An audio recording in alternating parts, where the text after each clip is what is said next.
Smile, you son of a...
Right now.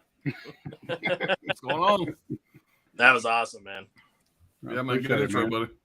Yeah, that was really good. Yeah, man. So we're here, episode 4, man. Hour to Kill. We got Pop's Movie Dungeon, Buddy Allen, and Anthony's Horror More, man. Thanks for having me on. Excited to be here, man. Love you on, guys. Big time. Yeah. Like, since I've been talking to Dirt, we've been on about getting both of you on, like, and yeah, it's just honored to be on there with you. Oh, yeah. Thanks. Thank you very much. Yeah, Yeah. man. You guys, those first 3 shows have been bangers. You guys are doing a great You're job. doing a great job, man. Thanks, man. Thanks. Appreciate it, man. Yeah. That first one was that was a tough one. It went like 2 weeks. Fucking studying on Lindsay and shit. Yeah. Yeah. I think I watched 20 films in like 2 weeks for that. Yeah. Yeah, I know the feeling, man. I've watched a lot of Animal Attack this week. Watched a lot of them. Yeah, me trying to get top 5 like them. Yeah. Yeah. Well, in case anybody's first tuning in, man, we're doing a top 5 Animal Attacks films. This is Alan's idea, which I think is a hell of an idea, man. So. Yeah, it's one of my favorite subgenres, man. I love Animal Attack movies. I got a ton of them I'm a fan of. So I'm not into the not that I'm not interested, but I just don't know that much about the Italian horror and stuff like that. So I was enjoying y'all shows, learning a lot. I watched some of the movies y'all recommended, but I was worried getting on here, but I was gonna be the dumbass. didn't know anything. I said, well, let me pick a genre of something I'd actually know something about. So Yeah, that's exactly. how I came to this topic. So Yeah, that's the point. Yeah, Yeah, that's the that's what point we too. do. Like anyone wants to come on, we'll just let them pick a topic, Right. so they're Right, more that's what I do. comfortable and everything. yeah. But yeah, let me see what's going on in the chat, man. We look like Gizmo's in here. I know he's working 27 hours a day, you know. What's up, Gizmo? Crazy What's bastard. going on, He man? said, roar when you're horny. Holland. I can't be roaring all day, Gizmo. I Right. can't be roaring all day, man. Be a terrible stream. Holland's here, man. So we What's can up, Holland? begin this shit. Hey, Holland's Holland. always, good afternoon. Let's do this. Hell yeah, man. A Wild Wrangler. Wrangler. Hey, man. What's up, man? Everybody saying, hey. Alligator, 1980. Yeah. Great movie. It could come up, man. You never know. Yeah. He's saying 1954, them. Yeah. It's a spider film, I think. Maybe. It sounds familiar. I mean, but you know, a lot of the 50s and stuff, like I know I've seen a lot of them when I was a kid, but I don't remember really that one. Yeah. Got Tony in here. Yeah, man. Hey, how's it going, Tony? That's the What's the, up, Tony? the godfather of physical media. That's right. That's him. Iron Man. Yep. Everybody saying, hey. Let's see. Kingdom of the Spiders. Love that movie. Okay. Right, yeah. Texas is here. Hey, everyone. Just waiting to get on my computer. Yeah, man. What's up, Texas? What's going on, man? Hey, Tex. Let's see. Everybody saying, hey. There's my wife. Hey, guys. This is Hey. going to be fun. Thanks, babe. What's going on? Damn Dirty 8. What's going on? Just got out of Evil Dead Rise. Oh, nice. nice. I've been hearing a lot of good things about that, man. Yeah, I'm hoping to see that this week. Maybe Tuesday night. Yeah. I've heard it's kind of like a Demons film, kind of like Demons 2, but Yeah, in the More apartment than- building. yeah, more than an Evil Dead film. But I'll be interested to see it. I'll give it a go. Yeah. Yeah, I mean, I like all the Evil Deads. Yeah. The one that I don't like, probably the least favorite is Army of Darkness. in That's my least opinion. favorite too. I still like it, but it's gonna be at the bottom of the list for me. Yeah. So, It's just too much comedy for me anyway. I don't know. It's too. I don't know. I really like that one. I really hated the remake. I just could not get. Oh, I love the that. remake. love I the love the remake. remake. yeah, mine's I gonna love be a lot of 2 remake. remake. Yeah. Mine will be 2-1 remake and then Army of Darkness. So See, mine goes 1, 2, remake, and Army of Darkness. Yeah. I like the first one. It's just dark as hell. I like that they all have their own feel to them, though. Like Yeah. all of them they're very unique and different in their own way. And the first 3 have like that Bruce Campbell touch, which is special. But then they went away from that in 2013. And they decided to do their own thing, and I think I thought it worked really well. It's just a different tone, a little bit of a different vibe than the original 3. It's just different. It's not really better or worse or anything. It's just different, in my opinion. Yeah. right. Yeah, but I really like it. I like the remake or whatever it is, sequel or what. It's in the same universe from what I understand. Yeah. I know the chick that did it. She right after it was done, she didn't want to do another one, like the lead chick. That's a shame, man. That's Yeah. too bad. But she went through hell. I've seen the behind the scenes they put her through absolute hell. I mean, Yeah. she was injured, all kinds of shit. I mean, she did a Is lot that of a those girl? stunts. Is that the girl from the remake you're on about? Yeah, she All right. she did a lot of her own stunts. I mean, it's insane. Yeah, I respect that though, man. I like hearing that kind of stuff. I like that. And most of it was feel practical. more real. Yeah, most of it's practical. It's got the record for the most blood in a film. But Yeah, Sean Clark just did a new Horror's Hallowed Ground. I watched it last night, whatever. He goes to the actual locations where the cabin was for the Evil Dead. They like walk out there and stuff. If you ain't watched that, man, it's a good thing to watch. Part I've of the seen some of it. fireplace is still there. You see the hole where the dungeon or the basement was. I've So it's seen pretty some cool. of it. I've seen they're in the thick woods and stuff. It was all grown up. Yeah, Yeah. pretty cool. I'll have to watch that because I've seen it on this, but I just haven't got a chance to get around to watching it. But yeah, that'd be interesting. I will. Yeah, those Horse Hallowed Ground are a good time, man. They used to always be on the Screen Factory releases. He's done a bunch of them. They're fun. Oh yeah. Yeah, I think he had a fallout with him, didn't he, Sean Clark? He had a fallout with Screen Factory or something or other. Right. Yeah, I heard that. Yeah. Texas said, Darren got my TCM 4K in the mail today. Oh, Nice. That's Glad second hope sight. you enjoy it, Tex.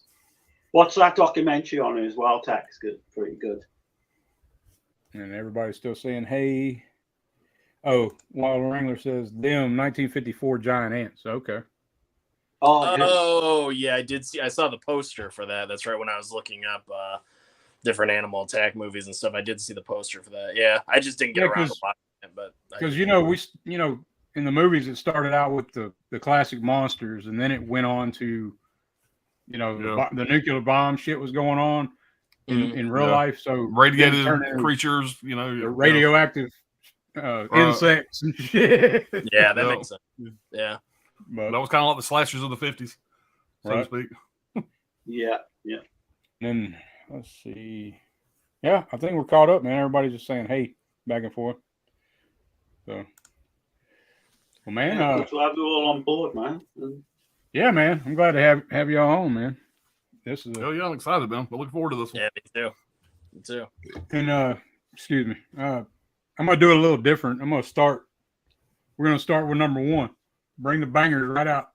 But shit, we're starting with number one. Oh, okay. Yeah. I gotta reorganize my file. All right. Yeah, that way, and if we got the same pick, we're just gonna discuss it at the same time, man. But whoever got the pick, of course, they're gonna say their spiel, and then we'll just add to it, or you know what I mean. I don't know, just something different. I wonder if there's going to be a lot of crossover here. Do you think? Yes, I think maybe a couple. I think there's going to be a couple that'll be a crossover for sure. So I think maybe a couple. I don't think it's going to be all five, though, for sure. No. I think maybe one of mine might be a crossover with some of you, but yeah, I'm not sure about the others. Okay. Well, Alan, you want to start number one? Yeah, man, I can do it. All right. Well, my number one. I mean, this ain't going to be no big stretch. I'm sure y'all know what this is. I mean, look at mine and look at my shirt. Oh, yeah. Right. So it's going to be Jaws. Badass. Yeah. In case you seen it missing off the shelf back there. Oh yeah. Yeah, man. But this is not only my favorite animal attack movie. This is my favorite movie of all times. It's a neck and neck between this and Rocky 1. Right. I adore this franchise. In my personal opinion, this is as close as it comes to a perfect movie for me. I can watch this right now, and by the time I'm 15 minutes in, I feel like it's the first time watch. That's how much I love this movie. I love every aspect of it. I can't say anything bad about it. Even some of the bad acting from some of the nobodies they had in there, everything about it is just it's perfect for me. I've seen this movie so many times it never gets old. I can't see this ever being knocked off number one. It kind of shares that spot with Rocky. I can see it all depends on the mood I'm in. But this movie here, man, it's fantastic. I mean, what can I say about Jaws that ain't already been said? I took a couple notes here. Obviously directed by Steven Spielberg, Roy Schneider, Robert Shaw, Richard Dreyfuss. I think the three of them together is what makes this movie so great. There's a gazillion shark movies out there, and there's a bunch of them that I really, really enjoy. But it's the charm of these three guys together that makes this movie so good for me. Hell yeah. And one of my bucket list items is to go up there and do a tour, see all the locations. That's something I'm hoping to do in the next few years, hopefully. Martha's Vineyard. Yeah. And part 2 was actually filmed close to my house. I'm in North Florida, and part 2 was filmed around the Fort Walton area, I believe. It's only about 2 or 3 hours away from me. So I could go over there and do that. I just hadn't done it yet. But just some of the notes I took on this one here, like I said, I'm sure that everybody knows all this stuff, whatever. Obviously, it was composed by John Williams. When John Williams originally played the score for director Steven Spielberg, Spielberg laughed and said, "That's funny, John. I really, what did you come up with?" And the movie, he said, "That's funny, John, really, but what did you really have in mind for the theme of Jaws?" Spielberg later stated that without Williams' score, the movie would only have been half as successful. and according to Williams, it jump-started his career. According to writer Carl Gottlieb, the line "You're going to need a bigger boat" was not scripted, but it was ad-libbed by Roy Schneider. The line everybody knows. Over 67 million people in the U.S. went to see this film when it was initially released in 1975, making it the first summer blockbuster. Robert Shaw and Richard Dreyfuss could not stand each other, and the two argued all the time, which resulted in some good tension between Hooper and Quint in the movie. And I heard Shaw. Everybody knows. I heard Shaw. Was an alcoholic. Drunk. He had a bad drinking problem. And one interesting thing about that, the USS Indianapolis speech, that thing with the three of them get drunk on the boat. Right. The first time he did that, he was drunk, and he got home that night. He called Steven Spielberg and said, "Look here, I know I can do better. Give me one more shot at it." He came in the next day, stone sober, did it in one take, and that's obviously the most iconic scene from the whole movie. Yeah, it is, man. When he's giving that everybody speech, knows the shark's name is Bruce, named after Steven Spielberg's lawyer, which is funny. Yeah. There was 3 mechanical Bruces were made, each with specialized functions. One shark was open on the right side, one open on the left side, and the third was fully skinned. Each shark cost approximately $250,000, and none of them worked right. That was the biggest problem with the movie. Right. That's what I heard. The other nickname for Bruce was the Great White Turd. Right. Did you hear that? Right. Yeah, I've heard that before too. And they'd have to get frogmen to get them out, bring them back up and shit. Yeah, man. But it's like I said, in my mind, it's there's a lot of movies I would consider almost a perfect movie, but this here it holds a really, really big place for me. And it's definitely, there's no way it could be number one. It could be number one in a lot of different categories. But for Animal Attacks, that's where it's going to be for me. Great choice. Great choice. Yeah. Am I the only one that pulled Jaws? For a minute. I kind of realised that Pops will probably have it on his list, So so I held off a little bit. Gotcha. Okay. Yeah. Okay. I figured everybody was going to throw it up. We were going to, I got you. Yeah, it's No, my. I knew you were going to pull it, so I left it off. I can't deny that. And I almost didn't pull it because it was so obvious. But as I was watching these other movies, I was like, how can I say this is my number one Animal Attack movie? When Jaws exists, like I couldn't do it. So I know it's obvious, but let's get that one out of the way, and maybe I have some surprises later. No, that's a banger, man. You got to pick Jaws. I mean, somebody had to pick Jaws. If you didn't pick it, I would have audible. Then I would have went ahead and been like, okay, Jaws, because somebody's got to pick it. It's in my 5. It's in my 5 for sure. It's my number 4. Oh, okay. Okay, yeah. Okay. Damn, I really am. I mean, I love the shit out of this movie, but especially growing up, like Alan said, if it's on TV, I'm gonna watch it. Yeah. There's just a big history. Yeah, it's kind of hard to turn over the TV once that comes on, you're there, and doesn't matter what you're doing, you just sit there and watch it. And it really benefited from 4K. That 4K release they put out, was it last year or year before last? Whenever they put that out, man, that looks so freaking good, and the sound's so good in 4K. It kind of blew me away. So it was a good 4K release. One of my favorites I got. And you saw it in theaters when they did like that. Was it a 3D Jaws experience or 4D? I missed the 3D Jaws, but back before the pandemic, our local theater used to do something called Throwback Wednesdays or something like that. I can't remember what they called it. But I got to see The Shining in theaters. I got to see Jaws in theaters. Damn. Did a few others, but those were the two people I got to see. I never seen it. Well, I've seen Jaws 2 in theaters. I never got to see Jaws 1 in theaters. So that was the first time for me. I missed it too. First one I ever seen in theaters was Jaws 2. So I was born in 1971, so I was still pretty young to see Jaws 2 in theaters. But Jaws 1, I was 4 or 5 years old, so I never seen that one in theaters. So that was a bucket list. Jaws 2 is still really good, man. I mean, I love Jaws 2, man. Excited the 4K's coming for that this year. Yeah, it might be a bit of a shocker, but I kind of prefer Jaws 2. I don't mean, I think with Jaws, the original, I kind of watched it to death. Right. Like a lot. And so I'm not saying, I can't argue with the fact that it's the best film, But Jaws 2 is kind of like a slasher film, if that makes sense. Exactly, with a shark. it is.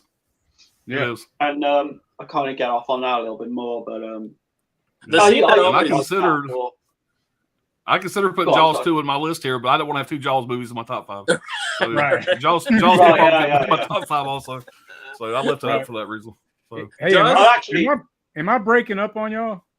You were a little, yeah. But now you're okay. Now you're better now. You got blurry for a second. You're better now. Yeah, I keep seeing y'all frozen. It's me. It's my internet.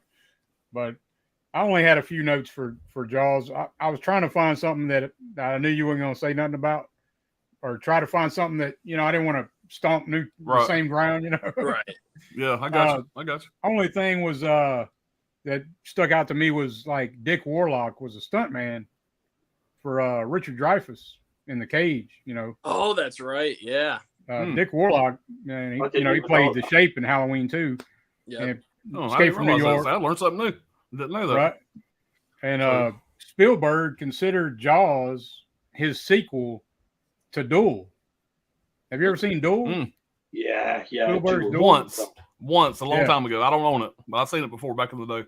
Whenever that big ass truck goes over the side of the cliff or whatever, you can hear like a T-Rex growl or big old roar.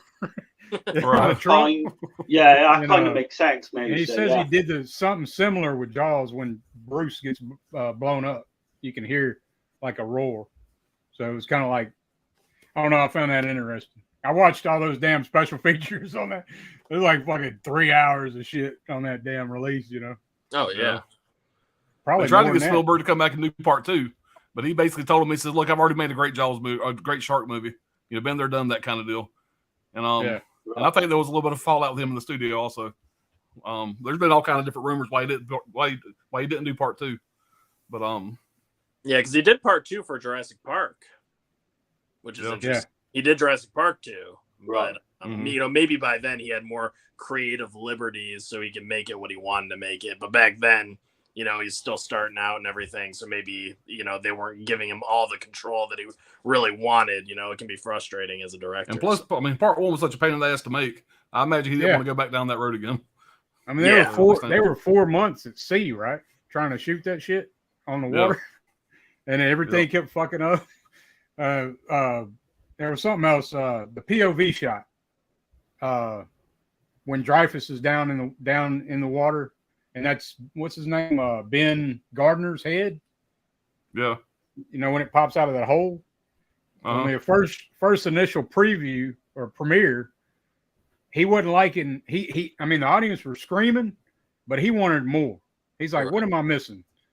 So he went back and changed that whole POV shot and got louder screams and more by the way he did it. It's a misdirection. Makes you think it's going to come one way and then it pops out at your ass, But, yeah, that's got to be one of the greatest scares of all time. Jump scenes of all time. I mean, you got Friday the 13th and you got Carrie, but that's right up there. Oh, absolutely. Yeah. Right. Yeah, but that was pretty much all I had to add to it. Steven Spielberg. One thing I read was Steven Spielberg. He filmed there was like 50% of the film that he was filming at like water level. So he was, in a miserable position, up to his ass in water, filming at water level for most of the film. So I'm trying to get the POV shots and stuff like that, whatever. But he said it was just a pain in the ass. It was just a miserable shoot. But yeah, man. But they struck gold.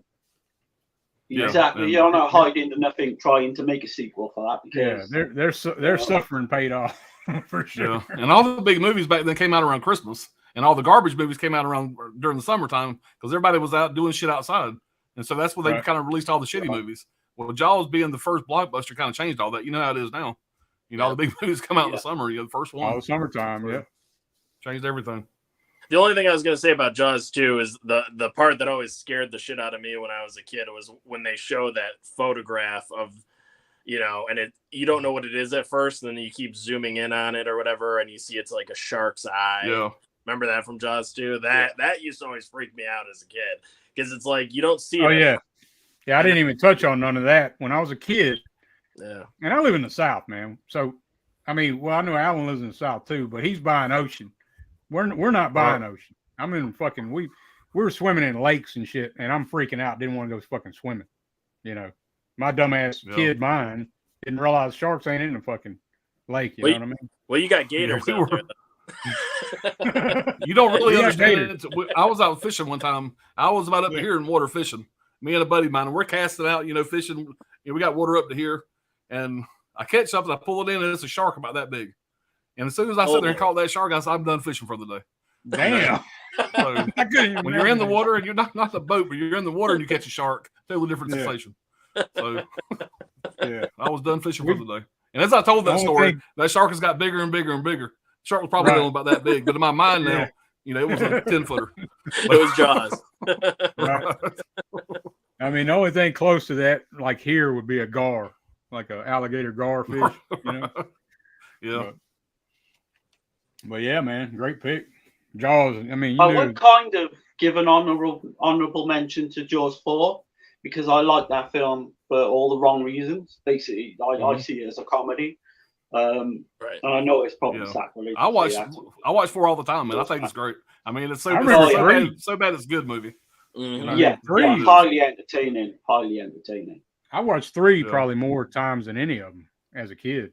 I seen that in theaters in 3D, man. It was a blast. Quite bland, I did. I don't know why. I need to give 3 another watch. That's Louis Gossett Jr. and then he got Dennis Quaid. He's all hopped up on cocaine. Yeah. Yeah, he's on coke the whole damn movie.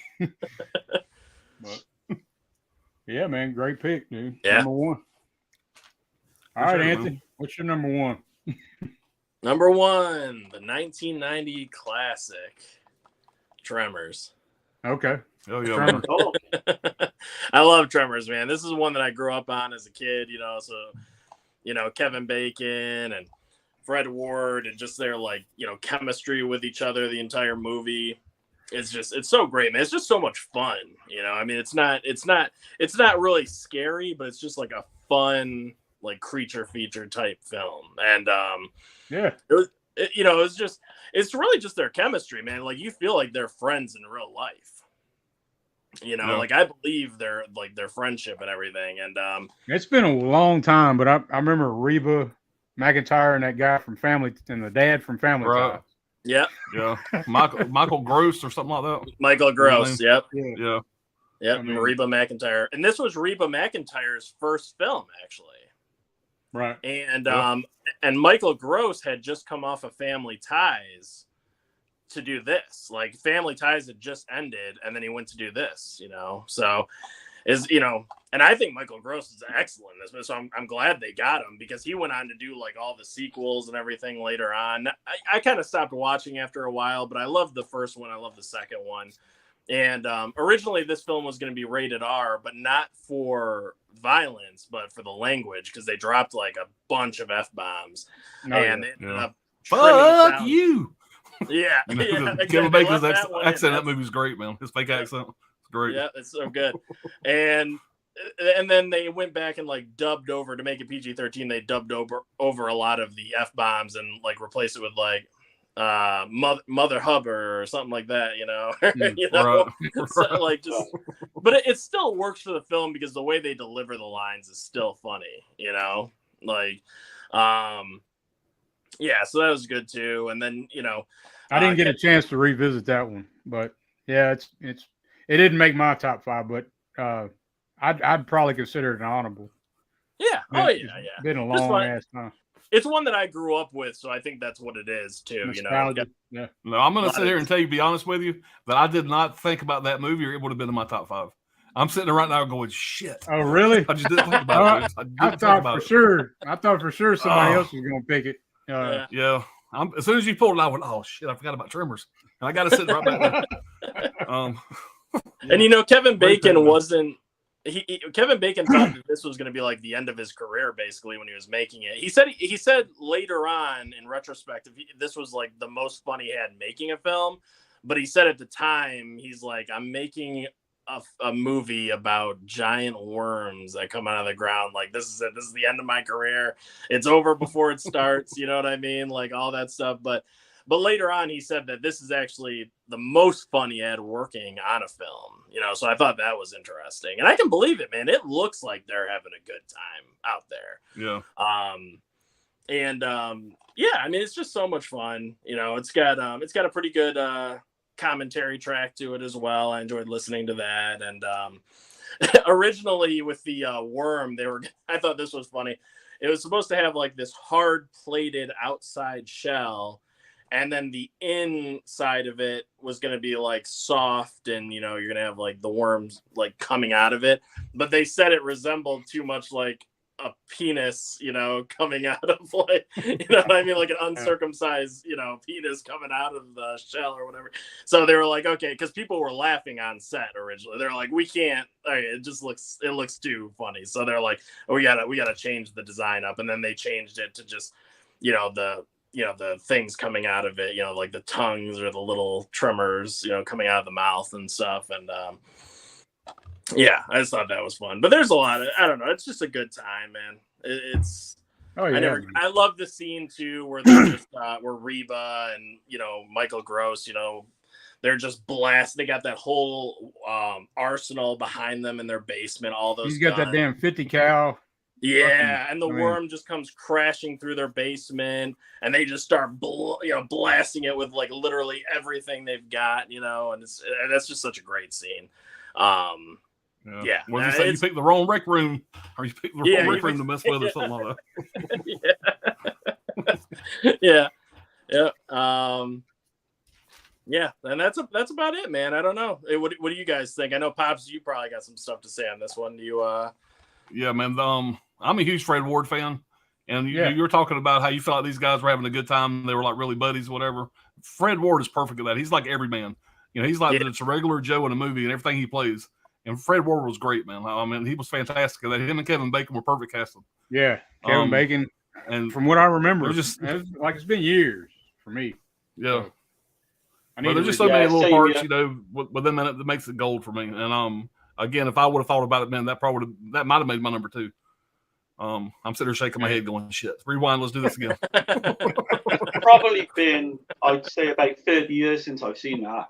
Yeah. So I'd like to watch it again and give a good. That release Anthony held up there. I got the same one. I got the limited edition one, but the special features on that thing, man, are fantastic. Oh yeah, it's crazy. Some of the best special features. So I mean, it's loaded, man. There's hours on there. Yeah. I bought that steelbook recently from Hamilton for $20. I mean, that was a steal. Yeah. But hell yeah, man. Great pick, man. Well, Darren, man, what's your number 1? Right, I think it's going to come as not much of a surprise to some people. My number 1 is Dario Argento's Phenomena. Oh, yeah. Nice. I think it qualifies. I got far too many copies of this, Right. I got I don't think I've seen that one before. I even got like a couple of DVDs as well. I'm a massive fan of this. I think it's one of his most kind of experimental films he made. Where to start with this one? It's kind of like just batshit crazy. I think it qualifies in the fact that it's got like a killer monkey. I don't want to spoil too many things. Is it gone or? I just had to reset. I'm gonna try to. Oh, right. Okay. I keep seeing everything freeze up, so I'm hoping.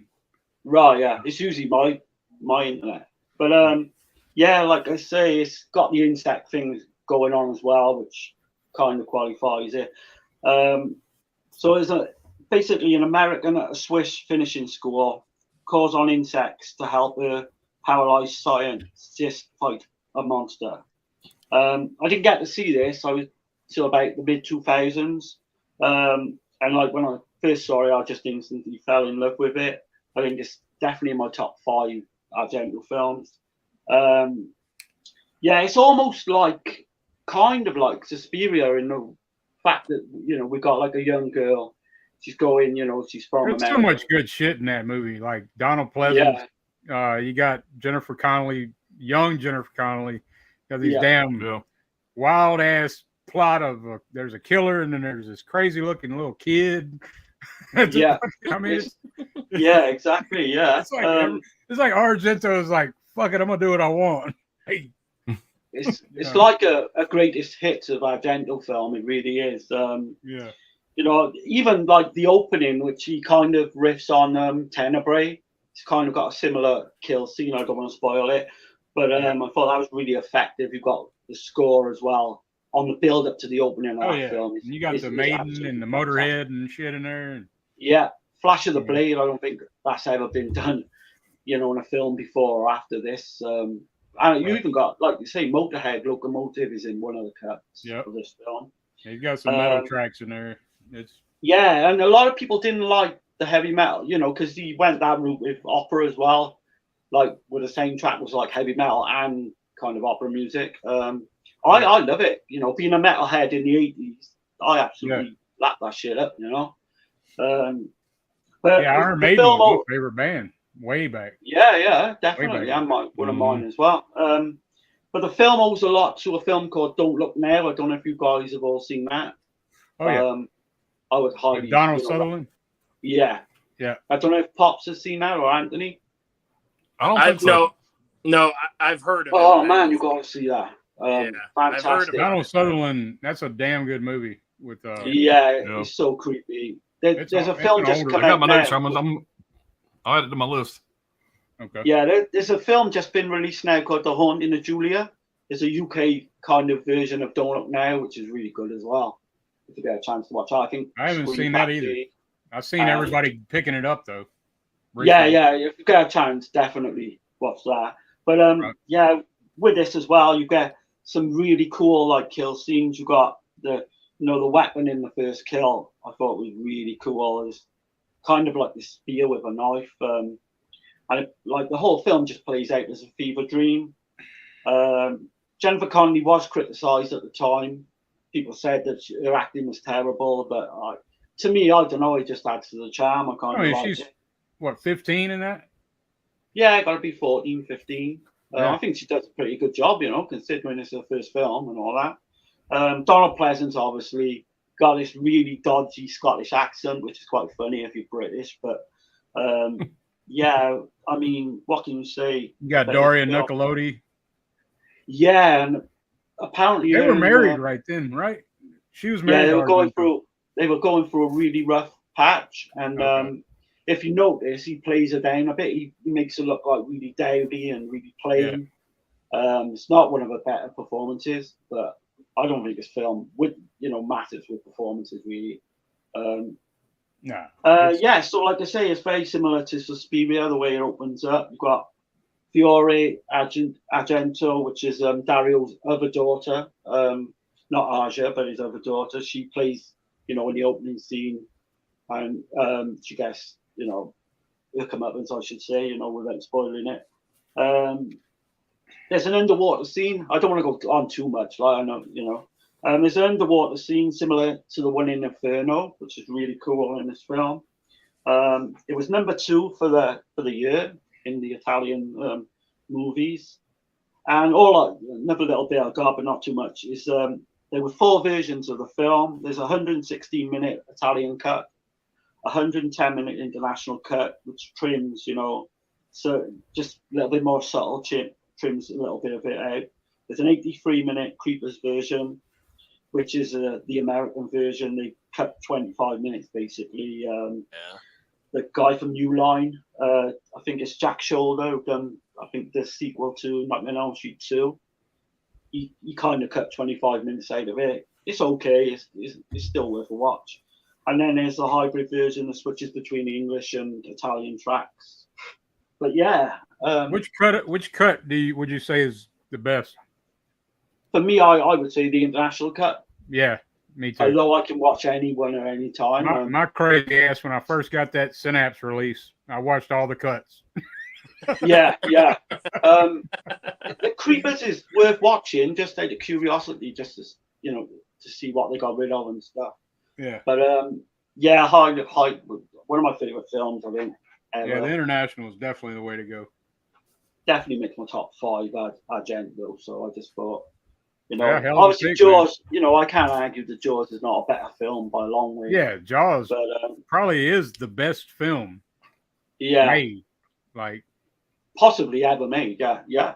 But I went with that one, and I know Dirty Scene. Obviously, you guys haven't seen it. I would highly recommend you. Anthony's. I think everybody's seen Phenomena.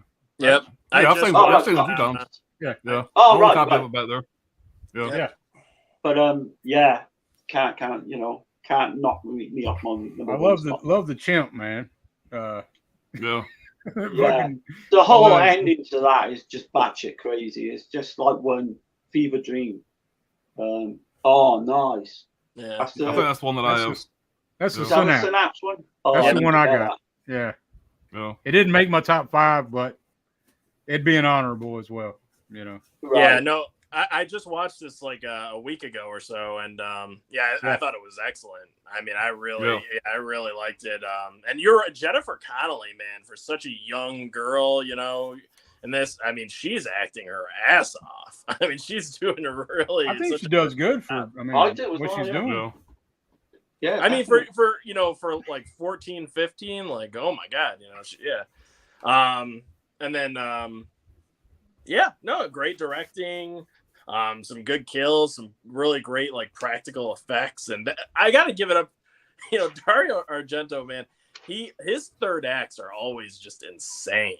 I mean, I never know what's coming because his third acts are just batshit crazy every time. I'm like, I just never know what's gonna happen. You know, I'm like, you know, Yeah, he always opens with a really big set piece as well, and like you say, the ending is just batshit crazy. I mean, this whole scene here and this Yeah. thing It kind of right feels like here. Friday the 13th in a way with some of that shit. You know. Yeah. Right. Yeah, I got that same vibe. Yeah.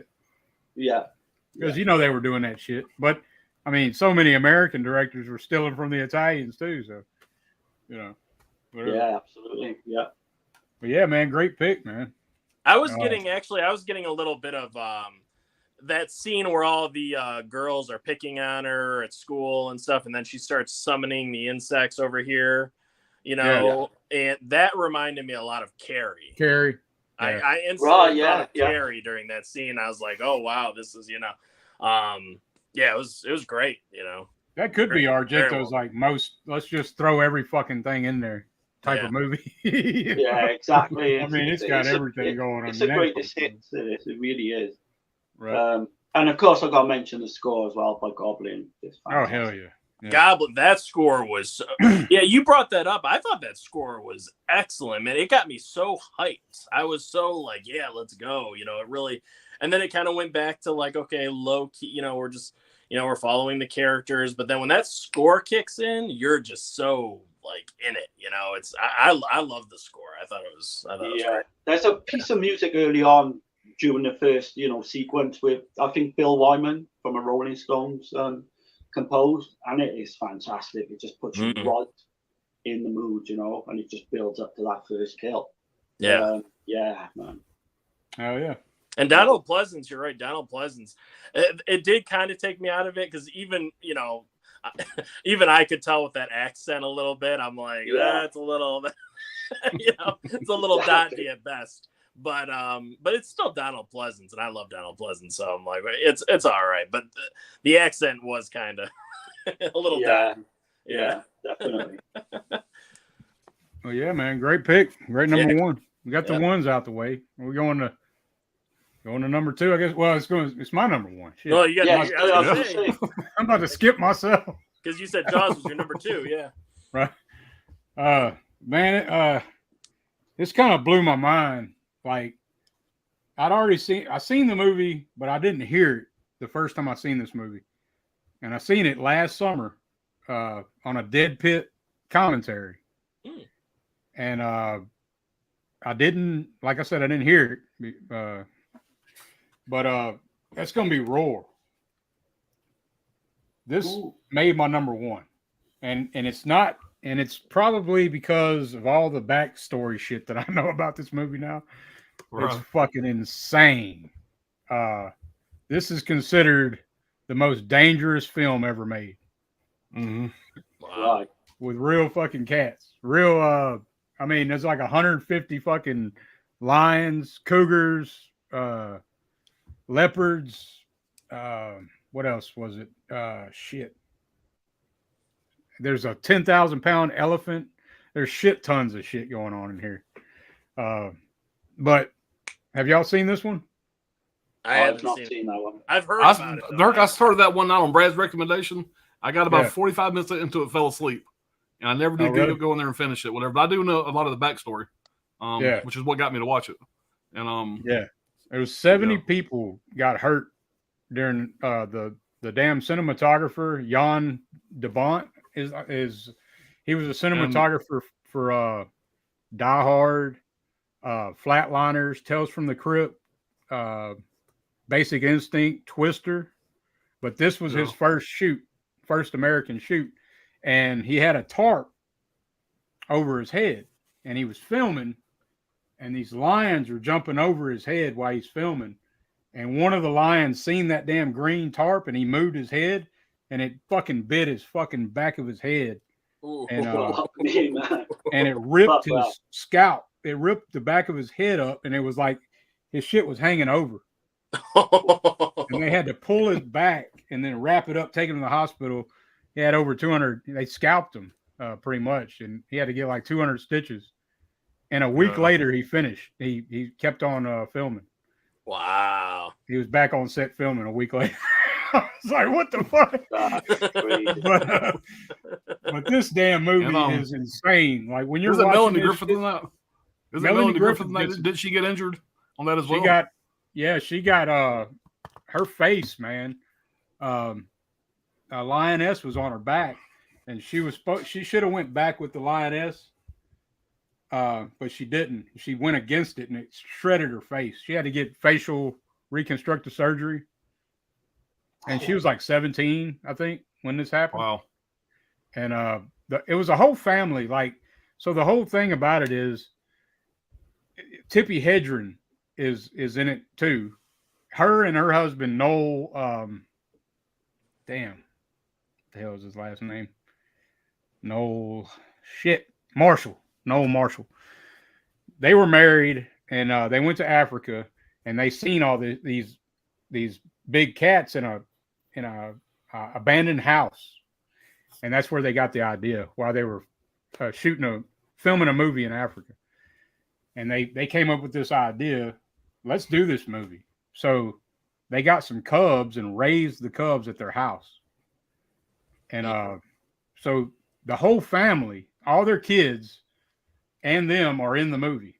So for 6 months, they raised these cubs and they started growing up. You know, it's insane. Some of the pictures, if you look like at their house, you'll see lions and shit sleeping in the bed with the kids and shit like that.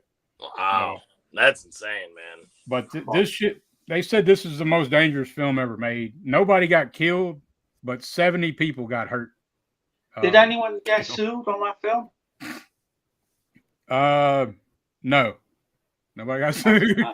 But like one day, like 20 filmmakers or 20 film industry type people, they just quit in one day after Jan de Bont got his head scalped, and they were like, "No, we're done. We're out of here." Yeah. That'll do it, man. That will definitely do it. And Noel got it the worst, though. They were saying he got bit so many times that he got gangrene and shit. And if you watch the movie, you'll see him, man. It's just full on playing with these damn big ass lions and tigers and leopards and cougars, and it's fucking insane, dude. It's intense as hell. Clips of it. Yeah, I've definitely seen clips of it. Don't she break a leg or something in the film? Yeah, Tippi Hedren. So Tippi Hedren, if you don't know, she's the star of The Birds. Yeah. So she's a big time animal rights activist. That's what's so funny about this story, because they're big time animal rights people, and they're trying to communicate the story of this movie is how humans can live with animals and shit. You know, but that's what's so crazy about this shit. But I'm hoping I'm covering all this shit good enough. I know I'm leaving some shit out. Oh yeah, it took 11 years total to make the movie. They had to wait 5 years to get the money to do it. They sold 4 houses. Tippi Hedren had to sell her fur coat from the birds that Alfred Hitchcock gave her. She had to sell it to get some money, to get her some money up. Shit. But yeah, man, if you haven't seen Roar, I'm telling you, it's intense as hell. It's because the whole time you're watching it, you're like, how in the fuck are they doing this shit? I mean, they didn't have enough. They didn't have enough animal trainers. They're supposed to have one animal trainer per animal. You know. I wonder if that give give the idea to Werner Herzog for Grizzly Man, the documentary made in like the mid 2000s about the grizzly bear when he goes in. And What's that other guy's name? Joe Exotic or whatever. Yeah, they ain't got Oh, shit right, on yeah, this.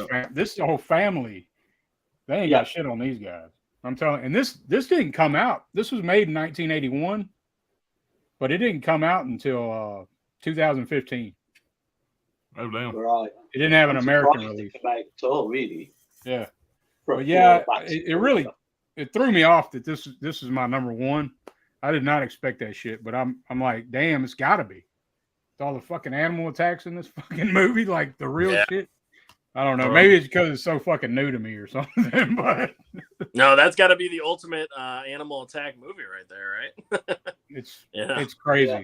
But Just Tippi Hedren real. got her the elephant, the 10,000-pound elephant, picked her up and broke her damn ankle, I believe. And you can hear her scream. Like you can see all the real animal attacks in the movie. Like they didn't cut away and shit. Like when Melanie Griffith gets her face shredded, they don't show that, of course. But you can hear her screaming, "Help me," and shit like that. It's fucking insane. But, right, is that so? Dead Pit did the commentary on that, did they?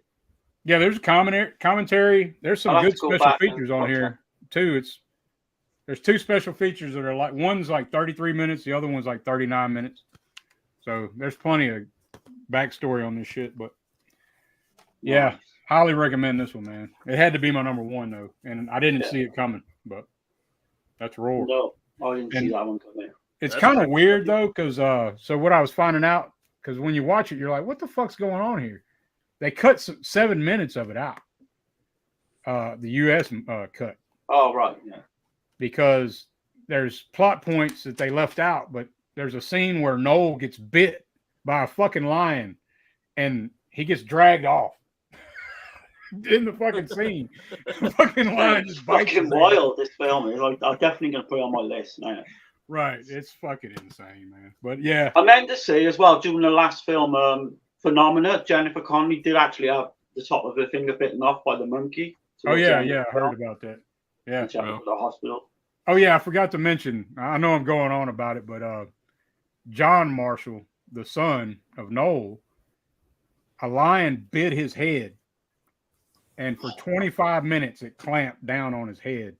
It took 6 grown men to get the lion off of his head. Wow. Oh my God. This film would not be made today, basically. No, this will never be made again. But no, crazy, yeah. The internet around this would have been shut down. Now it's all CGI bullshit, you know. So. Right. But I recommend, man, check this out. I mean, you can watch it on YouTube. If that's the best place to find it. It's on YouTube. That's actually where I was watching it. Whenever after Brady told me about it, I found it on YouTube, and I started watching it late. I got to go back and finish it. Yeah, it's insane, especially when you know all that shit. And I left a bunch of shit out too. I mean, there's so many injuries, but yeah, man. I guess I'm gonna catch up with the chat. Let's see, where was I at? Okay, everybody's saying, "Hey." Dell on movie says, "Cool, we'll get Jaws out of the way early." Yeah, right, exactly. Yep. And saying, "Hey, I like Jaws and Jaws 2." Yeah, man. Yeah. Crocodile 2000 by Toby Hooper. Yeah. It didn't quite. It didn't make mine. I think of that Eaten Alive as well. Yeah, Eaten Alive. Yeah, could have been. Shaw, Oliver Reed, Richard Burton, Nefarious Drunks. Let's see. Eaten Alive is one of my favorites. Yeah, man. Let's see. What's up, guys? I'm a fan of Ghost in the Darkness. Yeah, that's a good movie. Yeah, that's a good one. Great choice. Yeah. Orca the Killer Whale, 1977. You know, I still haven't seen that movie. I need to check it out. I've seen I watched a trailer it a long time ago.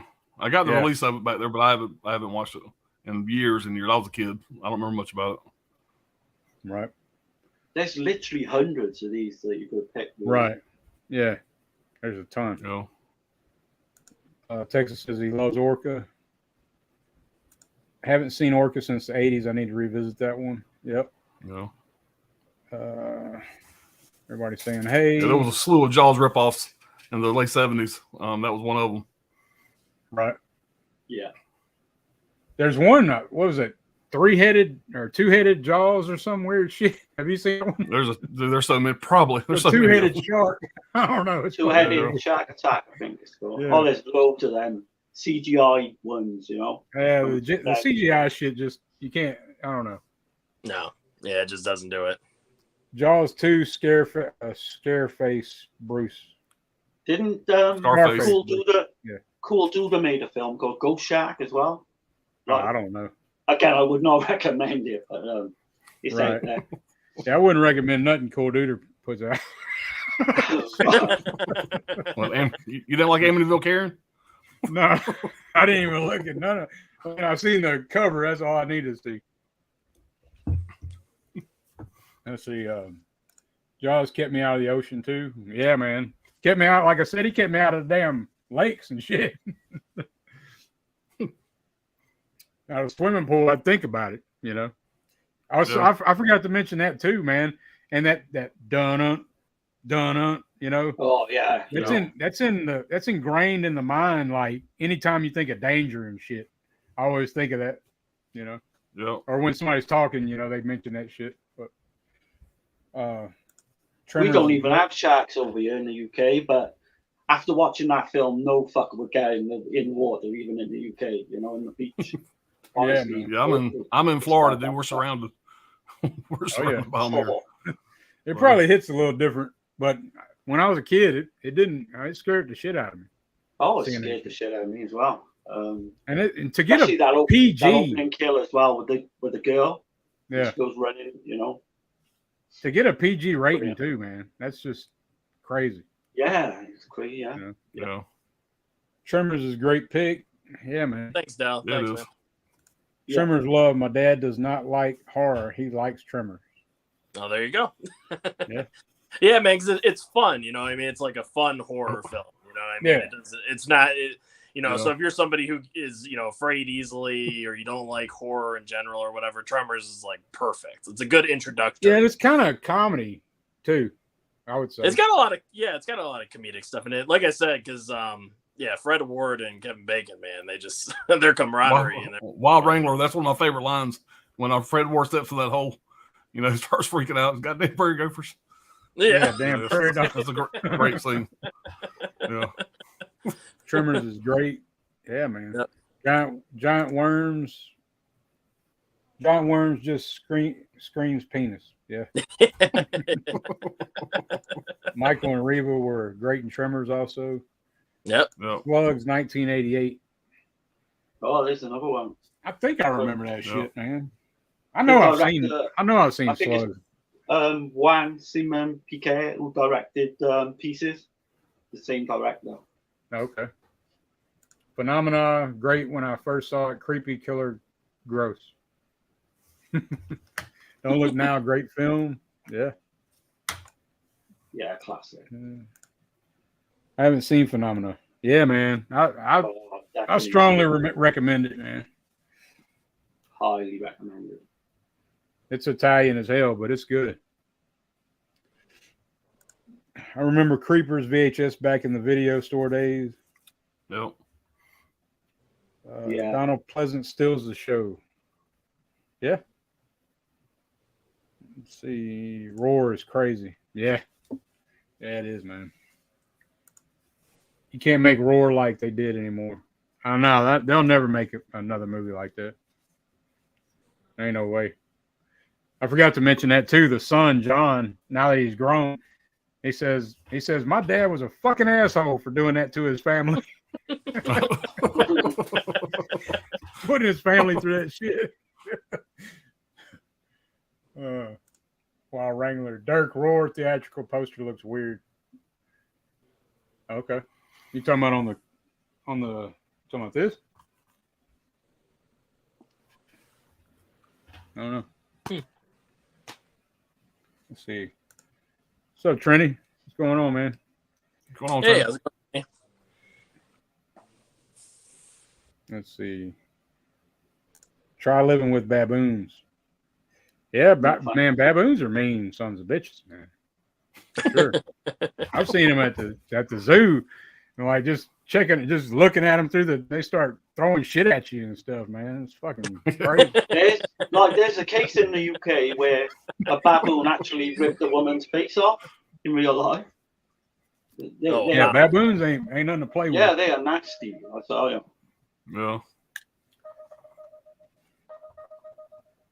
Yeah. Benicio, what's up, my peoples? What's going on, man? What's up, man? How you doing, Benicio? Hey, Benicio. Hey, man. Yeah, Benicio's going to be on in a couple weeks. We're going to cover I can't say that guy's last name, Butgerite. Right. We're going to cover some of his films. I think I can get 3 of those films, and there's one I'm trying to find. Right. Yeah. I've got a couple of weeks to really get hold of it. Yeah, he did the necromantic films and stuff. Yeah, I think I can get hold of them too, and I can get hold of Shram 1, but getting hold of Shram 2 is quite hard. But I'll keep looking. Keep looking online and that. Let's see. Have y'all seen In the Shadows of Kilimanjaro? 1986 Caliber Baboon.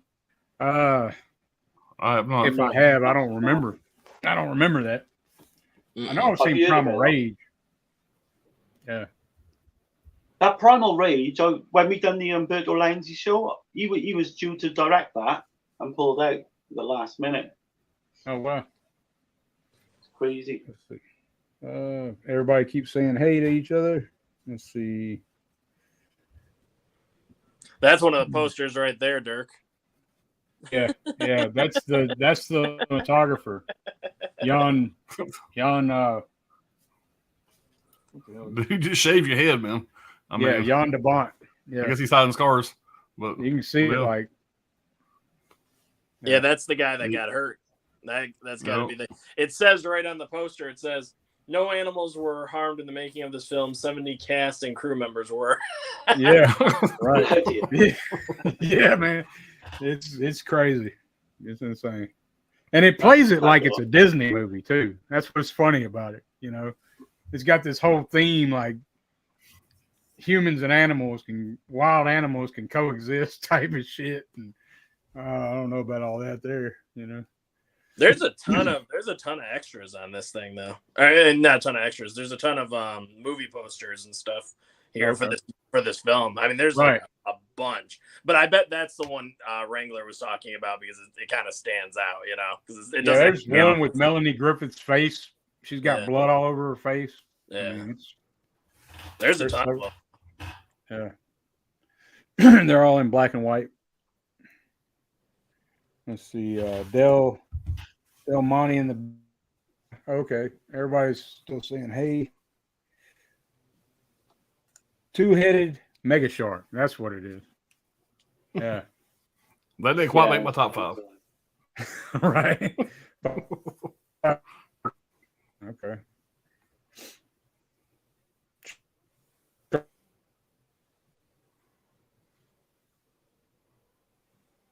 Dirk might have froze on us. I think you froze, Dirk. Yeah. Yeah, Two-Headed Mega Shark. That was my porn name back in the day. God, there's literally hundreds of those films. Okay. My internet, I don't know what's going on. Is it storming up by where you are, Dirk? My froze? It might be because we got bad weather coming in later tonight, whatever. And we always get Dirk's weather, like 12 hours later. Because I'm kind of east of him. So right. It's funny too because usually Dirk has good internet. He usually doesn't have any problems. That's the funny thing. Yeah. Right. It's usually me on our streams, right? Yep. Let's see. Where am I at? Yeah, Master of the 80s. Hey guys, hope you're all well. Hey man. Hey, what's up, Tony? What's up, Anthony? Hope everything's going good your way, man. Let's see. Okay. A few years ago, someone had a special showing of Jaws where everyone in the audience was in tiny boats. No way in hell am I watching it that way. Yeah, there's a place over in Texas. I seen it online, whatever, that people are out in the water. They're like on rafts and just kind of floating in the water about like a beach scene. And they got a big blow up like screen. They're showing the movie as everybody's in the water swimming. And yeah, that's even though I would love to do that, that's got to be psychologically, that's got to be crazy. You know. Yeah, man. Oh, yeah. Yeah, One rule I got about the ocean is if I'm gonna swim in the ocean, which I do quite often, we go to the beach every year, which is only 2 hours from where I live right now, a really good beach. And I'm gonna touch the bottom. I'm not gonna float like a damn tea bag. And when I'm in the ocean, I gotta be touching bottom. I at least gotta have a chance to run away. I'm not gonna be out there in the ocean where I can't touch bottom. It ain't gonna happen. Or where you're so far out you can't see land. Yeah, that ain't gonna happen. I've been fishing that way, but I'm not gonna be in the water that way. I'm gonna be where I can at least have a running chance.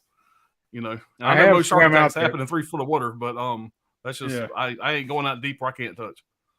So yeah, back in the UK, a couple of Halloweens ago, we had we basically watched the Blair Witch Project, but we had to go to like this forest. We watched the outdoors. It was on Halloween night.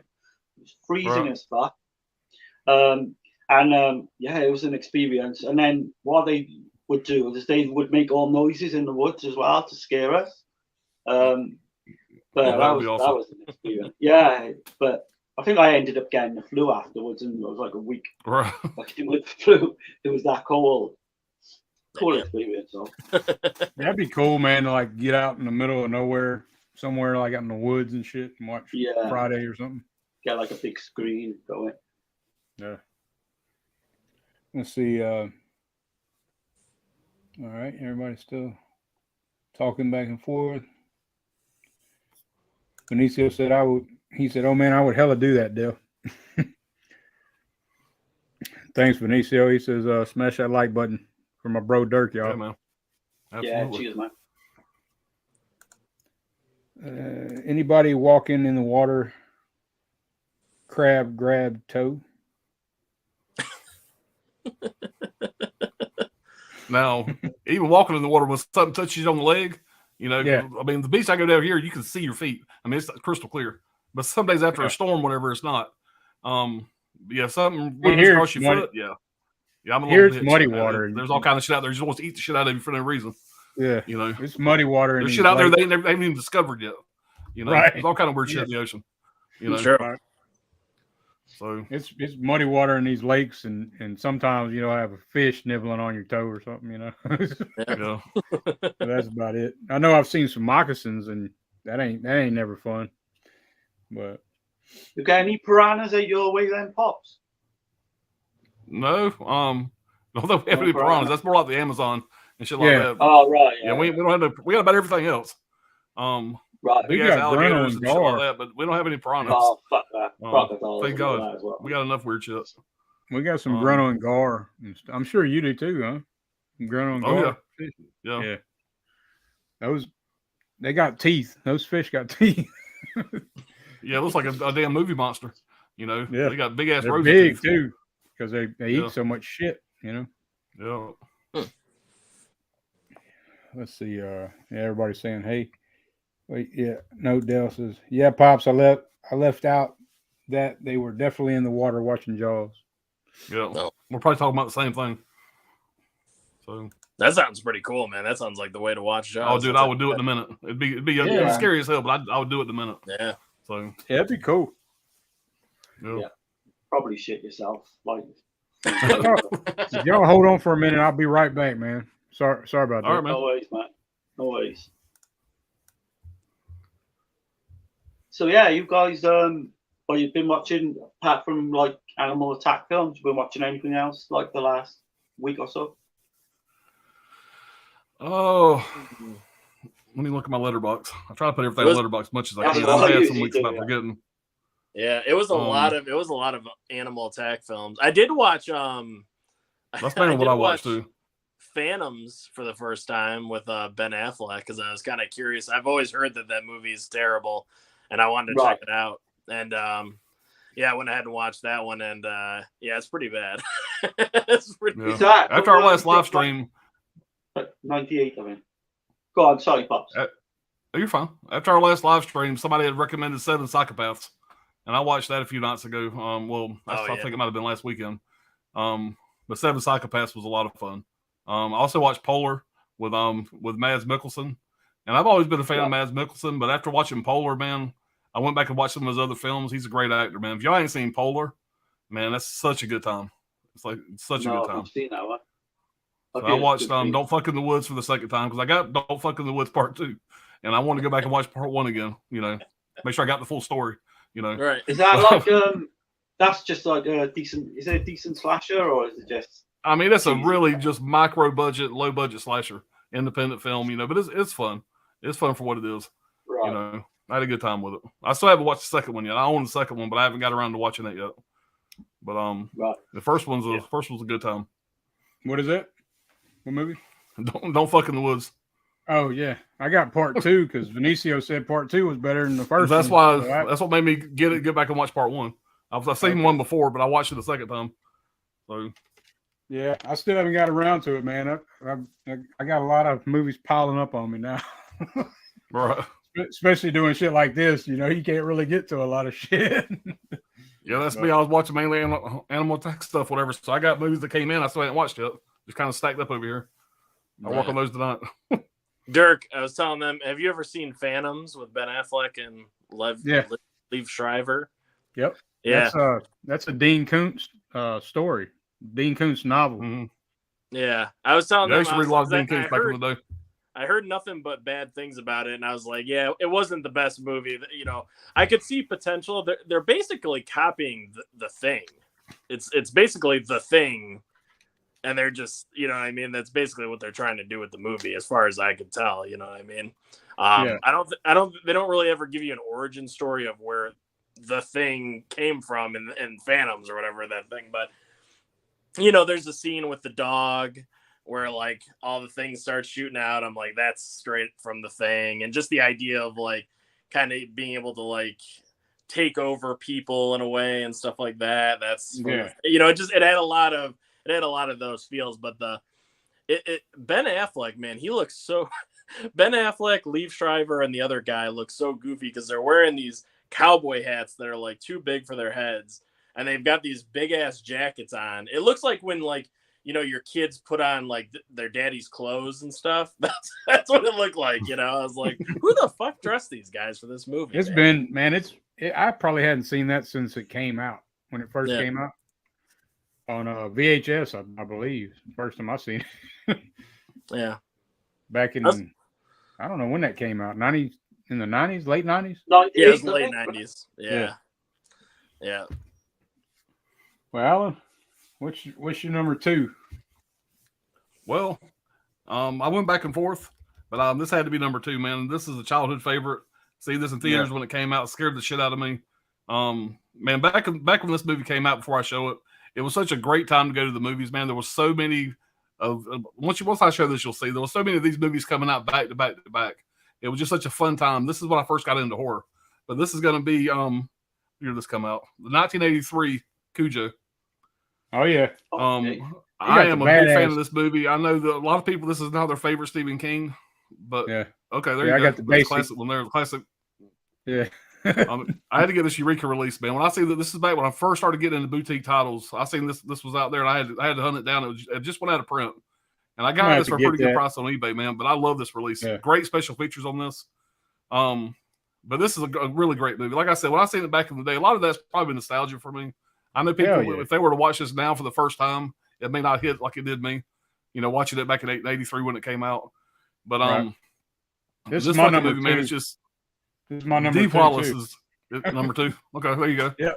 Dee Wallace, man, does such a good job in this. Stephen King has said that she portrayed one of his written characters better than anybody else ever has, and that's even more than Kathy Bates. That's coming from Stephen King. Yeah, I can't say I totally agree with that. I think Kathy Bates probably did a little better, but Dee Wallace is fantastic in this. I think D probably had to go through more though than Yeah, Kathy, you know. yeah. And you know, in the movie, they're in the car, they're getting dehydrated, it's hot as hell. But when they filmed the movie, it was really cold. You know, they had to be Right. careful not to see the breath. So they would put heaters in the car to make them sweat and look hot and, you know, dehydrated, shit like that. And they'd have to turn the Right. heaters off right before they film because they made so much damn noise. The son in this, Tad, his name is I wrote it down here, Danny Pintaro, Danny whatever. He was only like Pintaro. 6. Yeah, he was only like Yeah. 5 or 6 years old. He couldn't even read yet, so he couldn't read his lines or nothing like that. He had to memorize Right. his lines, and his mom was Yeah. always right there to kind of help out, shit like that. But he did a great job with it. But they did a good job with the dog. You know, you see the dog, you believe it's a real dog, but you know they had a mechanical head. They did have some real dogs in there, Yeah, with it hitting the, and they also had a guy in a the dog car. suit. The guy in the Right. dog suit's crazy to think about. And if you go out there and Google it, whatever, there's a picture where you see D. Wallace, like the director, the guy in the dog suit. They're doing like a chorus line, you know, they're all kicking their feet up, whatever. The guy in the dog, you watch that, it takes away from the movie. But once you see that, whatever. But they did a great job with the dog. He's scary as hell. The problem they had is a lot of the shit they put on the dog's face to make him look like he's foaming at the mouth and shit like that. The dogs liked it, so they kept licking the shit off. You know, so It's egg whites one and problem they stuff, had. right? Like egg whites and egg and whites raw and eggs. whatever the hell it was. Yeah. Yeah. But I think the movie's done well, man. Also, Dee Wallace is having an affair. If you've seen the movie, she's Right. having an affair. The guy she's having the affair with, she was married to him in real life at the time. I didn't know Yep. that years later. Right. Took some other notes here. she was Stephen King was also inspired to write the story. Go ahead. What's that? I was just gonna say she was also bit in the face when the dog finally comes into the car. Yeah. She was actually bitten in the face and got 8 stitches. Yep. Yeah, it was a tough shoot, man.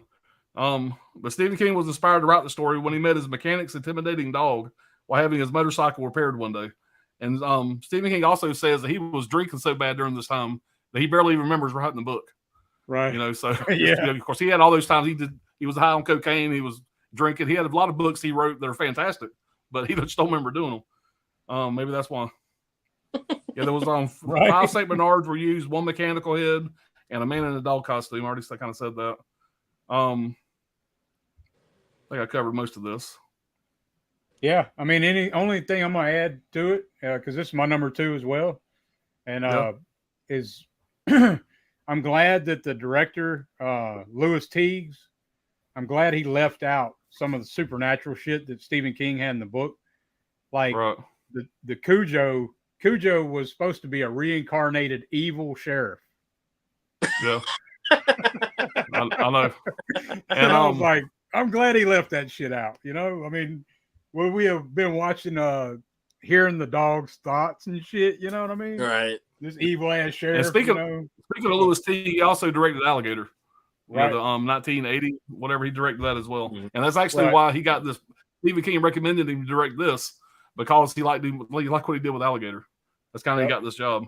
John Carpenter And- was John Carpenter almost got the part, almost got the part as director, but he turned it down because a little bit later, I think the same year he did Christine. So Yeah. Right. I'm I glad want it John went Carpenter for like this. it did. I'm glad it went Yeah. like it did because we got Cujo and Christine. The misdirection PO shot in this, you know what I'm talking about? When the doors open yeah, and you see, it looks like something's coming. You're thinking the dog's coming for her, right, and then it actually comes on the other side. That misdirection POV shot, Lewis Teague said that he got that from Jaws, from Spielberg's Jaws. So that's why That's I brought pretty that up earlier. That misdirection shot. yeah. I thought- This is also the first film to take place in the fictional town of Castle Rock, which will go on to be featured in The Dead Zone, Stand By Me, The Dark Half, Needful Things. Rob Reiner, who directed Stand By Me and produced Needful Things, also named his production company Castle Rock. So that was pretty cool. And I didn't write it down here. I thought I did, but the sheriff in this, don't have his name handy right now, but that same sheriff was in another movie. Maybe it was the Dead Zone, but Yeah. he gets killed in this movie. Spoiler alert. That's him. And then, like in 4 or 5 other Stephen King movies after that are in the Castle Rock area, there's another sheriff named Alan Pangborn. And Alan Pangborn is the sheriff in a bunch of different movies. So that changed after he died in Cujo, which is all his movies are supposed to be kind of in a universe. There's all different Right. kinds of Yeah, this is videos you can watch Cujo's a out there to show how sequel. they all tie together. Right. know? Yes. Cujo is a sequel So- of Dead Zone. You're saying Yeah. with the sheriff died or whatever. Frank died. I And it think. was also filmed. It was shot in the same. I'm probably going to say the name of this town wrong. Mendocino, California, community as the film Dead and Buried from 1981. In fact, one shot, the Pinto can be seen driving past the same church with the Reaper-shaped steeple that's featured in Dead and Buried. Oh so, shit! I didn't know same that. place. I didn't either. Damn. So Yeah. yeah, number 2, man, childhood favorite. I'll Hell champion yeah. this movie forever, man. I love Cujo. And I know Hell a lot yeah, of people, man. man, This- it's not their favorite Stephen King, but I got my reasons, man. Back when I was a kid, I watched that thing all the time. Well- HBO would show it on repeat. Right. watched And it all my the time. interpretation of this movie, like as a kid, see, I was raised by a single mother.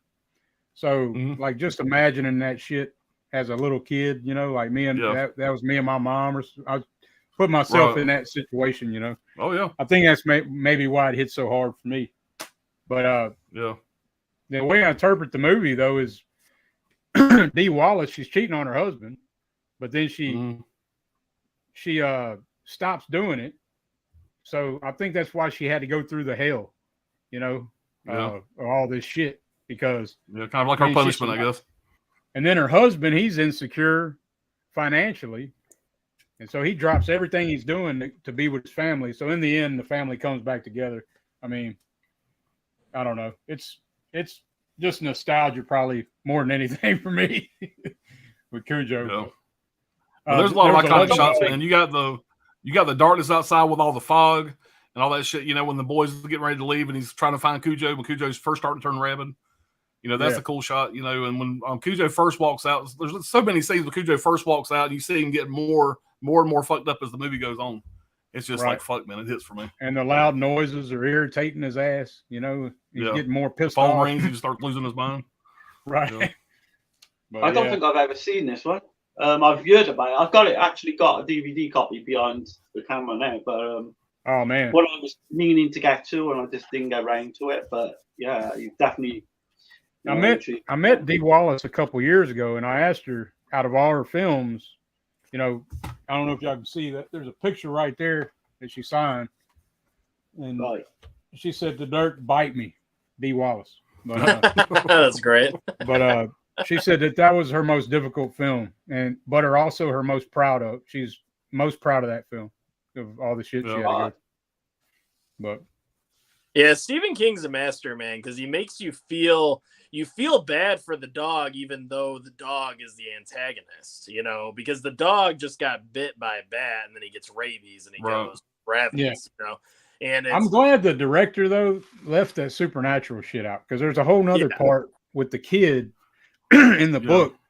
There's a whole nother thing with the kid. There's real monsters in his closet, or there's something evil in his closet for real.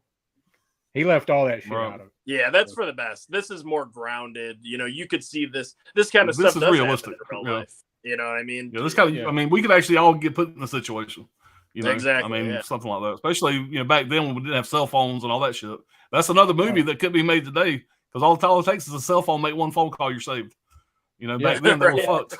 You know, Yeah, that's And that true. big ass Saint Bernard, that's at least a 200-pound dog, man. I mean, yeah. Is a lot of that film like in one location of the car? I think It it's that's is. on right. a farm. is. It's on a farm. Right. Most of Yeah. it. It's on a farm. Once you get like to the at meat a of the farmhouse. story, it's all one location. Yeah. So, Right. Yeah. Okay. Yeah. I'll Kind of trapped definitely inside the car. check that Yeah. Right. out. Nice. But yeah, at the heart of the movie, man, it's all about really about imaginary fears, like what it means. But Right. hell yeah, man, great pick. We got the Yeah. first two picks, Alan. Yeah, man. Fucking say. Jaws and Cujo, yeah. I like it. Yeah. I like it. Kinda Great crazy. minds. Yep. But well, what's your number two, Anthony? Number 2, we got arachnophobia. Hell yeah, man. Yeah. Arachnophobia, man. Like, That movie fucks with Yeah. me. yeah, see, I don't have a spider. You know, I think all humans are kind of afraid of spiders because of the way they move. There's something about our eyes. We can't process the way they move like that or whatever. That's what makes us kind of afraid of them. Yeah. But But yeah, so I mean, like that's what's great about the movie is like everybody has that inherent fear of spiders, but some way more than others. You know, obviously, like Jeff Daniels' character in the movie. You know, me, I can, you know, if I see a spider crawling, I'll just kill it. You know what I mean? Like I'm not, you know. Yeah. I mean, you know, I've been some nervous. people will run away from it though, or they'll like. I've been throw nervous a something couple or- times. I've seen Black Widow. I still killed it, but Oh You well, see yeah. a If I black- see a Black Widow, I'm going to be a little bit more hesitant. Yeah. Yeah. Like, No. yeah. I just If I'm like remember you, if I I was see a spider, I'm gonna kill it. But I go Yeah. after it like it's a 6 foot tall man coming to kill me. I've broken brooms, mops. I make all Right. kind of fucking noise. I knock shit over. Sound scream like a bitch. But that There ain't he's nothing gonna like die. a- Me and him one's gonna die that night. I'm not going to sleep if he runs under the couch. I ain't going to sleep. I have moved furniture. I've stayed up for Yeah. hours finding that motherfucker. I ain't going to sleep. I know he's in the house. I'm exactly the same. Yeah. It's just something special about seeing a I ain't black fucking with no spider. I spider. don't give a damn. Call me a pussy. I ain't fucking with no No, spider. no. When you see that black spider with a red hourglass, there's just something Yeah. special about it. Yeah. But I man, heard I mean, I was working one day, and Yeah. this guy, I was working on a house. I'm a painter, in case people don't know. But I heard a full-grown man, screaming on the other side of the fucking house. I fucking ran over there, and there was a fucking Black Widow. I ran up there and killed it for him, but it was. Well, fucking yeah, hilarious. you got to kill those fucking things. I mean, they're poisonous. You got to kill Yeah. them. You can't mess around. The worst thing ever, you squish a spider, and the son bitch is pregnant, and like 500 baby spiders squirt out of his ass. And it That's looks like fucking something from a damn monster movie. That's fucking Yeah. nasty. Yeah. Yeah. That's actually, that's Yeah. fucking It's happened a couple times, and that's the fucked up situation. Yeah. I know. So people you guys are- got like black widows just yeah. over where you Oh, live. here in Florida, we got all kind of fucked up furry spiders, all kind of weird shit, dude. Yeah. Well, they Spiders, can you literally call them kill. spiders, big ass spiders. Yeah. They Right. can hurt yourself. So Yeah. they You got can wolf literally kill spiders. you, can they? Black Well, we widow got can. some that are poisonous, whatever. But the worst we have here where I'm at is a brown recluse spider. A brown Brown recluse recluse spider spider, too. won't kill you immediately, but it'll rot your fucking skin off. Yeah. My ex-wife has got a Fuck, cousin who man. lost half her foot from getting bit by a spider. And it was just Yeah. it's Oh a common my house God. spider, Yeah. you know. So I Yep. look at every spider got- like it's a goddamn cobra. I'm right. going after that. Be him, Right. I I'll don't go blame fucking you now. Eh? you know. Yeah. Yeah. We haven't got Yeah. none of that over here. Granddaddy long legs. I let them make it because they eat other spiders. From what I understand. Right. Yeah. The daddy long Yeah, they're legs, fucking they- going too. You got 8 legs, you're fucking around here. So, I That's yeah. how it is. I don't think we have anything like. I mean, I'm sure we have some poisonous spiders out here in Michigan. We've got a lot of spiders. I don't know if they're poisonous or not, but Yeah. you know, I don't know. I guess I'd have to look that up. But I know out in Florida, yeah, you guys definitely do. Yeah, we got them here Yeah. too. Because you got, you know, it's a warmer climate too. I mean, I know it gets cold out there too, but out in Florida and then Louisiana, you know, Louisiana obviously is, you know, always pretty warm, right? So Yeah, it's humid as hell. yeah, you got the humidity, Yeah. which spiders love the humidity. But yeah, man, I just love the opening of Arachnophobia too, man. When it's like it's got that aerial shot of them flying in the helicopter, and they're in South America, and you just get some beautiful cinematography. I mean, there's literally like a waterfall coming down and stuff, and it's just this. You got the beautiful score in the background and everything. Like, I love the score of this film, and it really sets things up. It makes it feel so much bigger than what it is at the beginning, and then they come down. You know, they put all that shit in the air that kills the bugs, you know, and they come falling down. I love that shot, you know that spray stuff that they use at the Yeah. beginning, and they set up all those Mhm. little, those little boxes to catch the bugs, you know, because it's like spiders, and butterflies, and all sorts of stuff. And I remember when that come out, man. That was a big hit in the theater, dude. oh, was it? Everybody was going to the theater. to see Oh that yeah, shit. man, it was great. I loved it, man. Even my fear of spiders, it made me like it Yeah. even more because I had that. I love the horror movies, and that Yeah, movie, that's a every time I blockbuster watch it, it banger fucks with me, and for that's sure. what I want, you know. And the I watch funny horror thing movies. is, it's Hollywood Pictures put it out, and this is the first film by Hollywood Pictures, which is like a branch of the Disney company. And the reason they started Hollywood Pictures is to produce more adult themed films like Arachnophobia. That's why Disney decided to go ahead and make Hollywood pictures. So this was the first film that came out for that label. So I thought that was interesting, because Disney's obviously known more for their kid friendly, stuff like that. So, but yeah, no, I mean, I love after, it gets back, they go back to town or whatever. And, you just get that nice small town feel, which I love that. I love that feel, in all horror movies, the small town. And then, slowly but surely people start getting taken out. And John Goodman's a crazy ass. And John Goodman's in it. John Goodman's the highlight, man. He's the highlight. That scene where he steps on the bug, actually what it is they've got like a hollowed out boot. So when he steps on it, he's not really stepping on it because the boot's hollowed out. And then they replace it with like a fake dead spider.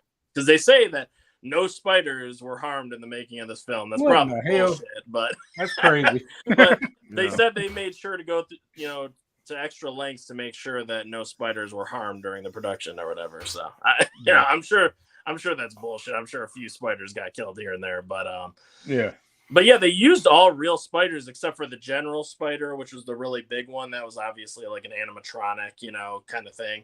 But all the other spiders were real. So I thought that was cool because obviously you're in the theater, you're watching this. I can only imagine like you're probably freaking out seeing all these actual spiders coming down and stuff. Yeah. Now that would be fucking with you if they set up a theater where they had shit dropping on your ass. Yeah, fuck you. Yeah, I ain't going to that. You let me know how it is. Shit, man, before you oh my Fuck that. That'd be a good way to get butts in seats though. Like it's a real 40X. One cool aspect of the movie is when they notice at one point that there's no crickets. There's like no cricket sound anymore. They're in the country, but the spiders are fucking ate all the local fucking crickets. And I like the scene too where they're pinpointing where the queen's at, and Jeff Daniels like, oh my god, it's in my own goddamn house, it's in my barn. Right. I love that scene at the end because he's like, he feels like such an idiot. I mean, it's like, but the shot that fucks with me the most is the girl in the shower. She reaches back and hits the spider web, and that spider goes down her whole fucking body, and it's just just quivering like a 12-year-old girl. Yep. And that's a real spider too, man. I mean, they use all real spiders except for the ones that you see get squished or killed. Obviously, those are fake, but they use all real spiders, and the spiders they use, they're not poisonous. They're not venomous or anything like that. They're harmless, but still, most people don't want spiders crawling all over. Yeah, no shit. I don't even want a daddy long leg crawl on me. Yeah, but I think Frank Marshall did a great job directing this film. It looks really, it's just well done. Like I said, the score, the directing, cinematography. Everybody's acting really well. John Goodman plays that crazy role great. He's funny, gives you that comedy relief, and he's perfect. Arachnophobia, man. Love it. I can watch this anytime. It's a great film. So that's a great number. I've never seen that either. Because Dirk knows this is kind of it's good to do this stream because it's kind of like a blind spot for me on a lot of. I really want to see a lot more. Mm-hmm. So you've definitely sold me on. You need to check that one out, man. That's a good one. That's definitely. I will for sure. Yeah. I will for sure. Yeah, that's gonna be a good double feature, man. Arachnophobia and Cujo for you. What's that guy? Yeah. What's the lead actor's name? Jeff Daniels. Jeff Daniels. Yeah. Okay, yeah, he's great in it, man. Yeah, I like the asshole doctor in that town too. He's so good at playing like a prick, because Jeff Daniels is supposed to come into town and be the new doctor because the old guy is supposed to be retiring, and he's like, you know what, I changed my mind, I'm not going to be retiring. And Jeff Daniels is like, I moved from the city. My wife moved, my kids moved. We changed our whole lives to come to this town. Now you're not retiring. So then there ends up being. Because he was going to take the place of the main doctor of the town. This small town doesn't need two doctors or whatever. So it was like, like that old guy was just so good at being a dick. I mean, it was great. But yeah. Yeah, man, good pick, man. Yep. Arachnophobia. Well, Darren, what's your number 2, man? Right. So this was quite hard for me because I'm a big werewolf film fan, and there's a couple I wanted to include. Obviously, the one I'm going to feature is American Werewolf in London. Damn. Oh yeah. I was like, I really want it because there's one. Let me see that again. Is that a steelbook? Yeah. It's like goes like that, but it goes like that. Well, that's pretty awesome. Yeah, that's But right. Oh, damn. there's a UK film called The Company of Wolves. I don't know if any of you have seen that. I That's the one have I'm seen thinking it. of. It's like a fairy tale. It's totally different to your normal standard werewolf film. Right. I wanted to include that, and The Howling I'm a big fan of as well, but I thought I'd just narrow it down to one. So yeah, this is a great film. Obviously shot over here in London, in the UK. Hold on just a second. I'll be right Special back. effects by Rick Baker. We've got starring David Norton, Griffin Dunn, Jenny Agutter. I think everyone knows the story. We've got these hitchhikers, from America, go round the countryside in the UK. They stumble upon this pub. They get warned, about stay off the moors. And then they get attacked by this creature. You seen this? I don't know what it is at the time, but what's that? Oh no! Oh, you got That the was bad. Kessler Wolf. Nice. Well, that's crazy, man. Yeah, that's a NECA too. Yeah, the detail's great on that thing. Awesome. Yeah, he's got it out the Awesome. box. I keep all my shit in the box. But, Yeah, honestly. oh hell yeah! Nice. You got the nightmare But- scene shit. The demon. Yeah, but- Nazis. That's a killer Oh, scene, right. dude. That's nice as well. Yeah.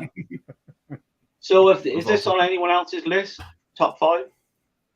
No, No, it didn't make my top list. 5, but I'm a big fan of it.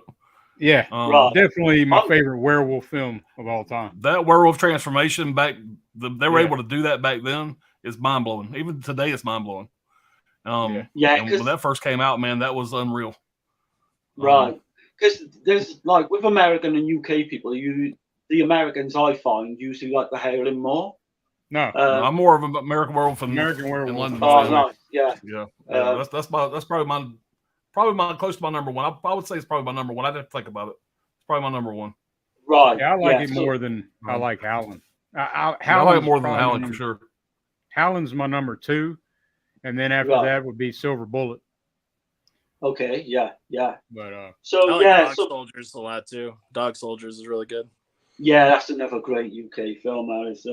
Mhm. So there's a lot of a lot of dream sequences in this. You got, even got like David when he's in the woods, and he's got the nurse with him, and he's kind of like turns into like a vampire. He's got the look of like Salem's Lot.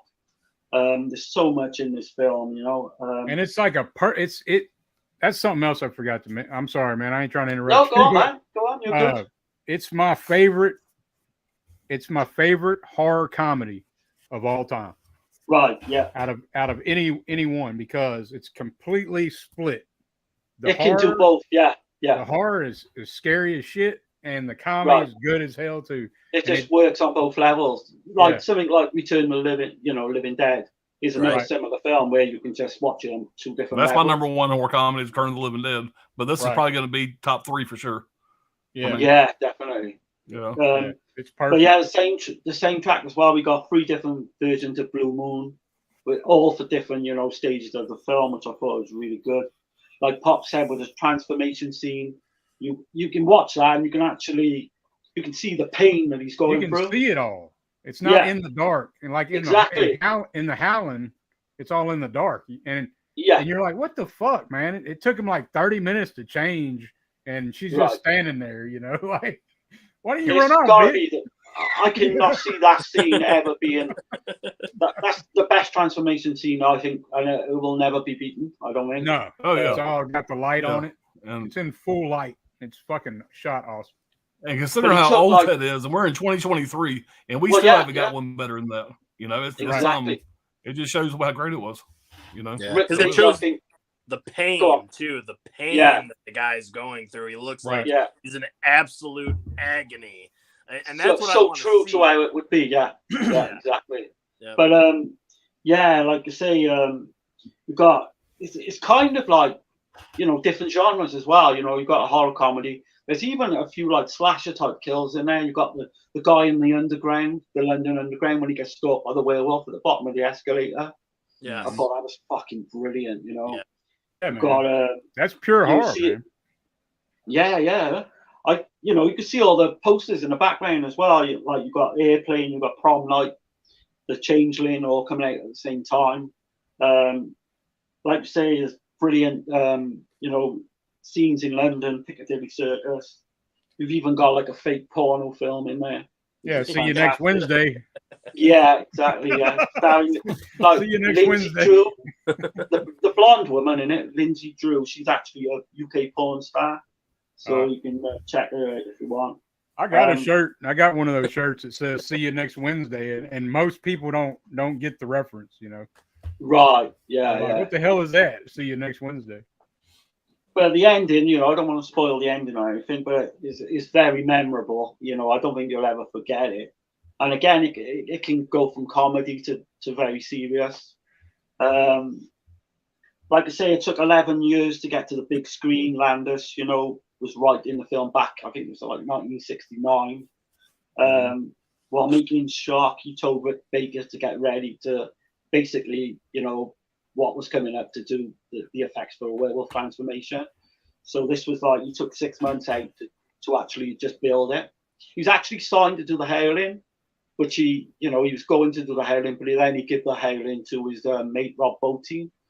Yeah, Rob Bottin, right? Yeah. They found David Norton through a Dr. Pepper commercial. Griffin Dunn was found, for a cast of like 200 calls, and he just stuck out. He just said, "Oh, that's the guy for that." Like the first shots in the moors were all done in Wales, which is where I'm from, so it's quite nostalgic for me. This used to play on UK TV all the time.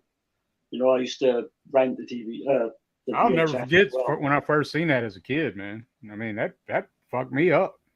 Yeah, Seeing that yeah. shit as a kid, I was like, Yeah. I think it came on HBO all the time, man. Like, it Yeah, was on even all the now time. it's powerful. Even watching it now, I'm in my 50s, and it is powerful to watch. Yeah. There was a bit of controversy, with John Landis, obviously, that came later with the Twilight Zone movie, Yeah. where Vic Morrow, and two young Chinese kids tragically died for Yeah, like a Twilight helicopter Zone. accident. Yeah. So I don't think, rightly so, and I don't condone any of that. And I think John Landis was in the wrong for that. But I do think we got kind of fucked over, really, because he could have gone on to become another, in my opinion. Yeah, he pushed the envelope too far with Twilight Zone. That helicopter scene. Can you imagine, that, he went to court. I think he went years in court with that case and everything. But it kind of really, even now, it's like a harsh subject. A lot of people don't like him for the thing it. about it, like I've seen interviews with Landis, and you can tell it still fucks with him. I think it's fun. Yeah, it's bound to, isn't it? Right to the day he dies. It's not like he's just some asshole, I mean, he regrets doing that shit. So yeah, he was in the wrong though, from what I've read. Oh yeah, he was in the definitely transcripts and all that. But yeah, I think of the director we could have got after that if he hadn't been so, fucked up man. with that film. Dude was pumping some shit out. He would have been massive. I think he would have gone right to the top. Spielberg and never Spielberg, I do. But right. Yeah, that's pretty much what I got on that film. Again, one of my favorite childhood films. Can't argue with American Werewolf in London, man. No, man. No, Not at all. it's a classic, absolute classic. Right. Let me. You're on, Anthony. You're on mute, Anthony. Yeah, those effects are so good too, man. Even outside of the werewolf effects, just the like when his buddy Jack gets killed here. Yeah, man. Just the gore and the blood and everything, man. It's just, I mean, as time goes on, it gets more and more messed up. Every time it shows that he's a little more decomposed.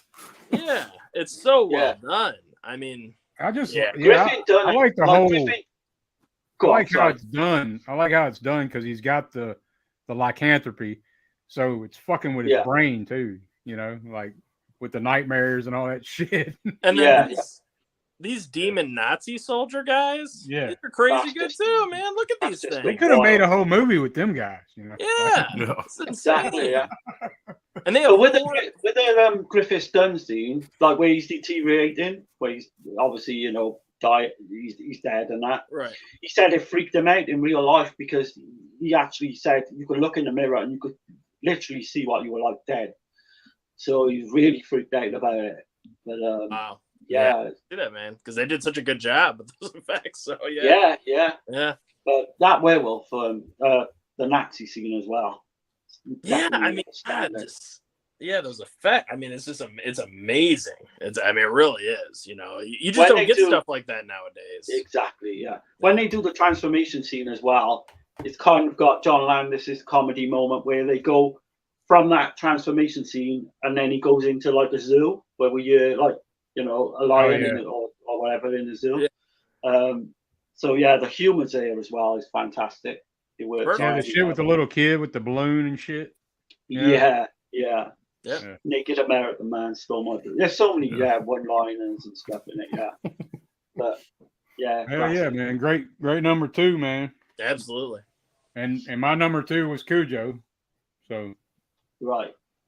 I mean, we kind of talked about that. I'm already. surprised it didn't make anyone else's list, but like, Yeah, so it not it'd bad. definitely be close. It'd be in my top 10 for sure. Yeah. No doubt. Well, you know what it is? That's another one. I'll be honest. I figured someone else would pick, so I kind of left it off because It's like I say, like, don't never worry about that. Don't ever worry about that. Pick what you're gonna pick. You know what I mean? Yeah, that's no. Yeah. I mean, I think it's great. I mean, it's definitely high on my list. I'm just saying that's one I knew somebody would pick or whatever. So I was like, I'll let somebody else talk about that, and I'll do a different one because I mean, yeah, it's just a classic. I mean, it's like Jaws. It's just another classic. So. Yeah, there's just some films, man. I knew that Alan's gonna pick. There's 2 already that we both picked. I knew those 2 were gonna be in his, but I just can't. I can't help, I mean, Oh yeah, no Cujo. Yeah, absolutely, man. That's Cujo another. and Great... Jaws. I mean, Yep. but we're at number 3 now. Alan. Did you want to? Is the chat going crazy? Oh yeah. I do need to catch up with the chat. My bad. No, it's Sorry, all y'all. good. I can see it over here, and I'm like, oh, there's a lot of messages. Right. Okay. Let's see. People saying, "Hey, Piranha 1978." It's great. Yep. Yeah, man. It's a good one. Yep. Anthony Giant Moth Phantoms. Yeah. Yeah, the Phantoms. Yeah, I don't. Phantoms just felt like they were trying to do the thing to me. That's Right. There's Piranha. Yeah. Can't go wrong with Piranha. Vanessa said, "What did you think of part 2, Pops?" I think he's talking about Don't Fuck in the Woods. I still haven't watched part 2 yet. Okay. I got it in, but I haven't watched it yet. He says part 2 but even better. It's high on the list because, like I say, he keeps telling me part 2 is even better. Yeah. So yeah, Paul I'm Wrangler gonna says- check it out soon. While Wrangler says Cujo is good. Oh yeah. D. Yep. Wallace is great. Yeah, man. Love D. Wallace. I really want to meet her. Yeah, man, she's awesome. And Yeah, I like met it her. too. I met her a couple years ago, and this was like during the pandemic shit. It was still, and she still got close to me and got a picture with me and everything. So I thought that was awesome. Have any of you guys seen her in the new or the fairly recent Jeepers Creepers film? No, I haven't watched No. that. No, I didn't. Oh, I haven't it's even quite watched- sad. Yeah. It's quite sad to see because she's terrible in it. She Is she? she only plays in one scene early on, but it's like she's Probably not wasn't good. happy being there. I would. Right. Probably not. Well, I suppose everyone is terrible in it, but yeah. Yeah. I've heard too much bad shit about it. I was like, well, I only got so many hours of my life, so I didn't bother with it. It's, Right. I don't know. I'd probably say it's slight worth a watch, maybe, depending on whether you like the other film. I like 1 and 2. 3 was. I like 1 and 2. horrible. 3 is Yeah. awful, yeah. It's a sci-fi film movie or what? I mean, Yeah. sci-fi network movie. Dogs 1976 and The Pack 1977. Man, One of them's a TV movie, isn't it? I know Dogs is a TV movie. those seem familiar, man. I mean, it's just so many of them. I can't I think picture it. Severin put out one, maybe both of those.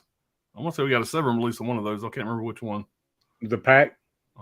Yeah, maybe. I'll have to look. Let's see. Dell on Movie says, I'm not a big fan of Cujo, but D. Wallace was great. Yeah. Oh. Let's see. Well, if you're a dog lover too, I can see why it'd be a hard watch because, like I said, it's not portrayed in like like an evil demon dog. It's like a real dog, a real Saint Bernard gets bit by a bat. I won't spoil it because I know you haven't seen it, but well, that's at the beginning. That's at the beginning. That's how he it gets all rabies. starts. Yeah. And you It shows feel up in the trailer, I bad think. because it's just a nice dog that just gets turned. Yeah, it's a Saint Bernard. I mean, of all dogs, those are they're big, huge dogs, but they're pretty passive. And they're not very aggressive dogs. Right, yeah. They're it's a good family dog, I mean, like, you got the Beethoven films too, you know what I mean? So when you think of Saint Bernard, you're thinking like, oh, and then you see what happens to him and you're like, oh my God, and you kind of feel, I don't know, you kind of feel bad for the dog too, because it's not his fault, so it's like, that's why it's so great, man, yeah. Wild Wrangler says Black Zoo, 1963, Killer Animals and Colt. I haven't seen that one either. I haven't seen that one. The Wild Beast, 1984. Yeah, I think I did that one. I know I've seen Grizzly though, 76. Yeah, I've seen Grizzly. Right. Day of the Animals. Yeah, same director. I like Day of the Animals better than Grizzly though. I started watching Day of the Animals. I got about 45 minutes into it, and I'm going to finish it. But I realized that far into it that it wasn't going to make my top 5, and so I turned it off because I was getting short on time. I wanted to watch a couple more today. I started watching it this morning when I got up. But yeah, I'm going to go back and finish it for sure. This is Dirk's real number 1, just so you guys know. Oh yeah, Cat People. That's Dirk. It's nostalgia. It didn't make my top 5 though. Yeah, I'll tell you what though, man, this 4K looks banging. This is a really good 4K. This thing looks. That's a crazy ass movie. It is. Yeah, it is crazy. It's fun. Is that the original or the remake? That's the original. What? That's the original. With David Bowie. No, is David Bowie in it? No, Malcolm McDowell. No, Malcolm I don't know why McDowell. the hell. I don't know why the hell I'm talking about David Bowie. I know it's Hall & Oates did that song, Maneater. Oh yeah. Back in the day. I just thought of another honourable mention. I don't know if any of you guys have seen it. It's an Australian one called Razorback. Have you heard of that? I've heard of it. I've heard of it. I'm not a big fan. No, I really enjoyed that one. It's all right. Kind of brutal in a way, the way they hunt you down and all that. But it's very Australian. I can see why it wouldn't be for everyone. Have you seen like some Rogue? Australian stuff. I do. I've not seen Rogue. Rogue is another Australian That's right, yeah. crocodile. It's on my radar. Yeah, definitely on my radar. Y'all might be talking about people's picks here. Yeah. Uh-oh. Right, yeah. Have y'all seen Wild Wrangler says, have y'all seen Prey 2007 with Peter Weller? I don't What is that? What is I this? think that's like a big like lions or tigers or something. I'm not sure. It seems familiar. It's Chris C. Hi everybody. Hope we're having a great day. Hey Chris. What's up, Chris? Yeah, man. Can't Yeah, complain. good to have you on board, man. Yeah, glad to have you. And hell yes for Cujo, my favorite King book and movie. Damn, that's a bold statement. That's a bold statement there, buddy. Yeah, I know what Dirk says. He's shining all day. Let's see.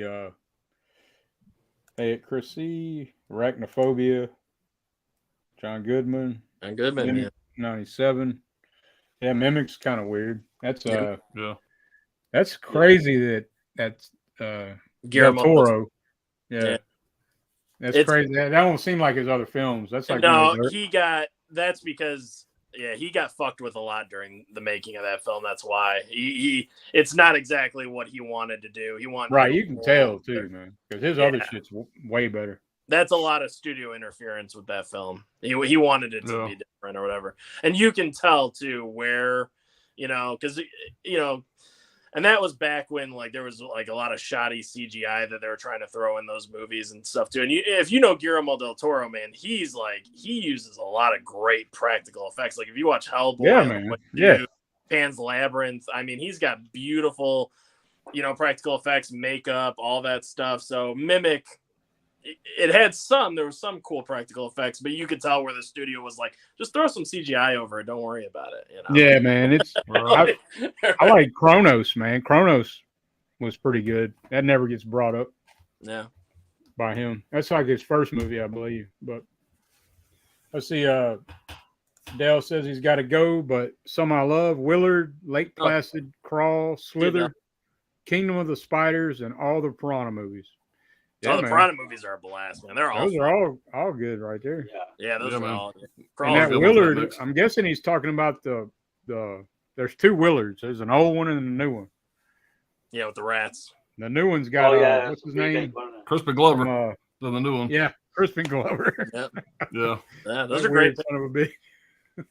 Mm-hmm. Culture Trini says I.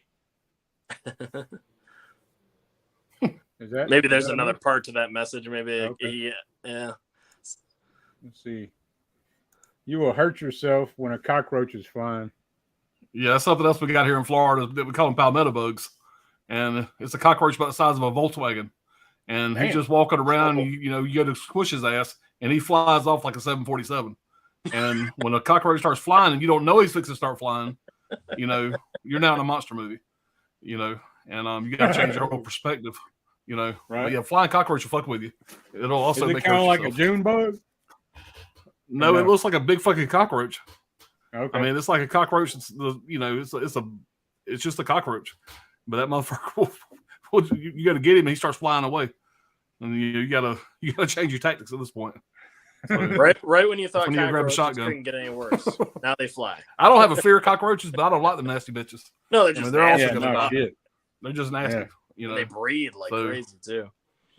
I couldn't even imagine living somewhere like Madagascar. Those hissing cockroaches. And some bitches. Yeah. I guess they bite you or something. I've seen some crazy shit on. But I tell you that one story from Creepshow, with all those fucking roaches, man. God, listen, that's fucked up. Yeah, man. Yeah. Oh yeah. And those are all real cockroaches too. Oh yeah. Yeah. Right. Yeah. While Wrangler says, John Goodman, that's right. I'm bad. Yeah. Yeah. He says that in the movie. That's great. Yeah. That's Night right. Shift is a good one. Oh yeah. Yeah. Night Shift. I've seen that in the theater. Yeah. All the rats and shit. Yeah. Yeah. Night Shift is that's another Stephen King movie. Yep. I think one of his short He's stories. talking about Graveyard Shift. Graveyard Shift. Yep. It's Graveyard Shift. Yep. Oh, is Graveyard Shift the Stephen King one? Which one's Night Shift then? He meant to say Graveyard Shift. I think he's talking about Graveyard Shift. Oh, okay. The Night Shift is the Night Shift I know is a comedy with Michael Keaton. Fonz. What's his name? Henry Winkler. And oh, that's Henry right. Winkler, And Michael Keaton. I just watched that the other night. Shelley Long. I love that movie. It's a Ron Howard movie. That's a good one, man. It is. Yeah, I just watched it the other night, man. I got the Warner Archives of that, and that's still holds up. It's a fun movie. They opened up a whorehouse inside this. They work the night shift in a morgue, and they decided to become pimps. Whatever they run whores out of the morgue. So yeah, it's let's funny. see. Wild Wrangler says American Werewolf in London. Good pick. Hell yeah, man. Love that damn movie. Let's see. Okay, I gotta go, and my number one is Jaws. Take care. There we go. See you, Chris. Yeah, man. I'm glad you stopped by, man. Yeah. I like Razorback. Wild Wrangler said. I got it in recently. I haven't watched it yet. Texas says Bowie did the theme song for Cat. Okay, that's what I was thinking then. Yeah. It's a weird one. That's a weird one. Cat People 42 and 82. Yeah, I've never seen the 42. I've heard good things about it though. Let's see. Venom 1981 with Klaus Kinski is a good snake one. I think that's got Oliver Reed in as well. There's another Venom movie with Rutger Hauer in it, I think. Ain't it? I believe it is. Not sure. There's quite a few called Venom because there's like a slasher from 2005 called Venom as well. Right. Yeah, they have the No, this superhero is movie before this. When I seen it, might have been late 80s, 90s, something like that. I'll have to look it up. The one he's talking about, I think it's called Spasms as well. It's Okay. an alternative title. All right. Where are we at? We're on 3. Number 3. Yeah. Yep. All right. Well, my number 3 is one that's I think this would also be considered a horror comedy, and you know where I'm at, where I live, you know the even this wasn't filmed in my area or whatever, but this is a crocodile alligator movie. I think it's a crocodile movie, and that's going to be Lake Placid. okay. Yeah. Yeah. This is another great horror comedy. Yep. Man, the Oliver Platt and what's the dude's name? Brandon Gleeson, the guy that plays the sheriff in this. They're fucking comedy gold, man. They're back and forth throughout this movie. Just makes it hit. Betty White in this. Betty White's got some great lines. It's just a really fun creature feature for me. It was directed by Steve Miner. You know, Steve Miner directed Friday the 13th Part 2 and 3. He directed House, and all kind of other shit. Stars Bill Pullman, Bridget Fonda, Oliver Platt, Brendan Gleeson, and Betty White. You got 3 people attempt to stop a gigantic crocodile who was terrorizing residents in Black Lake, Maine. And the crocodile was, you talk about Stan Winston. The crocodile was created by Stan Winston. So, which I didn't know that until I just did this, until I looked up on some notes on it. The largest crocodile in captivity was a creature named Lo Long. He was measured as 6.17 meters, 20 feet 3 inches, when he died from pneumonia in February 2023 in the Philippines. The crocodile depicted in this movie is about 10 feet longer. So obviously they went a little overboard exaggerating the size of this crocodile. But Betty White's killer in that movie too, man. She's hilarious. I mean, you get her cows, you blindfolding the cow and walking the cow down to feed the fucking alligator, and it's a crocodile. And it's great, man. She steals the show, man. She has so many great scenes in this. But this is comedy gold. But I love Oliver Platt in this. Probably my favorite role he's ever been in. Maybe this and Flatliners. But it's just a fun movie. And you know, at the very end, they bring out the fish and wildlife. You know, I work with fish and wildlife, whatever. That's part of what I do for my job. And so it was kind of cool seeing that at the very end. But I think it's a great movie. For as far as the creature feature goes, the alligator doesn't look necessarily real, but you know. Yeah, a movie like this, you kind of overlook that a little bit. It's just a fun time, man. I had a good time with it. Every time I watch it, I like it. My wife loves this movie, so we watch it quite often. She's not a big horror freak, but she does love this one. And the opening shot, man, it grabs you right away. You know, whenever the dude gets bit in half and he pulls him into the boat, whatever, you know, it's such a cool looking shot. So right away you're invested. You know, this is going to be something different. So yeah, it's a good time, man. I remember when I first seen the trailer for this. You know, back in the late 90s, 99, I think, when it came out. When I seen this trailer, it was one of those trailers that's like, oh, yeah, day one, I'm going to see that. I think I seen it in theaters a couple times, man, and it was just it was a blast. So, I mean, it lands at number 3 on this list here. Oh, yeah. So Betty White, man. Yeah, man. That'll work. This is the part that if I had a dick, I'd tell you to suck it. Yeah, right. You know, Betty White. she's a sweet little old lady saying that kind of shit. Right. But yeah, she steals it, man, for sure. Bridget Fonda was good in it too. yeah, she pretty much. I don't think it was right after this, but shortly after this, I think she kind of retired from acting. I don't think she did a whole lot of shit after this. Right. Not very much. But I've seen her recently, and something happened. Something bad happened. I don't know what the hell happened, but Yeah, I've seen it. Yeah, I'm not sure. Yeah. Follow Facebook on it. you can't tell her. You can't tell that. Have you seen her recently? no, I haven't seen her recently. I mean, she gained a ton of weight. And I don't know. Oh, really? What she must have went into some kind of Yeah, she was going through depression or something. I don't know what was going on, but I know that I don't think she acts anymore. I think she's totally retired now. I don't think she's done anything in a while. Right. But it's a fun Man. movie, man. It's got a lot of memorable scenes. And the alligator's really only shown, the animatronic part of the alligator they created is only on the screen for a couple minutes. But yeah, it's very effective. I remember that scene though where it's on that flatbed. Yeah. On the back of that 18-wheeler. Is it 18-wheeler? Yeah, it's like, what the hell? Yeah.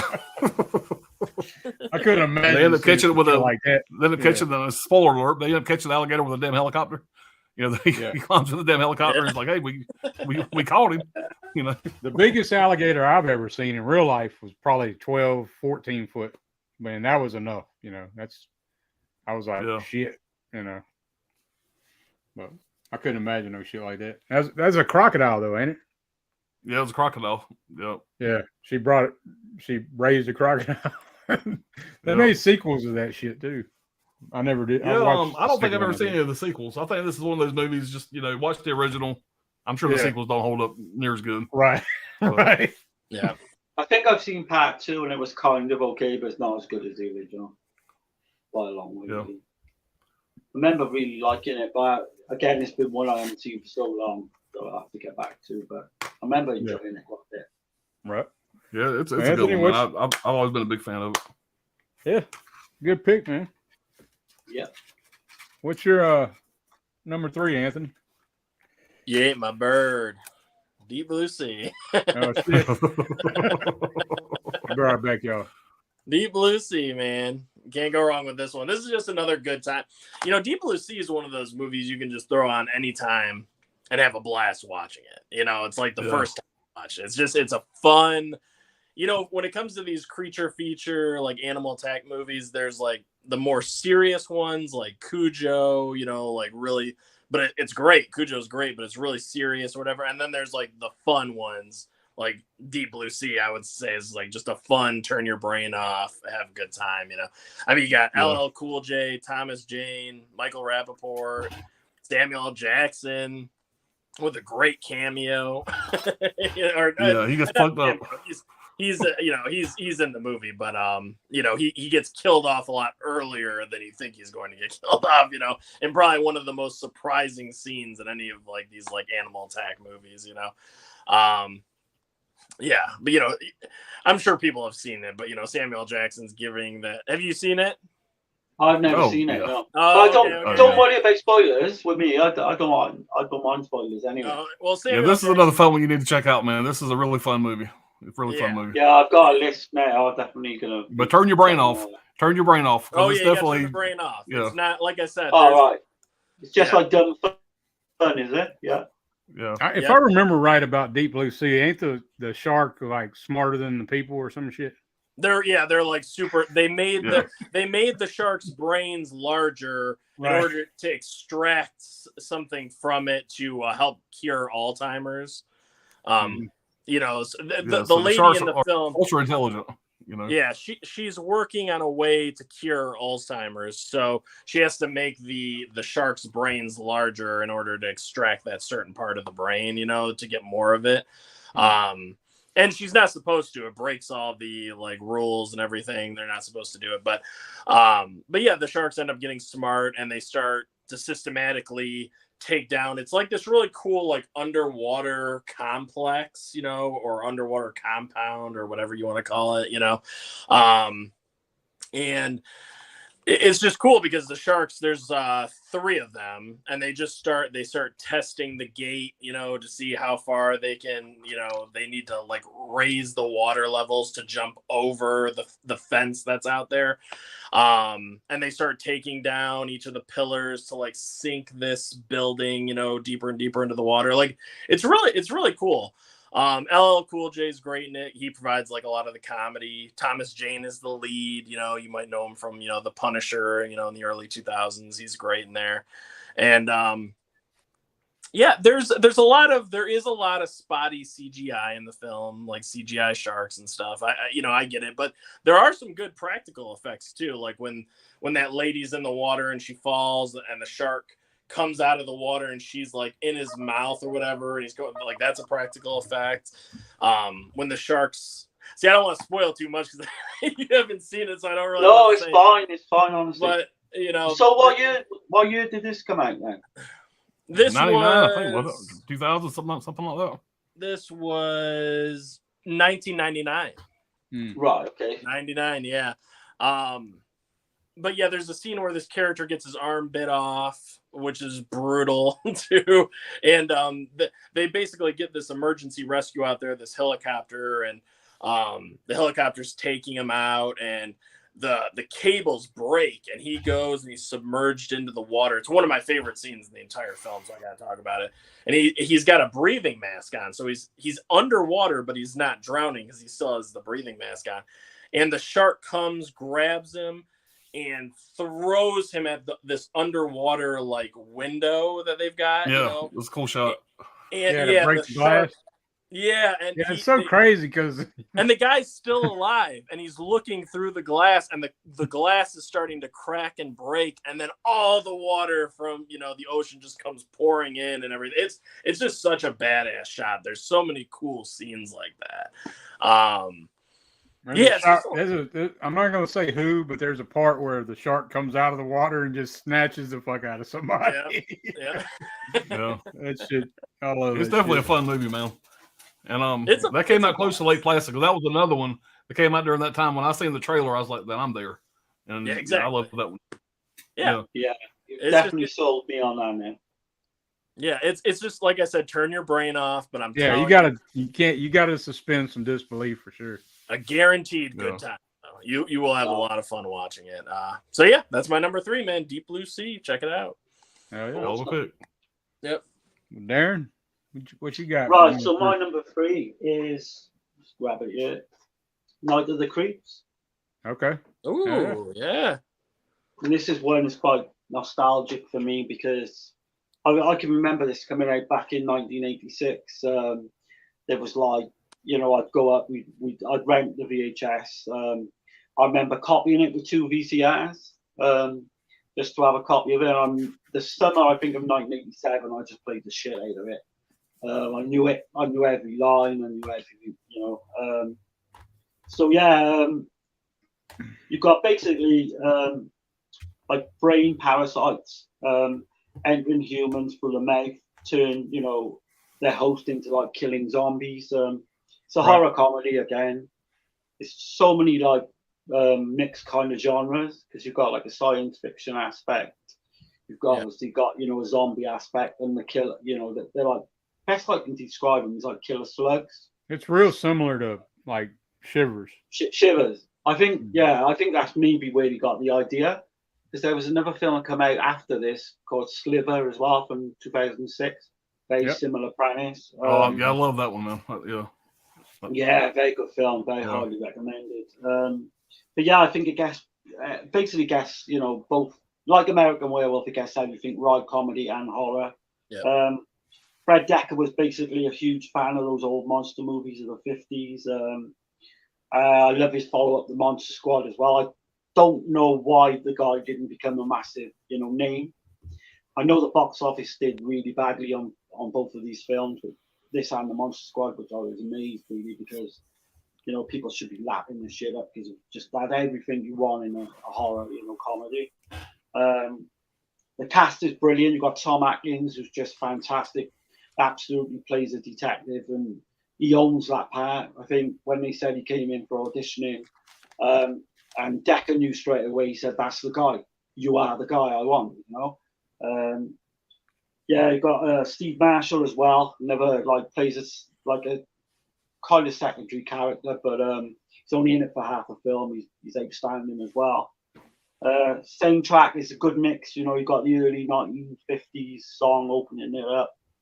We've got a couple of newer songs, the 80s as well. But yeah, there was a bit of controversy with the DVD as well, or the Blu-ray when it came out, with the cover, because it's I'll show you there. Really shitty cover. We didn't go with the original cover art, and people were going nuts about that. Is that the Scream Factory? Or no? Is it Scream Factory? I'm not sure. Why is it terrible? Yeah, I think so. But yeah, it's got basically all the faces like you used to get on the old Scream posters. Yeah. it's fucking awful. I think people even voted online for it. Yeah, because the old school VHS art I remember is, That's That's the screen the release killer. there. Yeah. but the Oh, the right, this cover is- art I remember is the dude in the tuxedo Yeah. and Yeah. and his face is all jacked up, you know. I don't think this is the Scream Factory. Okay. That one came out in 2009. What I'm thinking of, but my eyes are so bad I can't see it. The VHS art, though, I remember that tuxedo was, you know, I see it in the video Yeah. store all the time. But Oh yeah, basically yeah. You got That's the tuxedo right that's there. it. That's it right there. That's what I remember. that's the killer artwork out Yeah. here, Right. definitely. Yep. Yeah. Why didn't they just do that? I don't understand. Exactly. I don't know what was going on with that, but yeah, the whole cast, like I say, is brilliant. Tom Atkins, got Jason Lively and Jill Whitlow.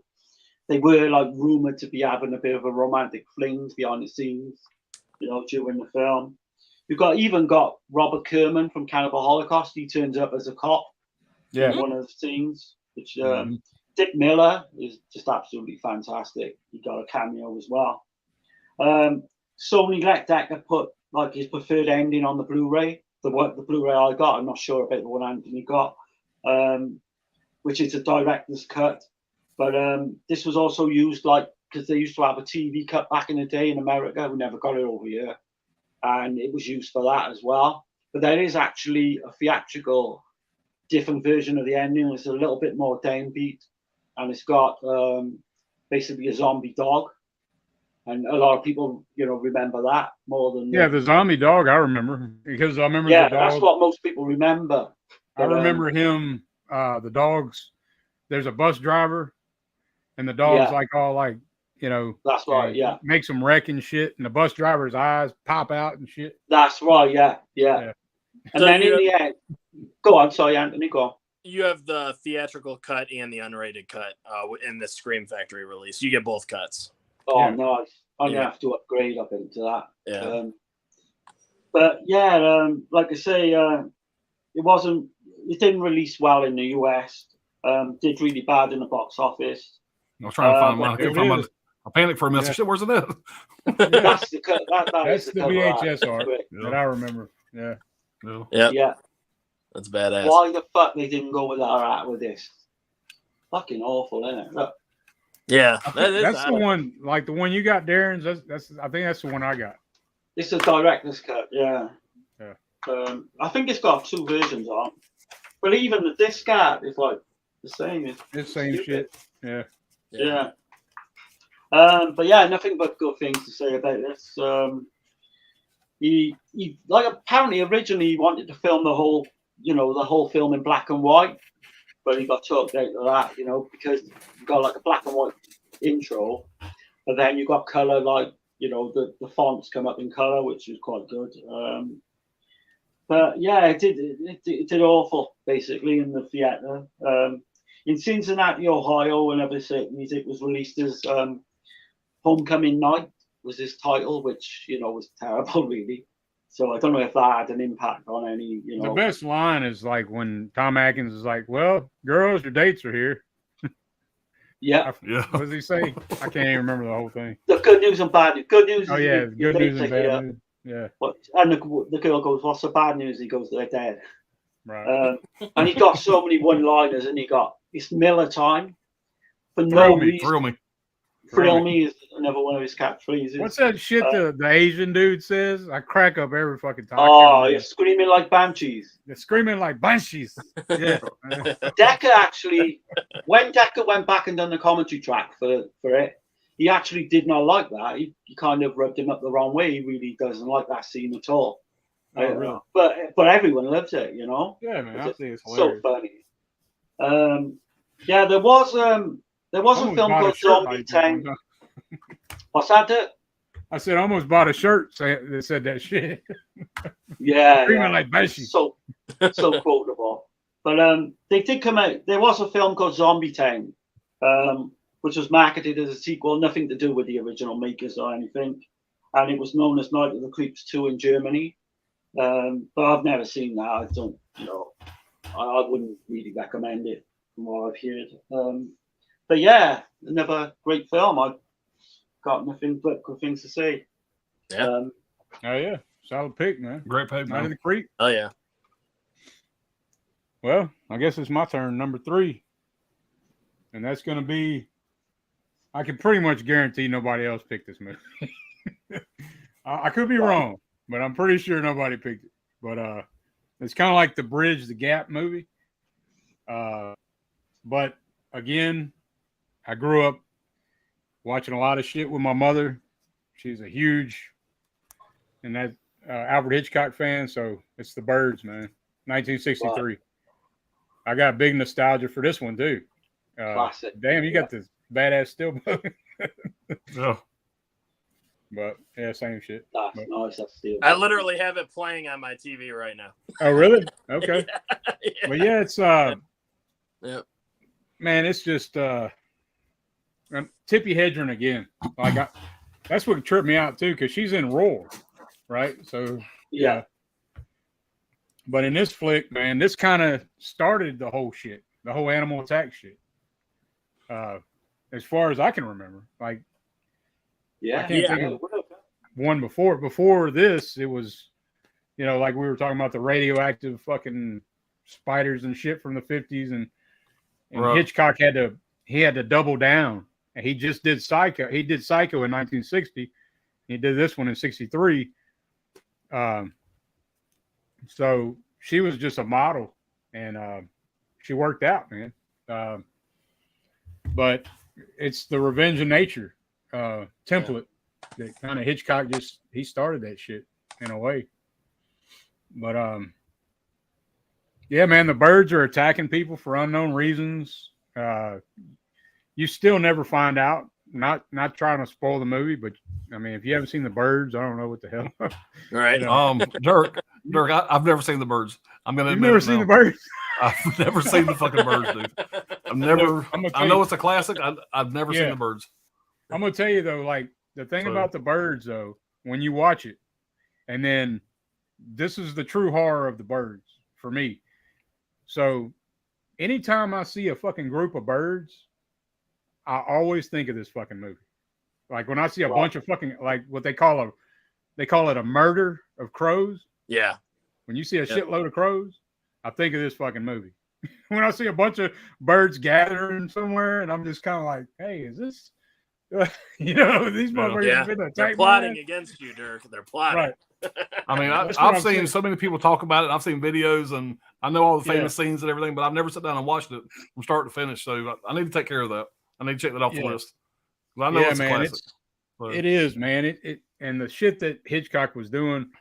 So there's 300. He said there was 371 trick shots in this movie. They had to wire the seagulls' beaks, so because they'll fuck you up. The seagulls will. They had to wire their beaks closed and shit. They couldn't do that shit today, No. But they had thousands of birds. Of different go to a types. Florida beach and pull out a bag of Cheetos. Yeah. Go to the Florida beach, open up a bag of chips, and them motherfuckers Right. will tear you up. Right. We used to fuck with people and get a handful of chips while they're laying in the sun and throw them at them, and the birds would just flock all over them. Damn. But man, as a kid, man, this movie stuck with me. Like I said, that's the true horror of it. I think that's what makes it real psychological too, because nobody knows why this shit's happening. And you Yeah. It kind I'm not of gets a little bit overlooked, doesn't it, by Psycho and Vertigo, Rear Window, and all it never explains why, which I think I've what seen makes it Vertigo, great. I've seen Rear Window, obviously I've seen Psycho. The Birds I Yeah. just never sat down and watched. So I've seen a lot of Right. Hitchcock, so I need to check that off the list. But Yeah, it's definitely worth a watch, big time. Hitchcock also said that if you can watch a movie with no sound and follow exactly what's happening, then you got a good movie. That Right. was like they'd have these silent films while they were making the movie. But I don't know. That's just a side note of what Hitchcock was saying, and I can see that with The Birds too, though. But he's got the reoccurring theme of what do you call it? Don't take shit for granted. You know what I mean? Like, Yeah. everybody takes shit for granted. Like you don't think about shit like that. And just one day, if all the birds wanted to just attack all the humans, what the fuck would you do? Like they're unpredictable. You can't stop them all. You know, they just fucking come attack you, fucking sneak attack your ass from any angle and shit. I mean, there's some crazy shit going on for the time. You know, it looks a little dated when you watch it now, but it still holds up pretty good.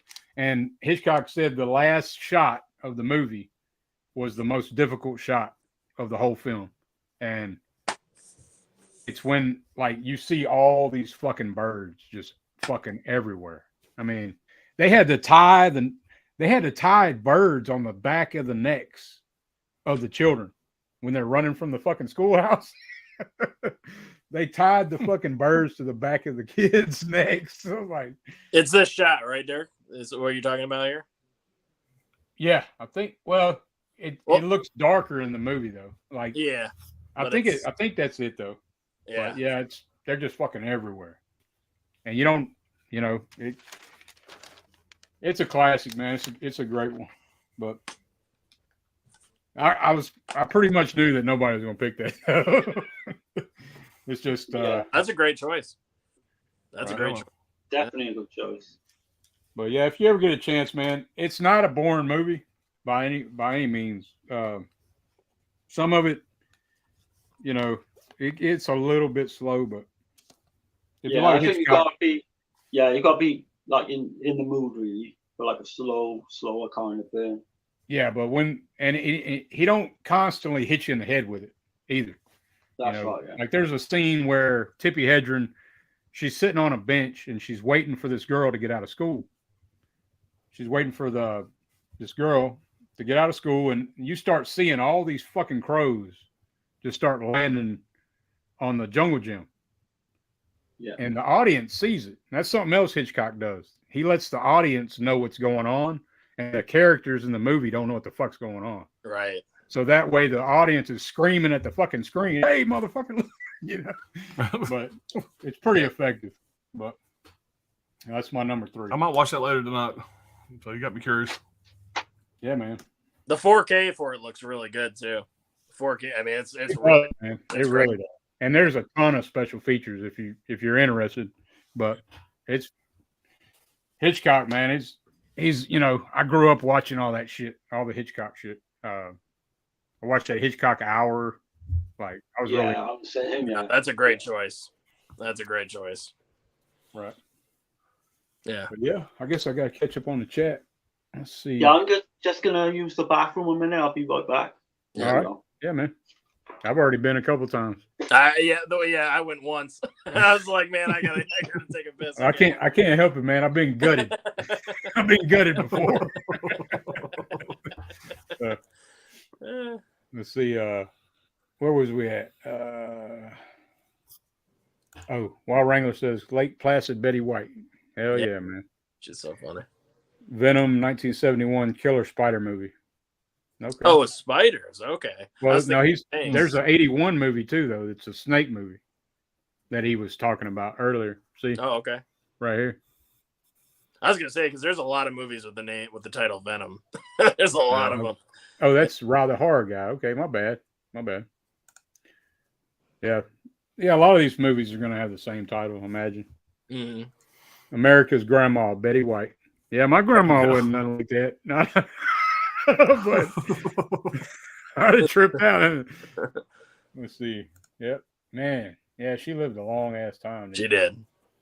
Yeah. What, 99? I think she was just short of her 100th birthday, I believe. I think. Man, she had a hell of a life. Yeah. Lake Placid Legacy 2018. Yeah, one of the sequels. Okay. Lake Placid 2, 2007. John Snyder. Yeah, John Snyder played Bo Duke in the Dukes of Hazzard. Okay. Let's see. Saw Deep Blue Sea in theaters. Mm-hmm. Saw Deep Blue Sea with Three Kings at the drive-in, Texas said. Nice. Hell yeah, man. I wish we had a drive-in closer one to me. Yeah, kid, man. They closed down when I was still a kid. They closed down a long time ago, early 80s. Yeah, the closest drive-in for me is in Longview, Texas, and it's it's in Texarkana. My bad. It's in Texarkana, and the only thing they show is the town that dreaded sundown once a year. Yeah. That drop that I know of, but that's the town that shit happened. Yeah. But let's see. Wild Wrangler said, "Cool." I heard that the Deep Blue Sea big glass break scene wasn't supposed to happen, and they almost killed everyone with all the water, and they put it in the final film. Oh shit! Damn. Oh wow, yeah, no, yeah, that's that's interesting. It looks really. I mean, it looks so well. The way they filmed it and everything was so. Yeah, I remember really good. being in the theater watching that. It was so suspenseful the way they did it, you know. Hmm. And just the fact that the guy's still alive and he's looking at them like, you know, it's Yeah. like, oh my god, yeah. And Trini says, "Night of the Creeps" is a good one. Yeah, Mm-hmm. Night of the Creeps, The Gate, and Monster Squad. Love these movies. Yeah, sure. Night of the Lepus, 1972. Mm. See, I was gonna, I've is never that? seen that one, but I've heard Yeah. about it. I I got the meant to Scream get. Factory release of it. Okay. Yeah, I didn't get around to it, but I need to check it out. Let's see, Deadly Eyes, 1982 with Scatman Crothers. Yeah, man, Scatman's awesome. That's Anytime. a killer rat movie, I think. I've never seen that one.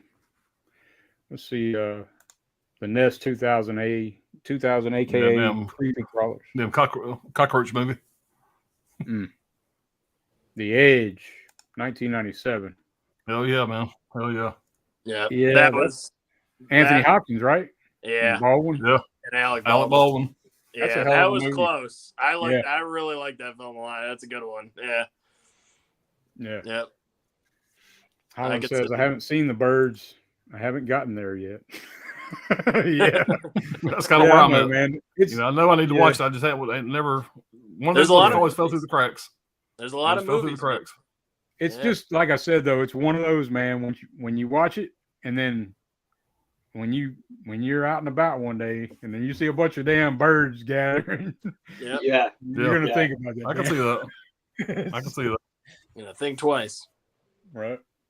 The Birds and The Birds 2. Now I don't know about The Birds 2. I don't think I've I seen think that Birds 2 was of Vinegar Syndrome. I think partner label release. I think one. recently. Oh, you're thinking of Birdemic, right? No, that they put out the Birds 2 also. I think. Oh, they did. Okay, yeah, you're Yeah, right. one You're of right. the. I think it was one of their partner labels. I think. I know it was on the Vinegar Syndrome website. Yeah. And Now you want to talk about pure shit? That's Birdemic. yeah, I've seen shit on that. I heard it was pretty Yeah. bad. Yeah, I've that's- heard that's bad as well. Yeah, Yeah. I hear that if you go see it at a screening or whatever, they give you a shot of tequila. All right. have any of you seen the Italian film as well? Zombie Killing Birds. I think it's Zombie 4. Mm-mm. Or I might be own it Zombie from 5. Severin, but I haven't seen it yet. But it's on the shelf. I've heard that's So, pretty wild. yeah. Zombie killing birds. Yeah, I hadn't seen it. don't expect anything like amazing. It's just Right. a fun, good time. I think from what I hear. Yeah, just another turn your brain off and enjoy it kind of. Yeah, exactly. Right. Yeah, like a lot of these. Really. Yeah. Let's see. Wild Wrangler says, "World will never know, Dirk, about the birds." Yeah. Yep. And Bats, 1999. Yeah, I remember that one. Yeah. With Lou Diamond I Phillips. think they had Lou Diamond Phillips in it. I think. Yep. Right. He played like the town sheriff or something, if I remember correctly. I rented that when Yeah. it first came out. I remember when it came out. I liked it. Let's see. Any plans on doing an hour to kill top 5 Hitchcock movies? Maybe. Yeah, Maybe at I'll some be up point. for it. Yeah. Yeah, maybe so. He's got enough of them, that's for damn sure. Yeah, I mean, Hitch is a man. He master of suspense. Mm-hmm. Let's see. Wild Wrangler, The Nest, 1988. Yeah. All right. Well, we caught up on the chat. Nice. Where we at? Number 4? Number 4. Number 4, and Wild Wrangler kind of ruined my thunder on this one a little bit. Number 4 is The Edge. Hey, Yeah. Hey, There but it no, is. man, you get to go in depth You know, on it. Yeah, Anthony Hopkins, Alec Baldwin, Harold Perrineau. I always say his name wrong, I feel. Ella McPherson, Bart the Bear. That's the bear's name, Bart the Bear. He's been in a shitload of other movies. I think he passed away shortly after this one here. But he was in Legend of the Fall. He was the bear that attacked what's his name? Brad Pitt. He was also in that movie, the comedy from the 80s. Shit, I made a note of it here. The Great Outdoors with John Candy and Dan Aykroyd. He was the bear that legend in that movie. They shot in the ass, and you can see his ass cheeks. You know, so he's been in a shitload. He's like the most popular Hollywood bear they use in a shitload of movies. But anyway, about that, this movie here is fantastic. I've seen this so many times. It is, man. That's a really good one. What I remember about this movie, this don't really matter. It's a side note, my memory of the movie. Me and my ex-wife, whatever, were trying to decide what to go see one Friday night. We were sitting at the restaurant, and we were trying to decide between this and The Game. That Criterion release with Michael Douglas, The Game. Yeah. And we ended up going The Game. The film. And so I didn't see this that came out Game. on video. You know, and so that's the first time I seen it, and man, it blew me away. And I've watched this movie so many times. I didn't even watch it with the streams. I've seen it so many times. I didn't really need to refresh my mind. I watch it at least once a year. It's just a great survival movie. You know, you got great act. Of course, I mean Anthony Hopkins, or Sir Anthony Hopkins. Sorry, right. He's a living legend, and I love him in this movie. I love his character, Alec Baldwin. One thing about this movie that I've noticed all the time when I watched it, and I actually wrote down a note I seen on it on IMDb, is how many times they say the name Charles. Alec Baldwin is like, "Come on, Charles, come on, Charles," and he ends up saying Charles like 85 times during the movie. Put that on IMDb. But yeah, it's one thing that I noticed watching it. But it's just, if you're into a survival type movie, the very end when they finally had to make a stand against this fucking bear when you got a taste for blood, so now he's a man eater, and this bear has just been just fucking with them and stalking them throughout the woods when they were in a plane crash. If you hadn't seen the movie, and they're trying to get out of the wilderness, whatever, and this bear's just fucking with them. And when Anthony Hopkins finally just had enough, and he's giving that speech to Alec Baldwin, you know, about what one man can do, another man can do, you know, and he just get him all hyped up, whatever, to kill the bear. And that's Hopkins is like gold, man. It's gold. Hopkins' character is like highly intelligent, though, right? Oh yeah, he's a billionaire. He's this billionaire guy, and he's super intelligent. He's read all these books. He has knowledge about everything, but he's never really had to use it, you know, because he's never been in a situation like this. So when the plane goes down, he has all this knowledge. He's always reading these survival books, and he's about anything you can think of, he knows about it. And so he had a chance to really shine once he got in a situation where he had to survive. But Anthony Hopkins was suffering from a slip disc throughout filming, and incorporated the pain he felt into his performance. Just kind of the actor he is, you know. Everybody said back pain, you know. You see him when he's like going up a mountain and shit like that. You know, you think he's acting, but he's really in friggin' pain. Right. I mentioned Bart the Bear. This is his final acting role before his death on May 10th of 2000. This movie came out in 97. He was 23 years old, the bear was. Let's see. This was the second movie that Sir Anthony Hopkins worked with Bart the Bear. The other was Legends of the Fall. Another great movie. I haven't seen that. Robert De Niro and Dustin Hoffman were considered for the role of Charles Morse. That was Anthony Hopkins' character. There's a great twist at the end of this movie. You kind of know it's coming, but even when it happens, you know, just the way Anthony Hopkins handles it, it's just a great back and forth between him and Alec Baldwin.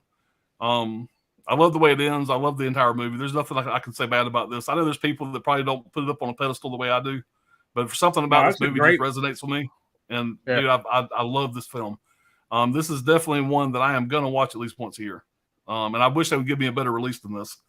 Just a standard studio release. I would love to see a nice big box set of this movie here. Probably never happen. This movie kind of bombed a little bit, you know, the box office, whatever. It's not like a big cult classic or anything like that. But if you haven't seen The Edge, man, check it out. I'm surprised it didn't do better, you know? Like, honestly, this is the first time I've ever heard of that film. Yeah, man. Oh man, it's really good. You gotta watch The Edge, man. It's so good. Yeah, it's so good. And like I said, I might be building up too much, but I'm just a big fan of it. But definitely check it out. I think you'll enjoy it. Oh yeah, for sure, definitely. Man. I don't see how you can not like that. Pretty much anything Anthony Hopkins is going to be good. He's going to act good. I don't think he can act bad. And Right. this movie here just puts him in a good element that he just really shines. And Alec I think It's probably my Baldwin's like favorite movie with Alec Baldwin in it. I'm not a huge Alec Baldwin fan, but I think he And does a good Baldwin's job as a the kind of slimy guy. in total this. asshole in that movie. Yeah, I think the title of that though is a bit off-putting because you don't really know what you're getting. Like The Edge, Right. doesn't really tell you. You know. Yeah, yeah. it might be Great. that might be why the title.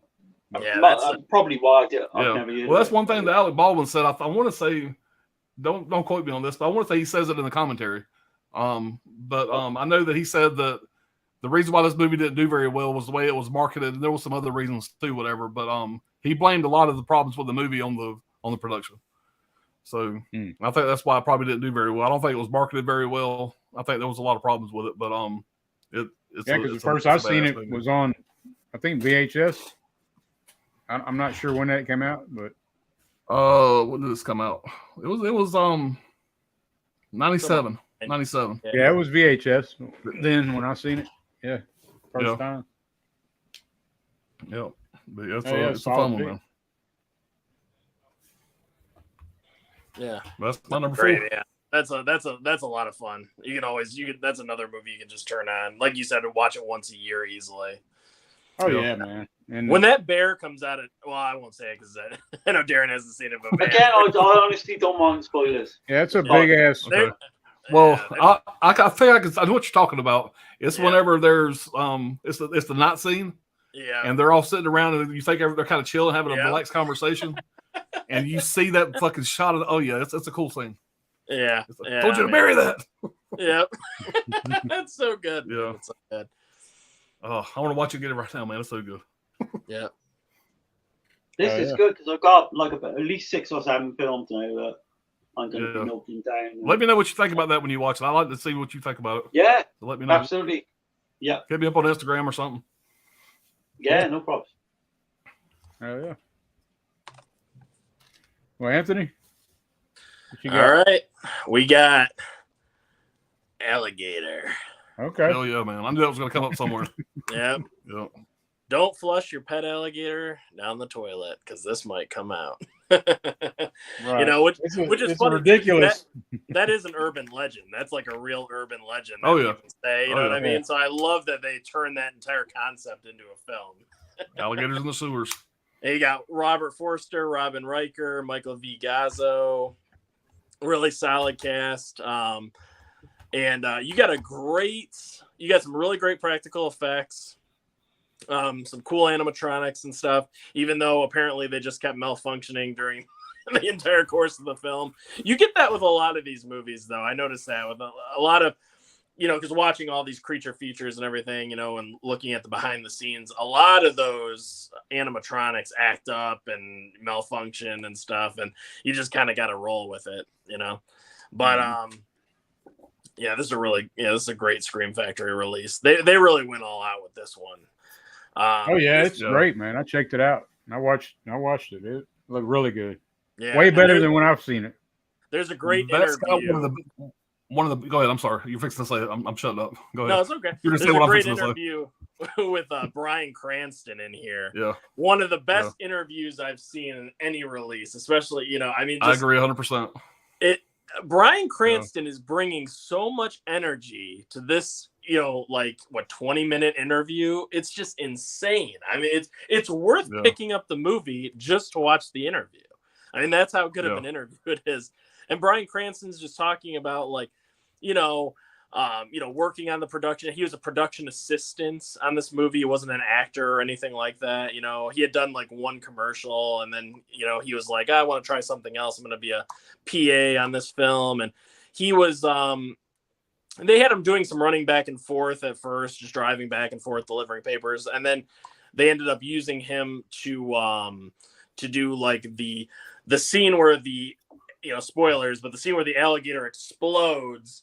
Bryan Cranston was in charge of using mixing the corn syrup and the red dye and all that. And he's talking about how he's just stirring it and getting it ready. You got Henry Silva in that too. Hunting the Yeah. alligator. Yeah. Really? I've only ever seen the trailer and I really enjoyed Henry it. Silva. Colonel Yeah. Brock. Yeah. Yeah. And he's just So Bryan Cranston, like that explosion that happens at the end with the alligator, he made like he created all the blood and all the parts, the styrofoam like parts that are supposed to be pieces of the alligator and all that stuff. He made that. He put all that into the alligator, and then they just blew it up. They actually blew up the alligator and all that stuff. So Bryan Cranston got to work on that, and he was talking about how, Robert Forster and him took Robert Forster hitched a ride with Bryan Cranston on his it was Bryan Cranston and a few other people on the way to set, and Robert Forster's like, hey, can I get a ride? And I guess Robert Forster really really had a good conversation with Bryan Cranston. He was actually like, he's like, oh, what do you do on the, because Bryan Cranston's like really meek and mild at the time because he's still young and he doesn't want to talk to the lead actor of the film. But Robert Forster keeps engaging him, and he's like, oh, what do you do on the film? And Bryan Cranston's like, oh, I'm just a PA. I'm just doing this. And he's like, oh, wow, you're working with the practical effects and the blood and all that. That's really interesting. Why don't you tell me about it? And just really got to know him and stuff, even just for that short car ride. And it had a huge impact on Bryan Cranston, going forward. Because he realized like, oh, wow, he's just a regular guy. He even said, he's like, just call me Bob. You don't got to call me Robert, just call me Bob. And it really, and then years later, decades later, they got to work together again on the set of Breaking Bad. And this time Bryan Cranston's the lead and Robert Forster is like the supporting character, and it's like, it was just so cool because they got to catch up again. If I had to pick my top 5 Scream Factory special features, that's probably going to be number 1. That interview was gold, man. It's worth that release right there. Yeah, I forgot to mention something. I'll wait till you're finished, Anthony. I was just gonna say it's just a really fun film. I mean, it kind of does the Jaws thing, in a lot of ways or whatever. But it's like, it's a blast though. I mean, there's literally even a scene where the alligator's in the water and they're throwing like the dynamite over, trying to like blow them up, and shit like that. And they're just having a good time with it. It's a fun film. The scene where the alligator actually eats a kid, I was like, holy shit, he ate that little kid. They're like making him walk the plank, and I'm like, well, they're not gonna really kill that kid, and they fucking do. He falls off into the pool. The things were different back then, man. Like, they didn't give a shit back then. I was like, damn, man. Yeah, they wouldn't do that nowadays. And Robert Forster just he's doing a great job as the lead. I love the scene where they're like all the cops are swarming the tunnels, trying to like flush the alligator out and everything, and it's just a lot of fun, man. There's a lot of blood and gore and stuff. The alligator eventually gets out of the sewers and just starts tearing people apart, and there's lots of blood and that's the same. That's like we was talking about earlier. Same director as Cujo, and he said he tried to do that misdirection point of view shot in Alligator, but he was unsuccessful in Alligator. But he did succeed in Cujo. But he also did Cat's Eye as well. Oh, yeah. Okay. He did Cat's Eye. Yeah, I like Cat's Eye. Dude, that's a good horror anthology right there for sure. Yeah. But anyway, just for anyone that hasn't seen Alligator, I highly recommend it. Like if you like Jaws and movies like that, you're gonna love Alligator. Because it's got some of those similar feels. I almost forgot. The guy who's the hunter in this film, who's like I'm Mr. Badass. I got all these guns. I'm gonna hunt this alligator. That's Henry Silva. Yeah. And he's like, and then he confronts the alligator and just gets eaten in like 5 seconds. Right. It's so fucking fun. Yeah. I love that scene too, man. There's just so much good. Henry Silva's a bad guy. And have you seen Alligator Hunt, Darren? No, I've only ever seen the trailer. And they look fucking wild, the trailer is. Oh yeah. But it's always again been on my radar.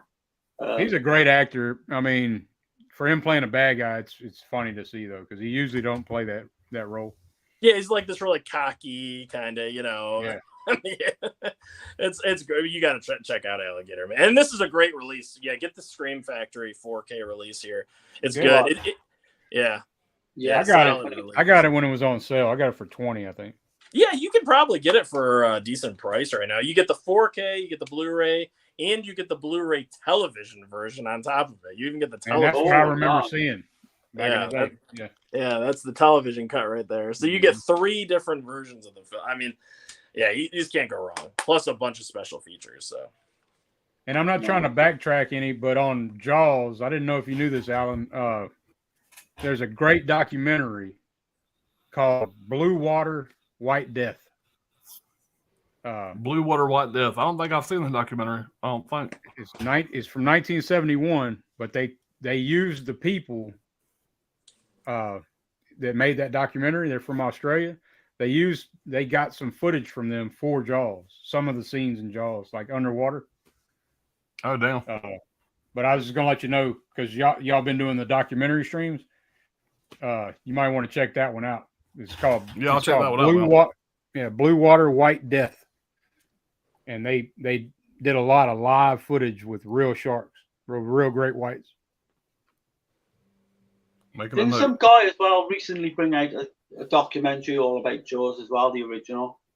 I'm sure I read that somewhere, like literally in the past like 12 months. There's a ton of stuff on that release of Jaws, that 45th anniversary edition. Yeah. Yeah, I think that's what it is.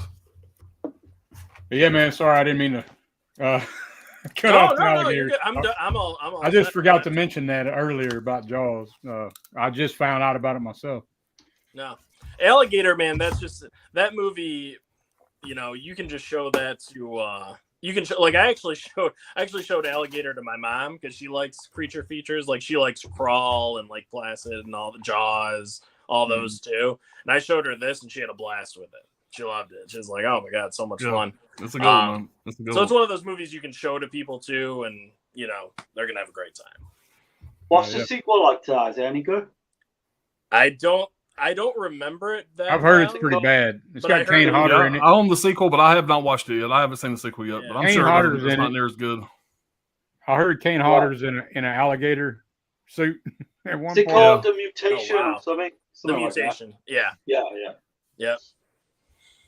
But there's mixed. I mean, you know, a lot of people have fun with it, from what I heard. I've never seen it, but yeah, I don't remember. If I have seen it, I don't remember it. But it might be one of those it's so bad that it's good kind of things. You can laugh at it. Maybe it's one of those type of films. Yeah. Right, yeah. I'm sure you the Dead Pit Boys mention it. But, yeah, I'm sure. Yeah. But yeah, man. Great pick. Thanks. Alligator. Darren, what's your number? We're at number 4, right? I highly doubt that anyone's got this on their list. It's Lucio Fulci's The Black Cat. Yeah. Hell yeah. I'll have to add that to the list. I haven't seen that one. Yeah, that's his take. That's his take on Edgar Allan Poe's Black Cat. That's right. Yeah, it's in a double box set. It's called the Black Cat's box set from Arrow. Mm-hmm.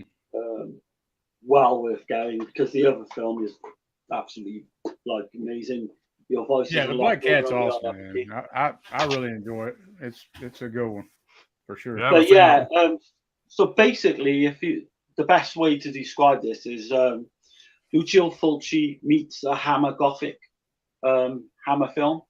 It's kind of a mix between the two, and if that sounds like appealing to you, then you know it really is. A professor with the psychic ability to communicate with the dead uses his powers on his pet cat in order to take vengeance upon his enemies.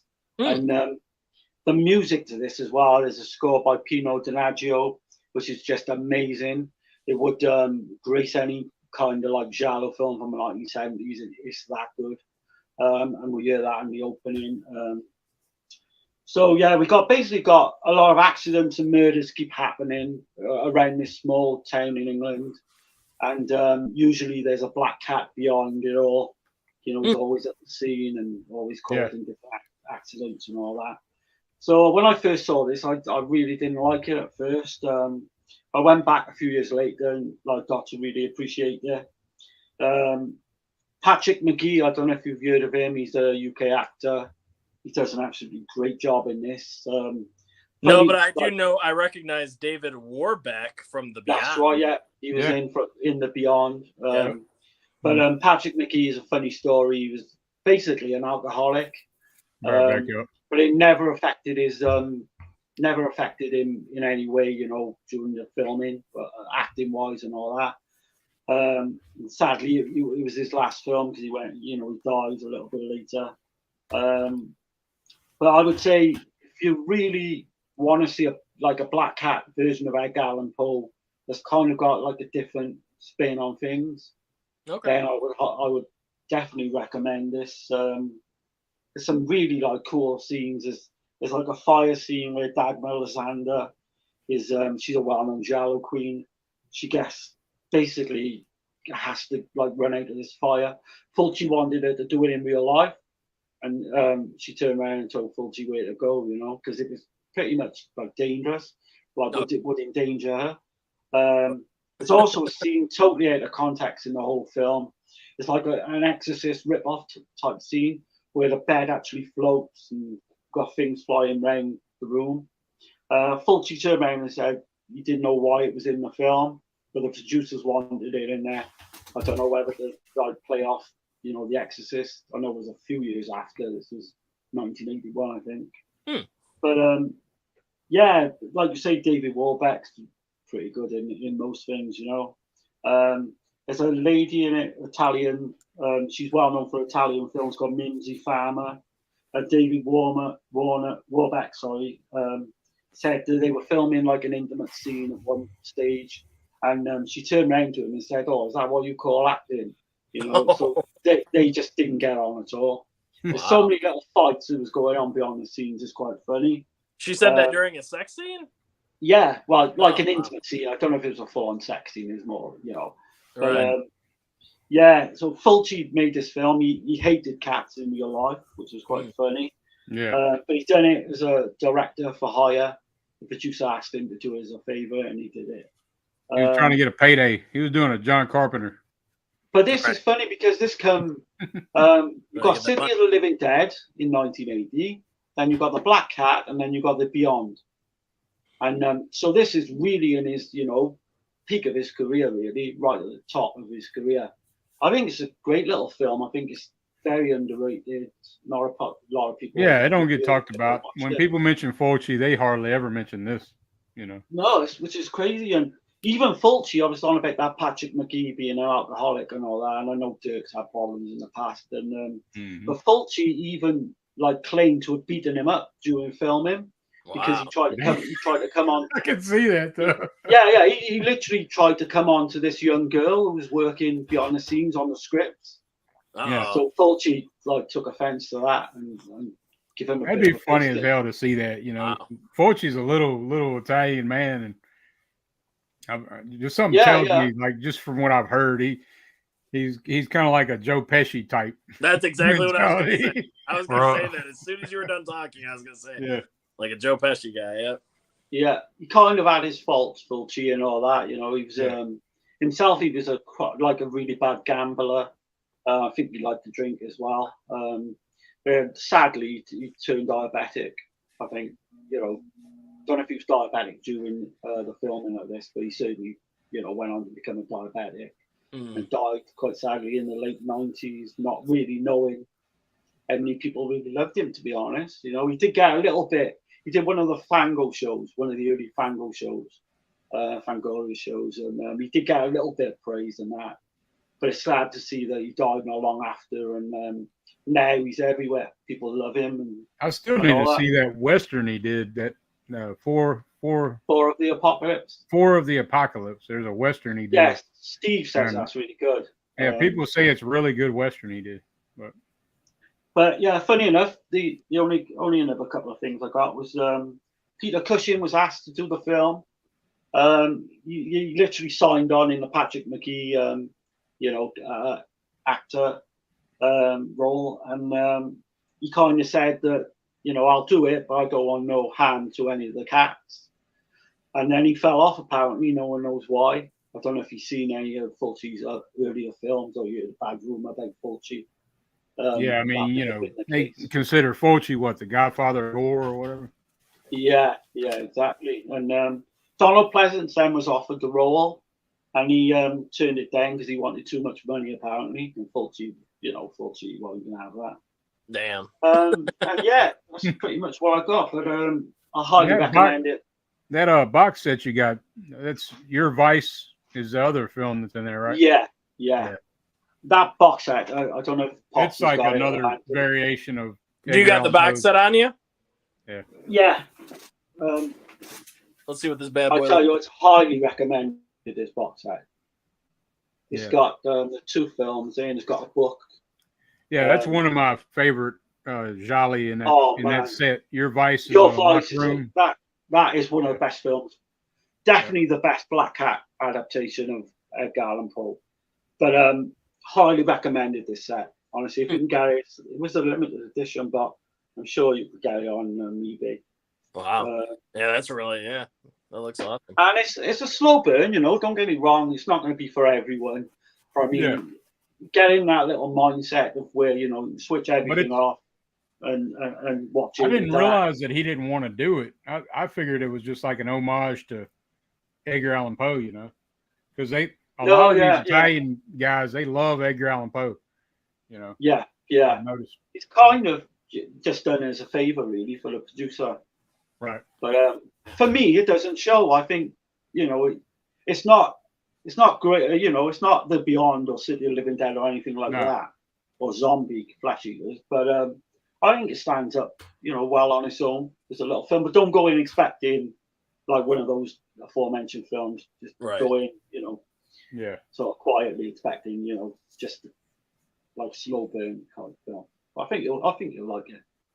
Okay, no, that's a good recommendation. I'm glad you guys are. So that's good. You bring a little bit of the foreign film industry into it too. So we have a nice, and then Dirk had like Birds. You know what I mean? So it gets Classic. some of the older classic Hitchcock. That's everybody's bringing something different to the table. I like that.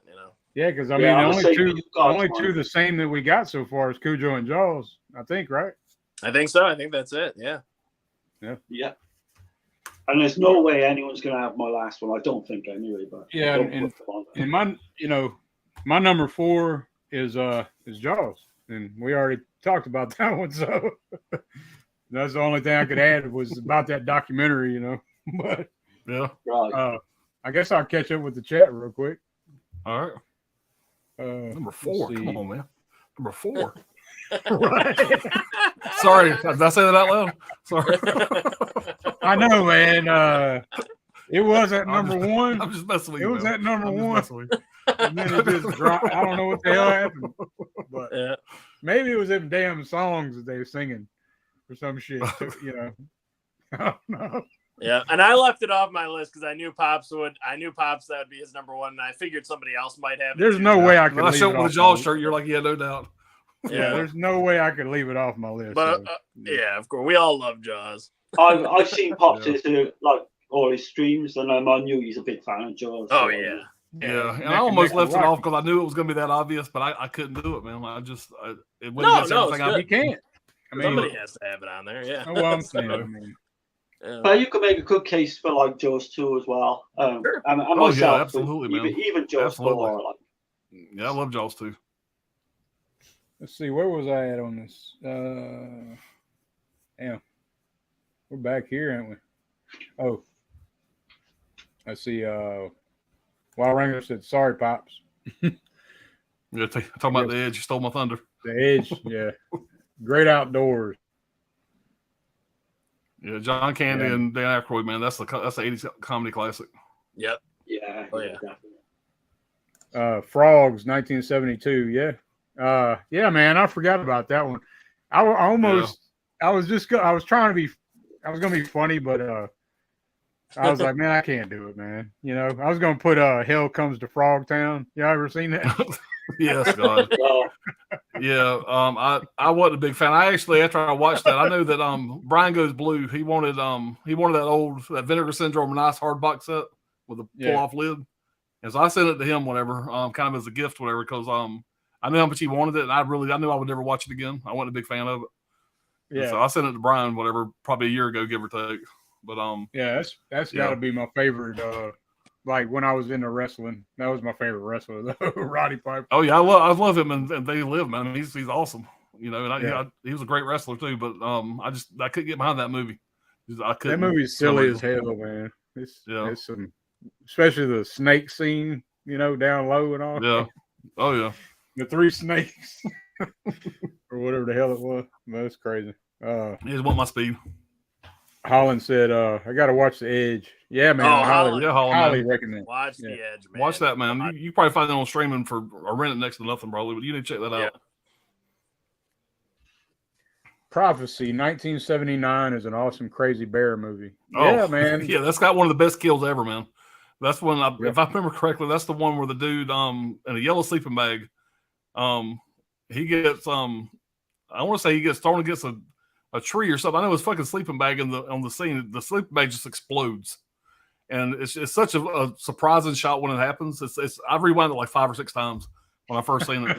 It's worth watching the movie just for that one scene. The guy in the yellow sleeping bag, he gets totally annihilated, and it's pretty funny. Yes, Terrible it is. effects, but it's one of those movies that are just kind of sort of okay. so bad it's good, but it's not a bad movie. Yeah. Is that the one with I like the it's prophecy. a weird cover? It's like something looks like something in an egg or a womb or something. I Is that think the so. one? Yeah, I think so. Yeah. Yeah. Yeah. No, you say yeah. Yeah. Wild Wrangler says, yes, it is. Ryan, let's see. Prophecy, Robert Foxworth. Yeah, it's worth a watch. It's fun. Texas says, there's a great alligator movie on Shudder. It's Korean, I believe, called The Pool. It's pretty suspenseful. Oh, I've it's seen that. really good. Yeah. It's Yeah, really I did good. see that. Yeah. Yeah. That wasn't a bad movie. I forgot about that. No, it was good, man. That's a good pull there. That's good. I Yeah. hadn't thought about the movie in a while. I watched it on streaming. Yeah. And it was it's a good one. I checked it out one day. I was just, I got so many movies to watch, but yeah, for some reason I'm going to watch. Let's see. Wild Wrangler. It happened at Lakewood Manor. It happened at Lakewood Manor, 1977. I've AKA. heard of that one. Okay. I've never seen it, but I've heard of it. There's my wife saying, you four guys are a great team. Y'all keep it very interesting. Oh, thank you. Thank you, baby. Yeah, thanks, man. Let's see.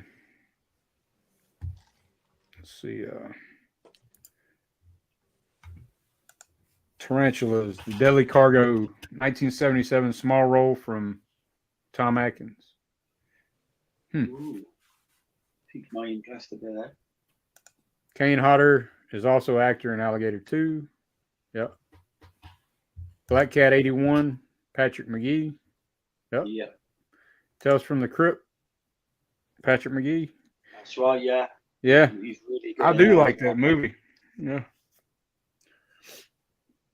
Let's That's a see, really good anthology. Yep. Black Sheep 2006. Now, I haven't seen that, but I've seen the trailer and that shit looks bonkers. I watched as it for hell. the stream, and it is a fucking great time. It is gory as hell. Imagine Right. Shaun of the Dead and a creature feature has a baby. That's pretty Right. much what the vibe you're going to get from this. And I wanted to put it in my top 5. I wasn't able to get a physical copy of it. Was one reason why I didn't show it. But because it's out of print, and it was like $60, $70 or something, if I remember correctly, on eBay, or maybe that was Amazon. But yeah, Black Sheep's a lot of fun. It's a very unique movie. It's definitely worth a watch. It's a good time.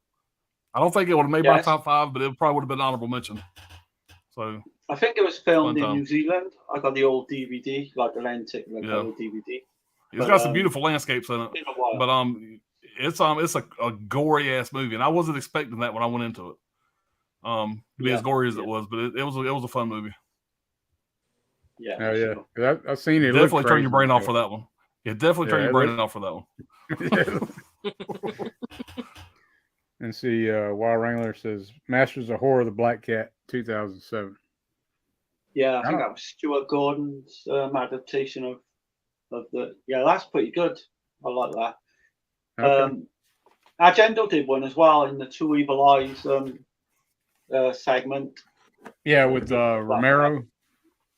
Yeah, The- yeah, that and I TV don't, was. I don't think it's as good as Full Cheese, but obviously the one they really want to go for is Sergio Martino's Your Voice. I think that is. Turf agrees that is by far the best adaptation of that film. I think. Well, that Yeah, I story. think so. Yeah, for sure. Well, we're at the 5 spot, and let's see. A what? I had to do it, man. We're at the 5 spot. You can't do that enough. That's awesome. All right. I got this one over here. It's going to be my honorable mention, but I really want to put it at my number 5. But I'm not going to. I'm going to stick with what I got. I watched one last night. I get ready for this, and it's something that I'm going to highly recommend. We'll get to that in a minute. I'll say that for honorable mentions. I almost moved it to my number 5 spot, but I'm gonna stick with what I got. My number 5 is going to be Anaconda. Okay. Oh, That's a hell of a set, dude. Yeah, man, this thing here is awesome, dude. I was going to joke around and say I was going to pick the David Hasselhoff classic Anaconda 3, but that movie is stinky hot garbage. Is what it is. It's hard to watch, man. It's hard to watch. Talk about the worst CGI in a movie ever, probably. And the CGI in Anaconda is not great. It doesn't really hold up, but to me, that kind of adds to the movie. It's kind of what it is. Yeah. This movie is a fucking great time, man. It's another one I've seen in theaters. It was just like I said before. So, see the trailer. I knew I was going to see it opening weekend. And dude, it's a blast. And people always talk about, first of the cast, the movie came out in 97. It was directed by a guy named Luis Loza, L-L-O-S-A. I'm probably saying that wrong. Stars John Voight, Jennifer Lopez, very young Jennifer Lopez, Eric Stoltz, Ice Cube, and Owen Wilson. It's got a great cast. And of course, you got the opening shot, whatever. You got Machete in it. What's his name? You'll help me out here. Danny Trejo. Yep. So the opening shot, that opening scene, I'm automatically glued to the screen. As soon as that opening shot's over with, you got me. You got me hooked right from the opening shot. But John Voight, everybody always fucks with his accent in this. I don't know what kind of accent he's got. It's the worst accent maybe on film. But like there's something about several. John Voight, the way he does that accent, that character is so mesmerizing to me. He's such a, you know, he's just an evil bitch. Like that one scene where Jennifer Lopez is trying to trick him. And she comes in like she's trying to, you know, she's got the hots for him. She's trying to, you know, trying to get him off his game so Ice Cube can fuck him up. That creepy look he has on his face, there's something about that creepy look. And it comes to full fruition, spoiler alert, that when the snake swallows him whole, and that whole shot of him getting swallowed inside the snake is a great fucking shot. But better than that, when they spit him back out again, and he's all fucked up and his neck's broke, and he looks at Jennifer Lopez and winks at her. Yeah. I mean, come on, man. It don't get much better than that. It's fucking great. But, you know, the CGI of the snake is horrible. You know, it doesn't hold up very well. But that doesn't take anything out of the movie for me. It's fantastic, man. I love the cast. This kind of leads into just a really small point I want to make. I love Eric Stoltz. I think Eric Stoltz is a great actor. I love him in Pulp Fiction. Anytime he's on screen in any movie, he never seems to have a big part. This is another movie I wish, you know, this movie here, he gets stung by the wasp, whatever, in the throat, so he's always laying in the bed in a coma. I wish they would have used Eric Stoltz more in this movie. I'm a big Eric Stoltz fan, but he never seems to get the love, you know, having like a star and role. He always has like a small bit part. Just a little side note. I am a big fan of Eric Stoltz. Owen Wilson's great in this. It's got a great cast. It's just a fun creature feature movie, and there's no way this cannot be in my top 5. This other movie I'm going to talk about in honorable mentions almost got there, but I couldn't leave Anaconda out, man. Sequels, part 2 is not bad, but once you get past part 2, just stop. There's and honestly, I have not seen part 4 yet, but there's part 2 and 3, or part 3 and 4. I can tell you, Anaconda 3 Offspring it's neck and neck with the worst movie maybe ever. Wow. But, I can't imagine Trail of Blood, whatever, is much better. I haven't got that far yet. But Anaconda Part 2 is not near as good as the first one. But this one is still a good time. I had a good time with this one here. Yeah, I watched It's called Anaconda's the Blood Orchids. The Hunt for the Blood Orchid. Yeah. That was actually not a bad watch. Yeah, that was okay. Yeah, man, I've loved the first one, man. It's fantastic. That was another one of the films I was talking about that had the animatronics fucking up or whatever. They actually left some of the footage. Just left it in there. Right. And they didn't say specifically which scene, but I'm guessing it's the scene where he's on fucking fire at the end of the movie. Probably. Because the animatronic thing is literally on fire going down. I'm like, okay, that's probably the scene, you know, because when it's in the water on fire, you can tell that's an animatronic. When it's falling from the tower or whatever that thing is, that you can tell is CGI. But when it's in the water, you can tell that's a real animatronic snake that they set on fire. It looks really cool though, you know. There are some Right. good practical effects in there that they use, but you're right. A lot of it's that 90s CGI. But man, Yeah. that scene where it wraps up Owen Wilson, Mm-hmm. that was a Oh cool man, scene. yeah, and then Yeah. and it kind of just shows him underwater for a minute, and there's Yeah, another then scene where you see him being digested inside the snake later Yeah. on. And he's You still know. he's still alive when he's like in the water. Oh, You can yeah. hear him breathing. He's like, and then the snake takes him under the water. I'm like, oh, Right. that's brutal. That's so brutal. Yeah, Yeah, there's horrible. It's a fun movie, man. As far as the creature feature goes, it's up there for me. It's one I go and revisit quite a bit, and I didn't really need to buy this box set. I probably wish I wouldn't have because I really just wanted part one. I had never seen any of the sequels. That's why I bought this. But I mean, if you're thinking about maybe buying this box set, I would just say just try to find just the Anaconda by itself. The movies in this box set, majority of them are garbage. Unless you Right. want that nice, pretty box right there. Yeah, now this box, I mean, it's a cool looking set for sure. Yeah. 88 Films put it out. yeah. You know, it's a cool looking set. I mean, I'm glad I That have it, looks but badass. I already owned Yeah. Anaconda when I bought this, so Right. you know, There you it's go. one of those things. I probably didn't need this. Right. But That it's a scene cool too- box. That scene too, where he breaks that chick's neck. He's like, pretty. You know, he's always calling her Baby Bird. Baby Bird. Yeah, Keep calling her Baby Bird. Yeah, Void. Yeah. Such a got creepy bitch in that movie, though. Just his Yeah, accent, he's- something his about His it is accent creepy is as hell. so fucked up. Yeah. You know, you can't pinpoint what it is. And there were a lot of Yeah. other actors that they wanted to cast in that role, and I'm like, dude, I can only see John Voight in that role now. Oh, yeah. He kills Yeah. it. I'm like, I don't care about anyone else in that. He makes the movie. I mean, he's like the reason to watch it. It's so good. Yeah. An Ice Cube, you know, he's fun in there. Jennifer Lopez, yeah, man, that was almost on my list too. I love that movie. I just watched that yesterday again because it's such a fun time, dude. But you're right. What's it? Eric Stoltz, is that his name? Yeah. Yeah. Yeah, dude. I'm like, because you think he's gonna be the lead of the film. You know, he's a good actor. He's well known, and then he gets that wasp in the neck, and then he's out for the whole like second half of the film. He must have wanted some money or something. But he Yeah. was Yeah, I don't know. his biggest. But His biggest role was Mask, right? The Mask. Mask and The Fly 2. That wasn't a big movie, yeah. but he was forgot about that. Yeah. he was in Fly 2, and of course Pulp Fiction. I love his scenes in Pulp Fiction. Oh yeah. hell yeah. Yeah. You know, But I he just was think he's a like great the actor. lead. I wish he got more big roles. You know, Right. Mhm. I think he's a good I've actor. always Yeah, wanted to Mask is see he's it, great in but- Mask, dude. Rocky Dennis, Right. great in Mask. Mhm. Yeah. But the CGI's always put me off watching it. But again, now I've got a massive list to get to now. But that Oh, wow. scene where they're cutting the wasp out of his neck or whatever, that was that was good too. I was like, Yeah. damn, man, oh my god. Yeah.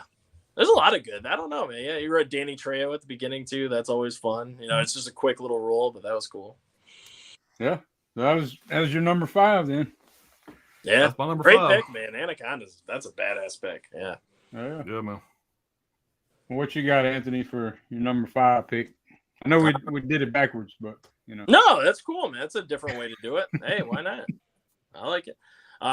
So once more into the fray, into the last good fight. Oh shit. Live Gray. and die on this day. Live and die on this day. The Gray. Yeah. It's a hell of a movie, man. Okay. Yeah, hell of Yeah. a movie.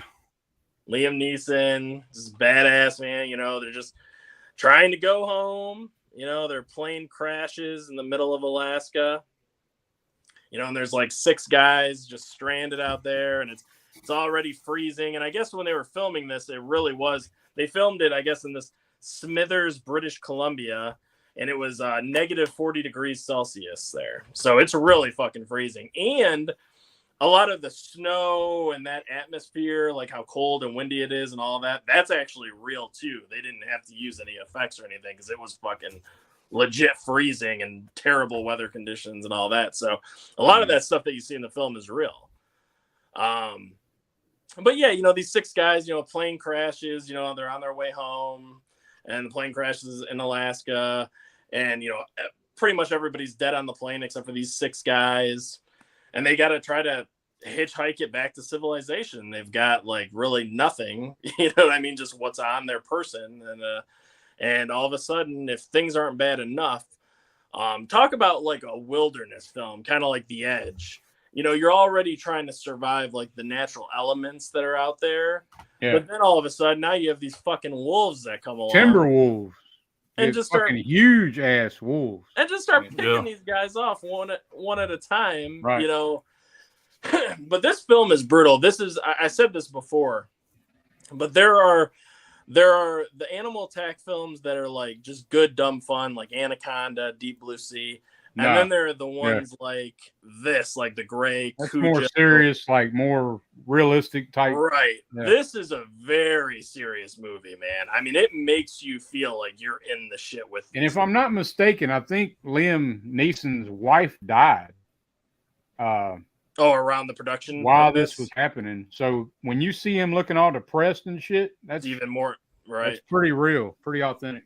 It's even more meaningful then too, because he's trying to get trying to get back to civilization and all this stuff too, and they keep flashing back to his wife and stuff as well. Like, yeah, there's a lot of stuff, but it's just it's brutal, man, because you feel for all the characters in this movie too, you know, like, and like every time one of them dies, you're like, and God, there's that scene when they finally, you know, they start getting up into like the mountains and they're getting higher altitude, and there's that one you know, the black actor, and he's a really big dude, and he's having a hard time breathing because of the altitude and how cold it is and all that stuff, and he just dies from, like, you know, just the high altitude that they're at, and the elements literally kill him. You know, I mean, it wasn't a wolf that took him out or anything like that. He basically, you know, suffocated to death, and it's like, oh my God. And then you get towards the end of the film too, then you have the other guy who he gets stuck like under that log or whatever, and he drowns to death. You remember that scene? The guy literally, he's barely submerged under the water. Yeah. But he's just submerged enough Oh yeah. where he can't breathe. And he You couldn't drowns. get out of it. Yeah. Dude, I'm telling you, the deaths in this movie are insane. I mean, you just feel so bad for these guys. I mean, the wolves are almost the least of your worries, because the other ways they're dying are even more horrific. I mean, suffocation, drowning, you know, Yeah. Mm-hmm. like it's turning into the Limp Bizkit song, or I mean the Papa Roach song. Suffocation, no breathing, don't give a fuck if I got my arms bleeding. But it's it's brutal. It's very intense. It feels very real. It's very well acted, and you know, it's a solid cast. I mean, you got Liam Neeson, you got Dermot Mulroney, Frank Grillo, who plays kind of like the asshole character, Dallas Roberts, Joe Anderson, Nanzo Anazi, who's the big black guy. You know, it's a good cast. I really like this film. I definitely encourage people to go out and watch it. I know a lot of people, the main complaint they have with this is the third act, like they don't show him fighting the wolf, because it turns out, spoilers for The Gray, you know, whatever, but it turns out that the reason the wolves are attacking them is because they keep getting closer and closer to their den, where all the pups are, you know, the babies and the mom, you know what I mean? They keep getting closer to their home. And that's why they keep picking them off, because most wolves aren't just going to kill you to kill you. They kill you for a reason. Like most animals, bears, you know, a lot of, they don't just usually kill you for fun. There's a reason. And they're killing these guys off because they're getting closer and closer to their den. So when Liam Neeson finally gets, you know, everyone else, you know, spoilers, but everyone else is dead. Liam Neeson finally gets to the end, and he realizes, he's like, oh, fuck, I'm literally in the wolf's den. And then you have the main wolf that comes out. Liam Neeson breaks those liquor bottles and makes like these like brass knuckle type things, you know, out of the small airline liquor bottles. And it goes back to that poem where, like, pretty much, you know, you don't give up type shit. And then it just cuts to black, but then you wait until the end credits, and then it shows like a bloodied, fucked up Liam Neeson. Looks like he's dead. The wolf also looks like he's probably dead, or they're about to die. The wolf's all bloody and fucked up. Liam Neeson's all bloodied and fucked up. So it looks like they both probably died, but you don't get to see the actual fight. And I know that bugs a lot of people, but to me it was more impactful, because you understand what the meaning of the film was and what happens and stuff. I'm glad I didn't see. I didn't know that shit after the credits. Oh yeah, you gotta wait until I never watched after the credits. I just thought, okay, that's cool. I like how it ended. Yeah, check out You know, check out the end credits. kind of leave it to your own imagination. I don't think I've ever watched the end credits either. I don't think. Right. So Oh, I'm gonna have to do that. I just assume his ass is gonna be his ass is fucked. I mean, you know. Yeah, because I seen that in theaters, and you know that's back before the Avengers and all that shit. So I walked out not even thinking to stay after credits. And I know I own the Blu-ray in there, but I haven't seen it. I might have seen it once since I owned it, so I have to go back and revisit it again and check that out. Yeah, definitely. I do remember that ending though. I remember going, "What the fuck," you know, right at the end of it. Yeah. But Yep. so, but I just another assumed spy seeing all past them me. damn wolves and shit, and I was like, Oh, oh shit. You know. that final shot. it's kind of like the Dawn of the Dead remake. The Dawn of the Dead remake. Make sure you stay for the credits after credits because Yep. you find out what happens to the survivors. And you know, Right. I watched it 4 or Right. 5 times before I done that. So Oh, yeah. So when was that? That was like 10 years ago, was it, Anthony? The Gray came out in 2011. okay. Right. So Yeah. definitely would have bypassed me, but yeah, again, That's I'll a good write one, it down. man. Highly agree. recommend it. Highly recommend it. I'm telling you, because It's a good movie. it is not a fun movie. I'm telling you right now, it's a brutal movie. It's not like, oh, this is no. It's, I remember though when it came out, his wife had recently died from cancer, and you can Right. see it. You can see it on him, like in that movie. Yeah, He I mean, looks- look at this fucking face, man. This is like the I face mean, he he looks has on the depressed entire through time. that whole damn movie, man. Yeah. Like, Yeah. yeah, that was a bad time for him. yeah. But yeah, it's like I want to say, like I was talking to Dirk, and I kind of animal attacks and all that. I'm not massive on, as you can tell. I wish I had a little bit more to say about the films and stuff. But mhm. yeah, it's definitely opened my eyes up to watching quite a few more of these now. Oh yeah, Awesome. man. Awesome. Oh, yeah. Definitely a blind spot for me, but you know, hopefully I'll definitely get to some of these, and sooner rather than later as well. Oh yeah. Very cool. Well, Darren, what's your number 5? Right, my number 5 is probably one of the best, worst movies ever made. I have to include a Bigfoot movie, and this Yeah. Night of the Demon. Oh hell yeah. This film is fucking wild, I tell you. Yeah. So yeah, I can remember, like, basically a survivor of a Bigfoot attack tells about how he and his students track down a Bigfoot, and basically what happens after. I love this basically for all the wrong reasons. It's one of the most unintentionally funny films you'll ever see. First saw this way back in the early I think 80s. some of that had to be it was on purpose, right? Some of it. No, what happened was they actually did the film with no gore scenes at all. So the original director just made this straight Bigfoot film with none of those gore scenes is in that. Yeah. So they played it into a theater. I forget which theater, and they said everyone was just laughing at the film. So the director and the producer got together and said, "I think we're onto something here, but we need to spice it up a little bit." Because the directors didn't even know apparently that they added in scenes of all the gore after. Mhm. But it plays out like a comedy. It's absolutely like a comedy gold, like really cheesy. Best way to watch this is just sat with your mates having a drink, like, you know. The music score as well is really just doesn't match the film. It almost comes off as like a porno, like got that porno type sound. And there's like a few porno links soundtrack to the film. Yeah. There's a guy who gets his dick ripped off. Right. Was actually a porno star in real life. That's how they yeah. got him for the part. It's best described as "Don't Go in the Woods" meets The Legend of Boggy Creek. The best way I can describe this. Oh man, there's so many good scenes as well. You've got a couple having sex. They get attacked when this Bigfoot jumps on top of their vehicle. It's so funny. Like it all sort of ends up. You got the motorcyclist who gets his dick ripped off.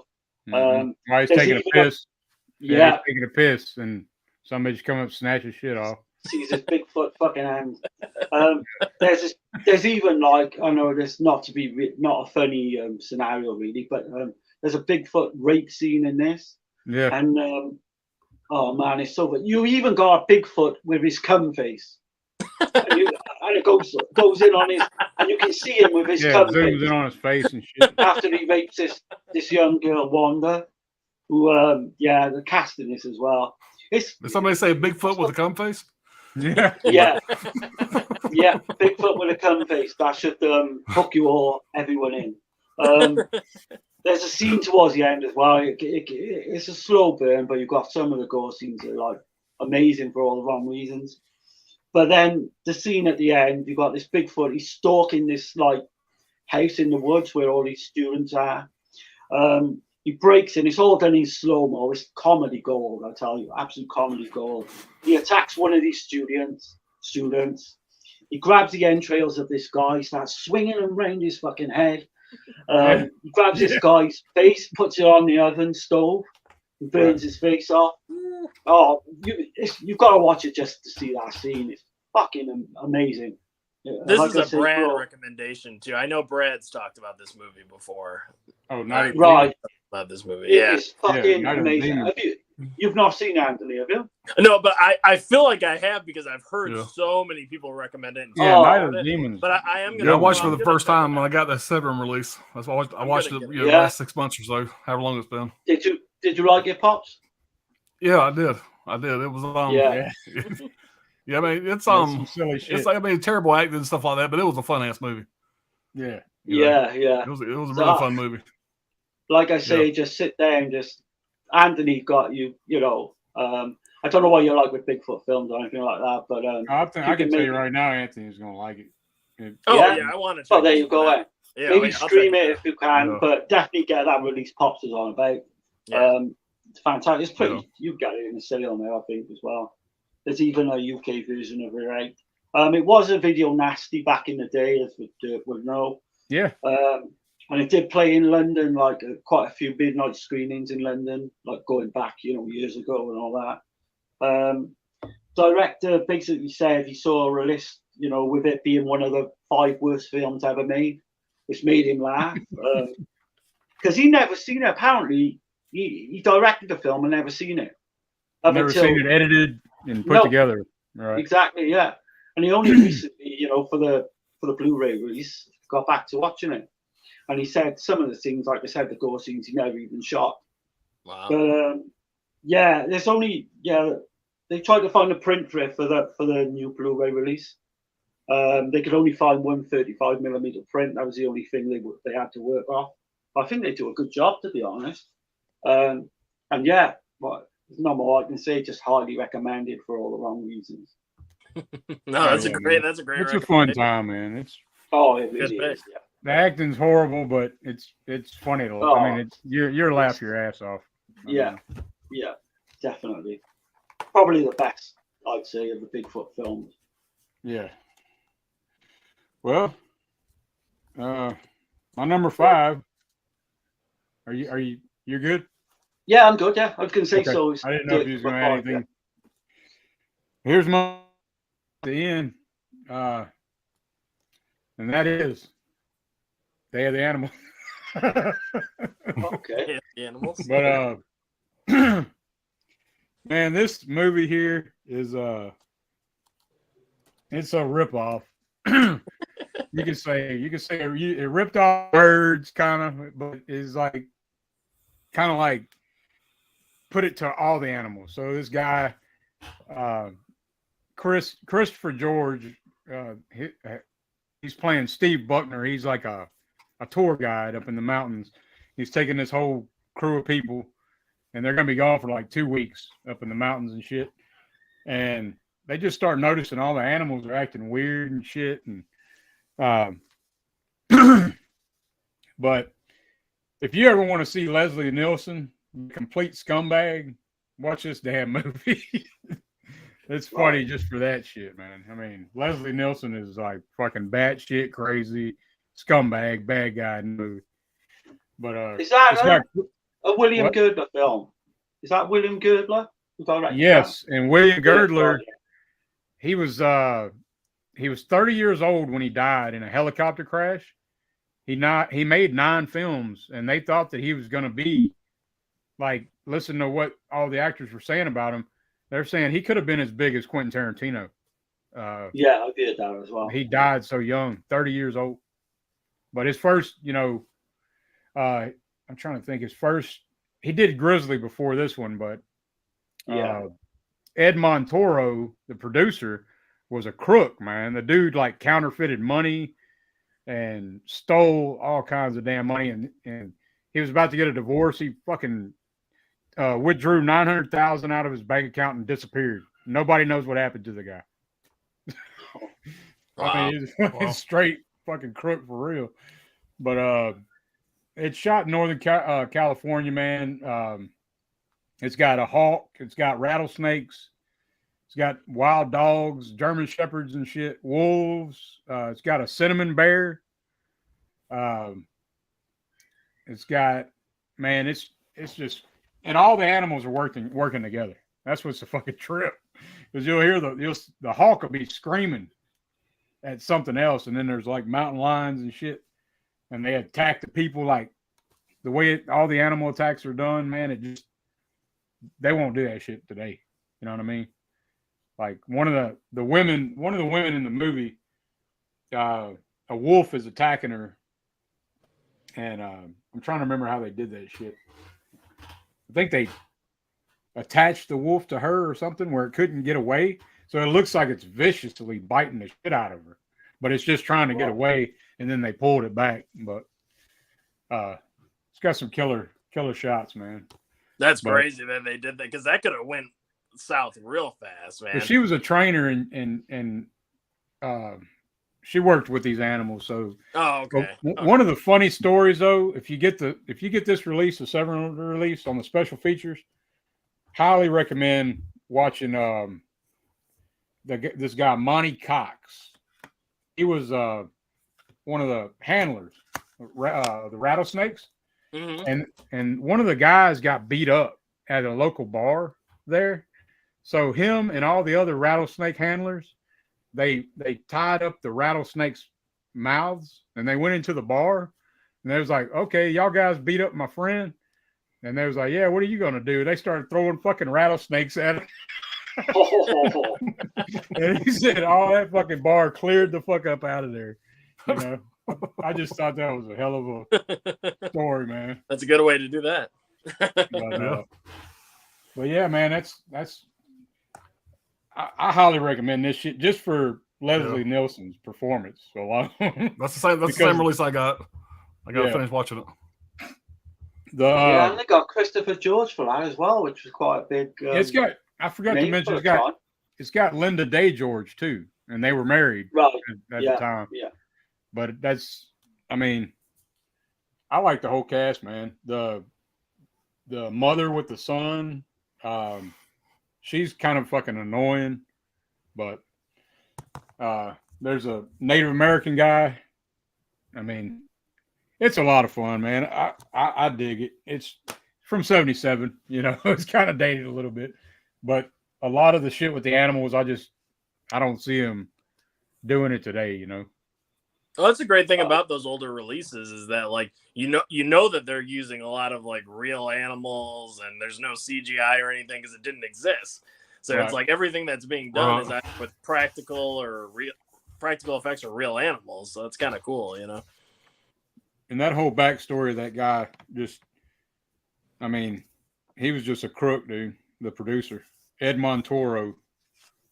But I know I kind of already mentioned that, but and Christopher George was like big into he was like real big advocate for the NRA and shit. So there was another actor that didn't get along with him or some shit because of that, but whatever. I don't know. Dead Animals, man. Check it out if you ain't checked it out. Yeah. So that was our 5, man. That was a good mix. Yeah, man. Everybody brought something different. I was talking to Darren before, and I was like, he said, "I don't think we'll have the same." And I said, "Well, I think there'll be a couple." And hell yeah, it was just 2. Yeah. Yep. But there's so many of them, man. Diverse list. Yeah. There's so many of these damn movies you could do.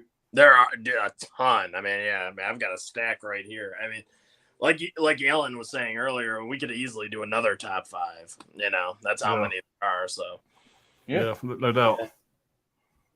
Definitely do Yeah. a volume 2 or something down the line if you want. Well- And I'll definitely check out all the ones that's been mentioned that I haven't seen as well. yeah. Right. Yep. I guess I'm gonna catch up with the chat and then we'll get up out of here, man. Let's see. Where was we at? Man, it's kind of piled up on me a little bit. Oh, I think this is where we was at. Ride the Horror Guy. We can't forget about Food of the Gods 76. Yeah, man. That's a crazy movie. I haven't seen that one. Food of the Gods, huh? Yeah, I'm go ahead trying and let's set the bar real low. The special That's the effects of that movie are I mean, you and the 4 of us could probably do a better job with the special effects, but you also got to look at the year it came out. It's a unique kind of movie. Okay. Yeah. Pops, Eric Stoltz, The Fly 2. Yep. Yep. Devil Dog 78. I haven't seen that one. Oh, that might be the TV movie I was on about before. Claw 77. Now, Shakma, I think I have seen. That's a baboon movie, too. Killer I Monkey. think some of those, like Devil Dog and the other one, I think some of those Gizmo actually recommended to me before. Yeah. And Tony's still in here. He said The Gray is another great one. Yeah. Yeah. Yeah. Thanks, Tony. Yeah, man. That's Tony Link, knows. 1986. Killer Orangutan. Link, Yeah. Gizmo recommended that one to me too. I was gonna pick it up, but There's Yeah, quite a Kino's few got of it those out. Killer Monkey films around about the same time with, like, Phenomena come out in 85 as well. Mhm. yeah, Monkey Shines. Yeah, that's another one, Yeah. Yeah, Yeah, Monkey Shines is a trip, man. I was just listening to some Tom Savini was talking about that Monkey Shines, that they used a real dead cat at the end of that movie. I was That's like, what the hell? Like for the monkey? Right. yeah. When the monkey hits the floor, it's a dead cat that they bought. I Yeah. was like, what the hell? You were watching the same the thing with 2 heads that I Yeah. was watching Yep. the interview, right? Yep. I was watching that exact same Right. same Beanie interview. Yeah, That was great, picture. man. It was like 3 hours long, but it was really Oh, right. entertaining. Yeah, I've seen that as well. With Chris Nelson, is it? And Sean Yeah, Clark? Chris Nelson Yeah. and Sean Clark. Yeah. Yeah. Yeah. Yeah, excellent. Yeah. And That's Wild great. Wrangler says he saw The Gray once. Night of the Demon. Yeah, man. Highly recommend that one if y'all haven't seen it. It's a good laugh. Yeah, fun watch. It's a fun one. Yeah. Bigfoot Colt. Anthony wants to see that Bigfoot old face. Yeah, I do, man. I gotta watch it now. That's just The cum face. Yeah. The Yeah. cum face. Yep. The O face. Texas says, I own this fucking movie and I've never watched it yet. Going to have to drag it out. Yeah. Yeah, man. Night of the Demon. Music crazy. Yeah. Yeah. Porno style music. Yeah, Leslie Nielsen, man, and Day of the Animals is totally worth Yeah. watching Day of the Animals. Back before You know- his airplane and Naked Gun days, when he was known more of a comedian, and that's how I first knew Leslie Nielsen was from the comedy roles, Airplane, Oh, yeah. Naked Gun. So when I see him in what is the Poseidon Adventure, playing more of a serious role, and then Yeah, I watched him watched the very beginning of was it Day of the Animals? Yeah. So seeing him in those kind of roles is kind of weird because I knew him more just for the comedy side. Also, Have you seen him get to the asshole level yet? No, not yet. They just Okay. the Wait. buzzer just like kind of attacked that kid or whatever. That's as far as I Right. got.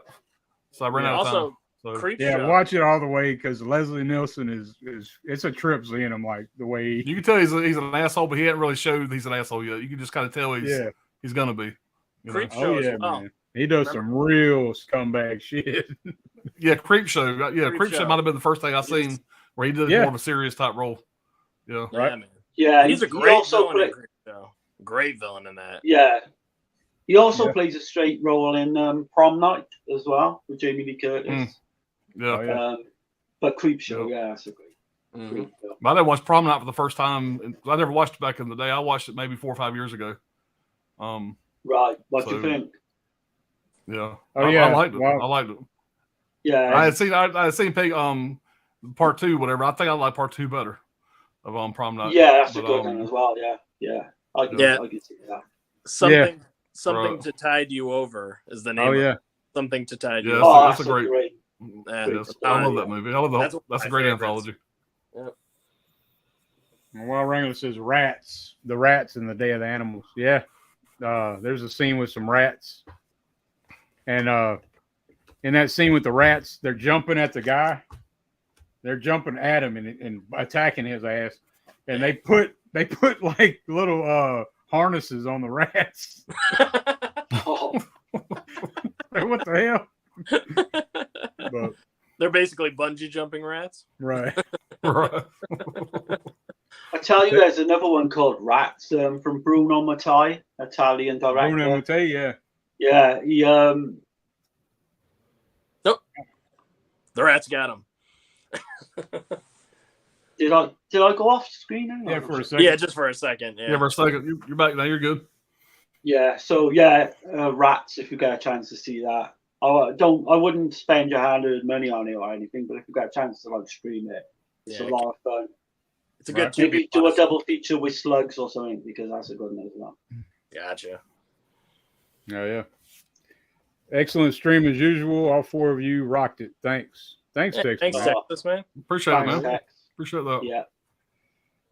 Yeah. Wild Wrangler, Bert, Gordon did Food of the Gods. Okay. Empire of the Ants. Rats, 1984. Empire of the Ants didn't have John Collins in, if I remember rightly, or one of them did. I'm not sure about that one. Yeah, I not think sure. they have John Collins in.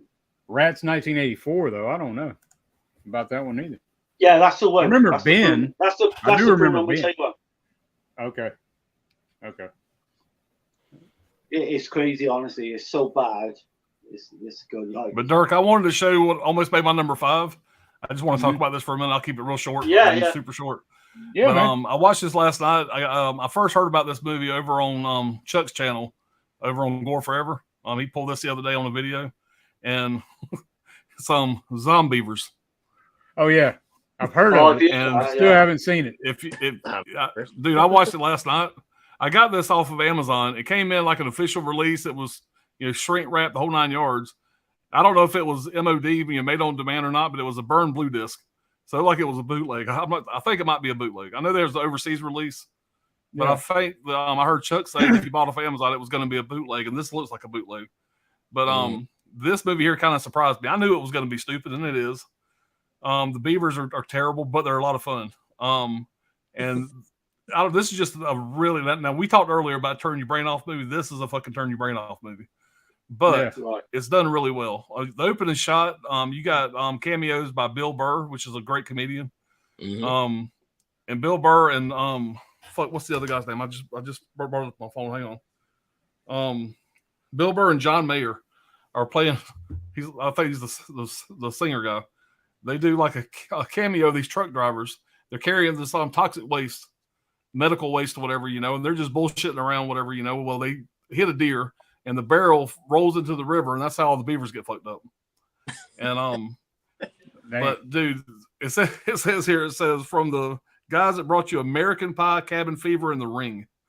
That's kind of a weird, weird mix. But I've heard a I'm lot in, about I'm it, in. man. Very weird mix. I need now, to check it out. I will say that the beavers, you can tell they're just puppets, whatever. I mean, they do a pretty cool job with them, but later in the movie, the special effects do get a little more impressive. I mean, not like gonna like change the world, but there's a couple shots in there that are pretty impressive. It was a lot better than I thought it was going to be, and it was like, then that was good. As soon as it ended, I watched it out. This came with loaded with special features. They're not. There's a lot of special features, but they're short. The making of, gag reel, that kind of stuff. But man, I had a great time with this. It just about knocked Anaconda off my number 5. So yeah, I will watch that again. That's a recommend. Yeah. And this is one more that I was going to show of Unknown Origin with Peter Weller. This is a really good movie. Talk about a guy. This is a great study of somebody being an upstanding citizen, slipping into just pure fucking madness. He's got this huge ass rat that's just tearing up his fucking house, just fucking him up. And this guy goes from being an upstanding citizen, I don't remember what his profession was. I watched it a few months back, but he was a business guy or wherever he was. He was a respected businessman or part of society. His wife goes out of town. He ends up trying to kill this fucking rat, and it just turns into man against rat. And he fucks his house up trying to get this fucking rat, man. And Peter Weller does a great job. And of course, everybody knows him as RoboCop. But this is a high recommend right here. This one probably should have been in my top 5. I just had nowhere to put it. But I wrote that. That's a high recommend right there. All right, of unknown origin. Yeah, of unknown I'll origin. definitely check That one out. almost made the cut. I watched that this afternoon. Yes. I still like it. It's good, but it wasn't quite my top 5. Big fan of The Reef. I watched that again this morning, and really, really big fan of this one here, Australian movie. And this is one that the Gizmo actually. I hadn't had a chance to watch this yet, but Gizmo recommended this one a while back, so I picked it up. The same director. Blackwater is his first movie. The Reef is his second movie, and he also did the Reef sequels. But the Reef's a lot of fun. I'm looking forward to seeing Blackwater. That's his first one. This is an umbrella release. These are both Australian titles. Okay. I like The Shallows. You ever seen that one? Yeah. And that one might have made my top 5. I got that really nice one with the lenticular slip. I couldn't find the damn thing. I got that one, but it's got that nice lenticular slip that comes with it. It's kind of hard to find. That's going to be one of my recommendations. And I couldn't find it in my other closet over there, so I gotta locate that. I hope I didn't lose that one. That's a really good. One of my kids might have borrowed it. Yeah. The Shallows is solid. Yeah, that's another one almost made the cut. Come on UK TV a couple of years ago. That did. That's Ryan Reynolds' wife. Whatever, they've been married since like 2010. Blake Lively. What's her name? Blake Lively. She's not hard to look at. She's a looker, and she looks damn good in this movie. Oh yeah, she does. So very, very well done movie. But that's more of a survival movie. Yeah, it's a shark movie, but I mean, really, it's more of her surviving. I was like, it's an animal attacks movie, but it's more of her survival type deal. Yeah, that scene at the end, though, man. Yeah. Oh yeah, God, that was so cool. Yeah. I loved it. It's a great movie, I didn't man. see that shit coming, man. I was thinking she was just screwed, Yeah, and the jellyfish are all lit up and everything. It was directed really well. It looked cool. The seagull that was trapped on the rock with it had the broken wing. Yeah. His name is Steven Seagal. Or Steven Seagal. Yeah. That's awesome. It's been a while since I've seen it, but I remember liking it. So, really quick, I just had. Let me. I'm gonna run real quick, man. Oh yeah, go ahead. Yeah. But you can go ahead. Go ahead. I had the Relic. Stan Winston did the effects for this film. It was really good.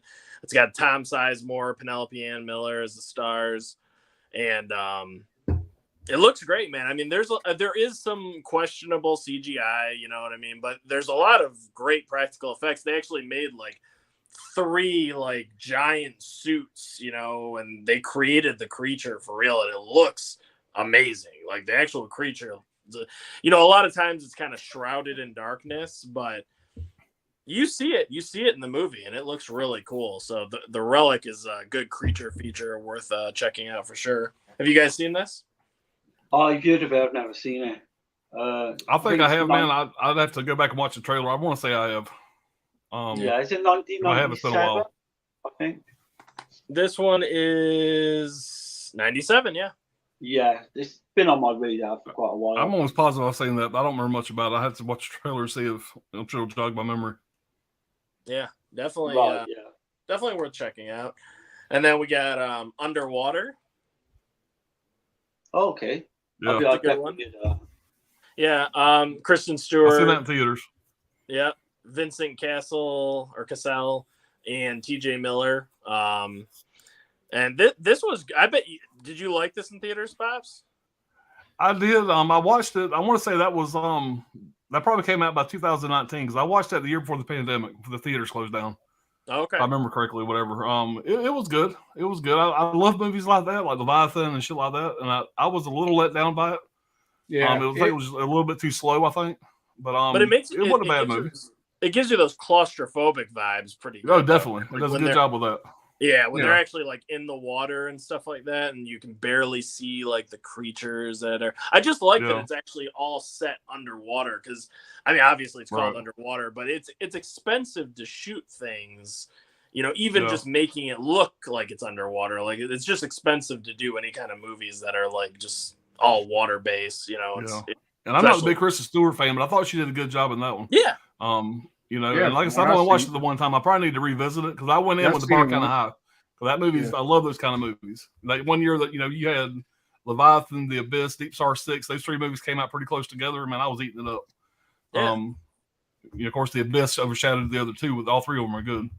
But Right. so I love movies like What's that. that other one, Deep Star 6 or whatever? Deep Star 6 was the guy that directed Friday the 13th. Sean Cunningham did that Right. one. And that was a really good movie. But like I said, The Abyss came out. Nobody talked about the other 2. You Yeah. know? Yep. So And then I've got this was a Brad recommendation, Feast. Oh yeah, I've seen. oh Feast. fuck, how about a gore fest? It's a great Dude, movie. this Yeah, movie Feast fucking one. blast. I think there's 3 of them. There's There 3. might be 4. Yeah, I've only seen the But- first one, but Yeah, Matt Damon and Ben Affleck made those damn movies. Put Oh, those did together. they? I didn't know that. Yeah. They really? Like they're like I at didn't the know that very either. beginning of that movie. At the very beginning of that movie, there's this guy. He looks like this action hero kind of guy. He's, Oh, your executive producer is Ben Affleck, Matt Right. Damon. Yeah, you're Right. right. right. I did not know that. Oh, Yeah. shit. It's fucking. Yeah, it says right crazy. there on the cover. Turn your cover around, Anthony. Look at the Oh, I'm top. such a more. I was looking at the back. Yeah, of the I got that credits same release. right I never there. noticed that. Yeah, look at that. Wes Craven, Matt Damon, Ben Affleck, and Chris Moore, all executive producers on this. That's fucking crazy. Wow. I wasn't even paying attention to that, honestly. Yeah, That's- I just remember the beginning of that movie. This guy comes into this convenience store or whatever. He looks like this big old boat up, action star type dude, and they're like, Yeah. they're like, "Who the hell are you?" And he's like, "I'm the guy that's gonna save your ass." And then Yeah. he gets his head ripped off and Yeah. shit. Yeah. Yeah. It's like, okay, well, Yep. you see how this movie's gonna go. It all takes If you're a fan place of gore, in man, that's a one to watch bar. right there. It all Yeah. just takes place in a bar. And, Oh, it's a you know, bar. Okay. Yeah, it's a bar. Yeah. And Clu Gallagher's in it from The Return of the Living Dead. Clu Gallagher, Yep. man. He's he's fucking great in it. He's the bar owner, It's been years. I've seen it when it first came out. But it's a bloody good time, man. I mean, there's tons of gore, hot chicks, and it's just funny. It's got a good sense of humor about it. It's another one of those fun, kind of like Anaconda, Deep Blue Sea, but even more funny, even more fun than those. I would say it really, it kind of pokes fun at some of the horror tropes and stuff too, like Dirk was talking about right there with the opening scene.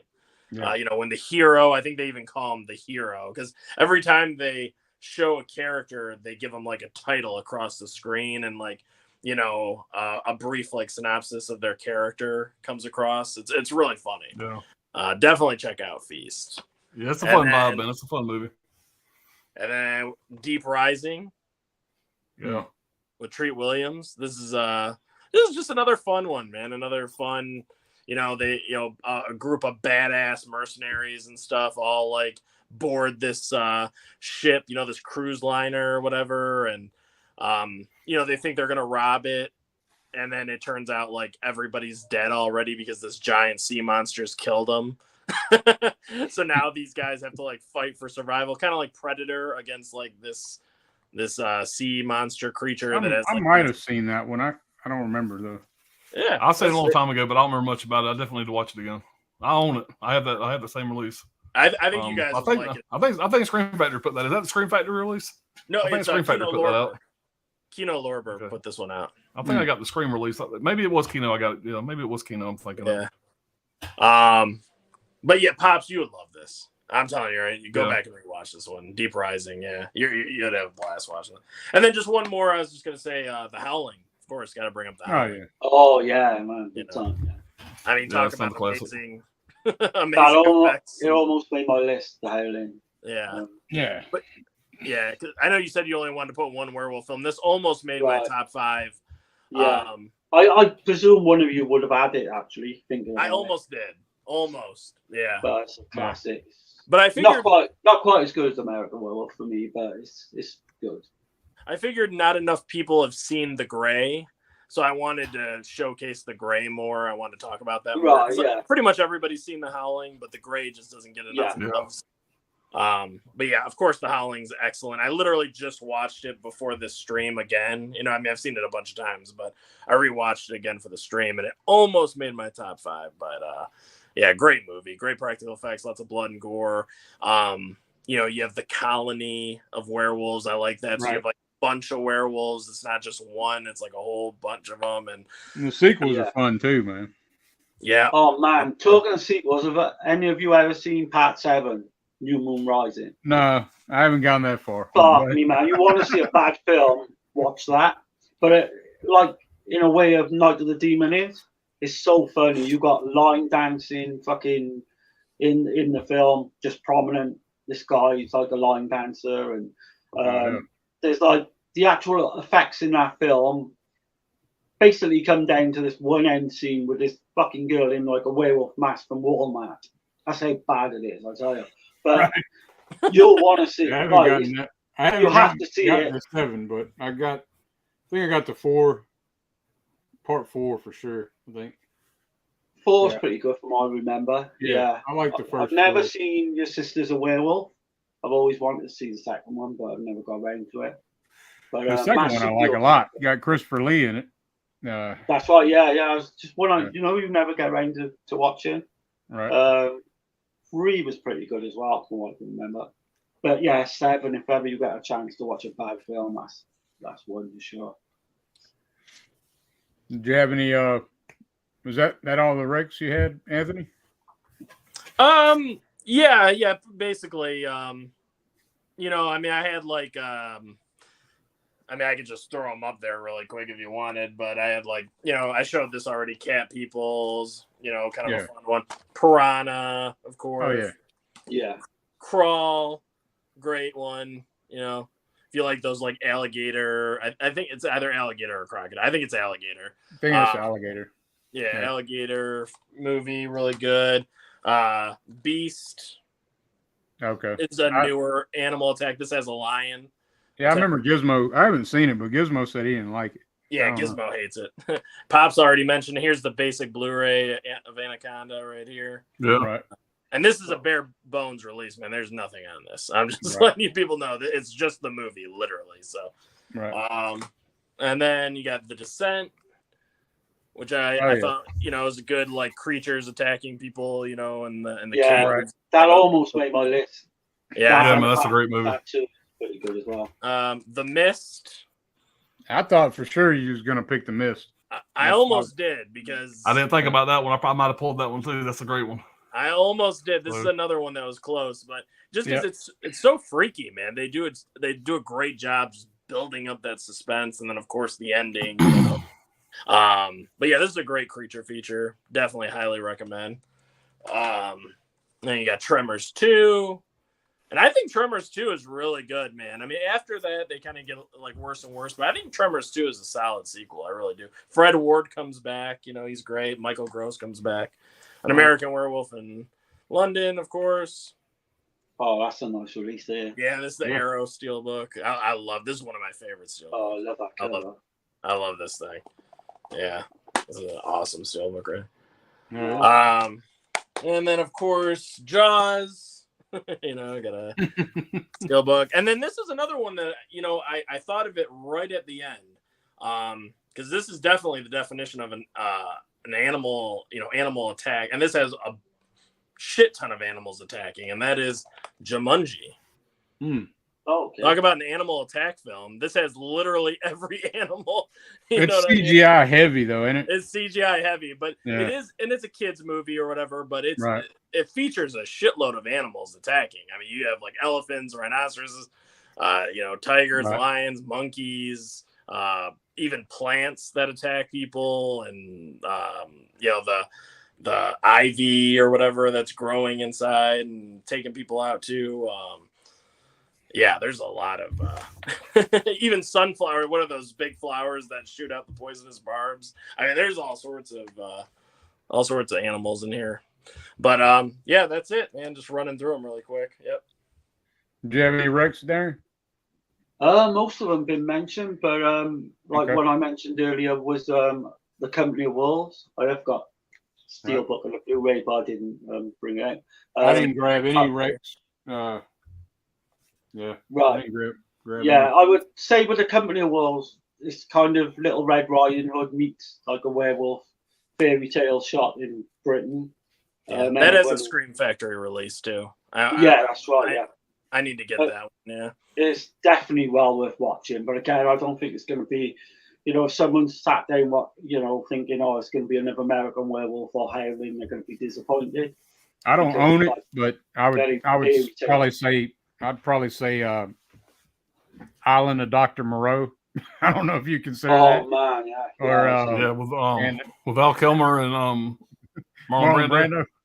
Yeah, Yeah, that's and- actually that movie gets shit on quite a bit, but that's a fun movie. Right. Yeah. Yeah. There's actually a You got the little- documentary for that. There's Yeah, a documentary out for that is absolutely fucking hilarious and better than the film Right. because you've That got little fucking dude they got as the butler. yeah. That little Yeah. weird, whatever. He was like, "Look at this Yeah. fucking guy," or whatever he says. Look at him. Yeah. What was That's a the crazy well-known movie. actor in that? There was like a well-known big actor. I can't think of his name. Marlon Brando Marlon and Val Brando? Kilmer. Marlon Brando. That's it. He got on so Yeah. well with the little midget. They formed this little bond together. And, Oh, wow. you've Yeah. got, He held him in his Got lap to and see- petted him like a cat. Yeah. yeah. You've got to see that documentary. It goes behind the scenes. And Yeah. the history of that film is like fucking batshit crazy, man. Yeah. Absolutely. I'd say that one Richard and Stanley. I'd say Oh, that God. one and Ghost in the Darkness. I've not seen that one. I need to own that one too. Yeah, Ghost That's of the Darkness Val is a good Kilmer, flick, man. It's Yeah. Val Kilmer, based Michael on a true Douglas. story with lions Yeah. and shit. It's really good. That's really good. Yeah. Well, I guess I'm gonna run through this chat right quick, man. Yeah, I'm fixing to have to Anything go. I My wanna kids bring are up? waiting on dinner. I'm gonna have to go jump off here in a minute, Dirt.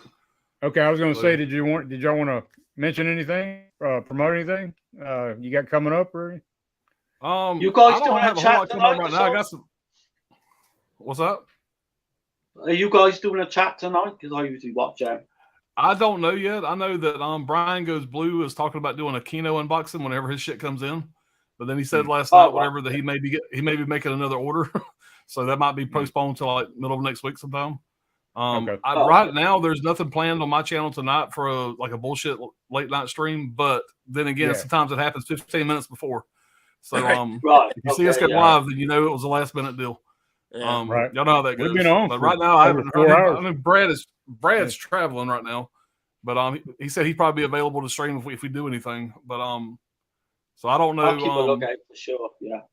Yeah, nothing's really playing right now, and I got a review video.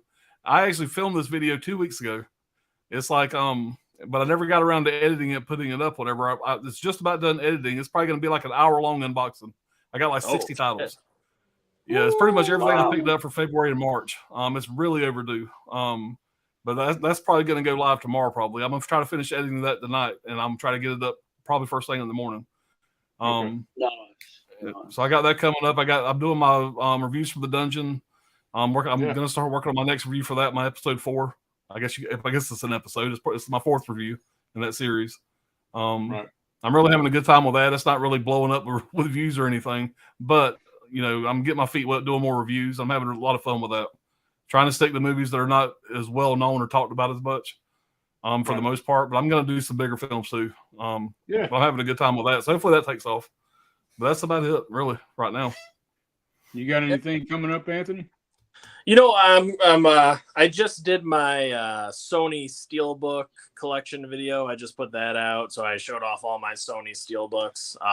I'm gonna do another one for Universal, which I literally have the pile like right here next to me. So that one's gonna be next, and then I'm gonna probably move on to my Warner Brothers Steelbooks after that, and then probably just some other random stuff, maybe some reviews, some rankings, some just unboxing stuff, and maybe showing off some more NECA figures and stuff too. I like to show off the There you NECA. And y'all subscribe to these guys, man. They put out a lot of good stuff. We do quite a bit. I just lost that last stream I did Wednesday night. Whatever we talked about boutique titles, I lost like 7 subscribers from that. It fluctuates. I'll lose a subscriber, get one back the next day, that kind of thing. But I lost 7 subscribers stream from that bootleg stream. I knew I was going to. Yeah. I knew I was going to. It wasn't a big deal. you pissed some people off with that one. I guess nobody said anything. And I think the only person that commented last time I seen was you, Anthony. You said something like "great stream." I was expecting was a a bunch great of bullshit in stream. the comments.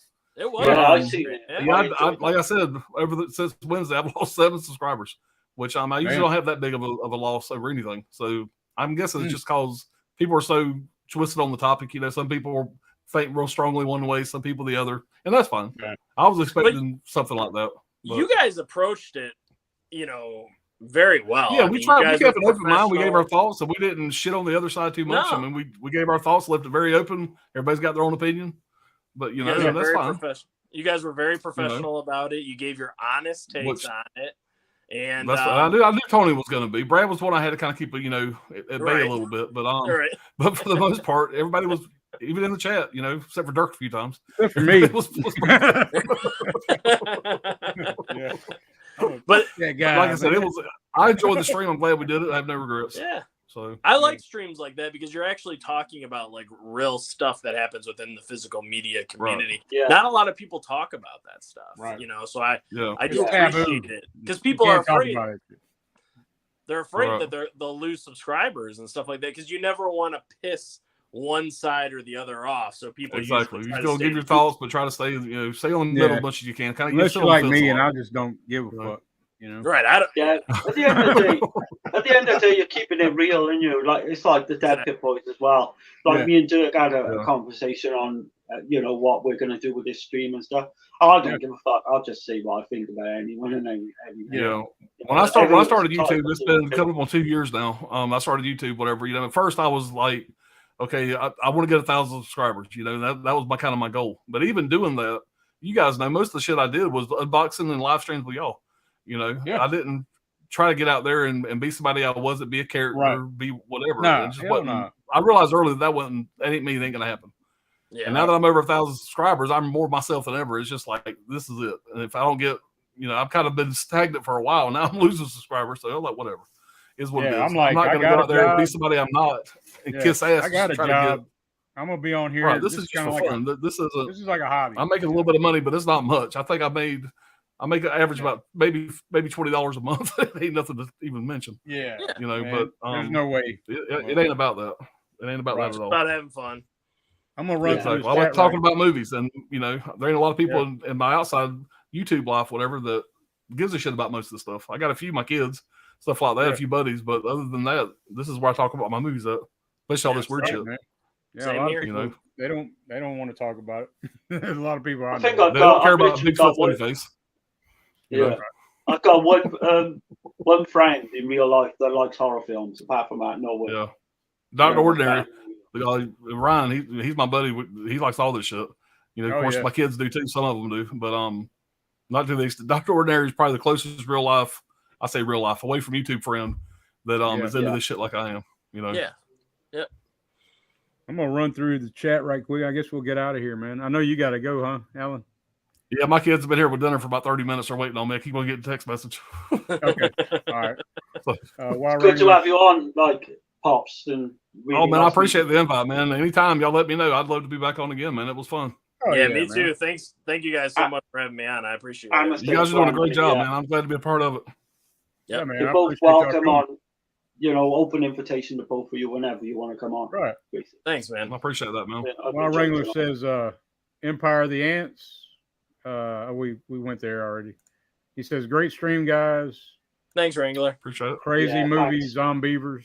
Yeah. Yeah, Zombie check it man. out. It was a lot of fun. A lot of fun. Trini says it's a lot of fun. No Sharknado, Pops. Oh yeah, Sharknado. No. That's right. No, Oh, yeah, I didn't think pull no that- short Yeah, I couldn't see that making my 5 either. Yeah. Blackwater 2. The Relic is good. Yeah, man. Really? Bugs 2003. That's a crazy ass movie, man. Let's see. Yeah, Underwater it's another 2020. freaking film, isn't it? That's a Freaking, right? Yeah, yeah. We and Freaking. Yeah. Underwater creatures and underwater. Let's see. Cthulhu was a creature in underwater, says director. Yeah. Yeah. Oh, The, the the Cthulhu, third okay. act, man. That So creature. the Lovecraft shit. Yeah. That thing looked awesome too, man. It looked really cool. Deep Rising is awesome, Holland says. Yep. Godzilla 54.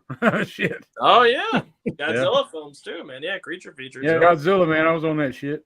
But I was like in the 80s Godzilla. Right. Yeah. Let's see. Yes, Howlin' 7. Joe reviewed it. Right. Cave yeah. Movies of 2005. Last Poor Rhino Running. Richard Stanley. Yeah, the director. Of, I am still there, Pops. I appreciate it, man. Tony had to be reined in. Oh yeah, You know Tony, man. You gotta keep him under control, yeah. man. Tony, Yeah, He was ready to Tony, bust the man. kneecaps during that Police stream. control, man. You are all great. I appreciate it, Wild Wrangler, Thank man. you, Wrangler. yeah, thanks Appreciate a it, buddy. lot. Appreciate you hanging out, man. Cool tattoo, Dirt. I appreciate it, man. I got a couple of them. Yeah. Texas says, just a couple though. I appreciate everybody being here, man. Y'all like and comment, and Cheers, subscribe. Yeah, These man. guys, and we'll catch y'all on the flip flop. Yep. See you guys on the next one. Bye, Yeah, everybody. have a good one, guys. How in the fuck are y'all doing tonight? The fuck was that?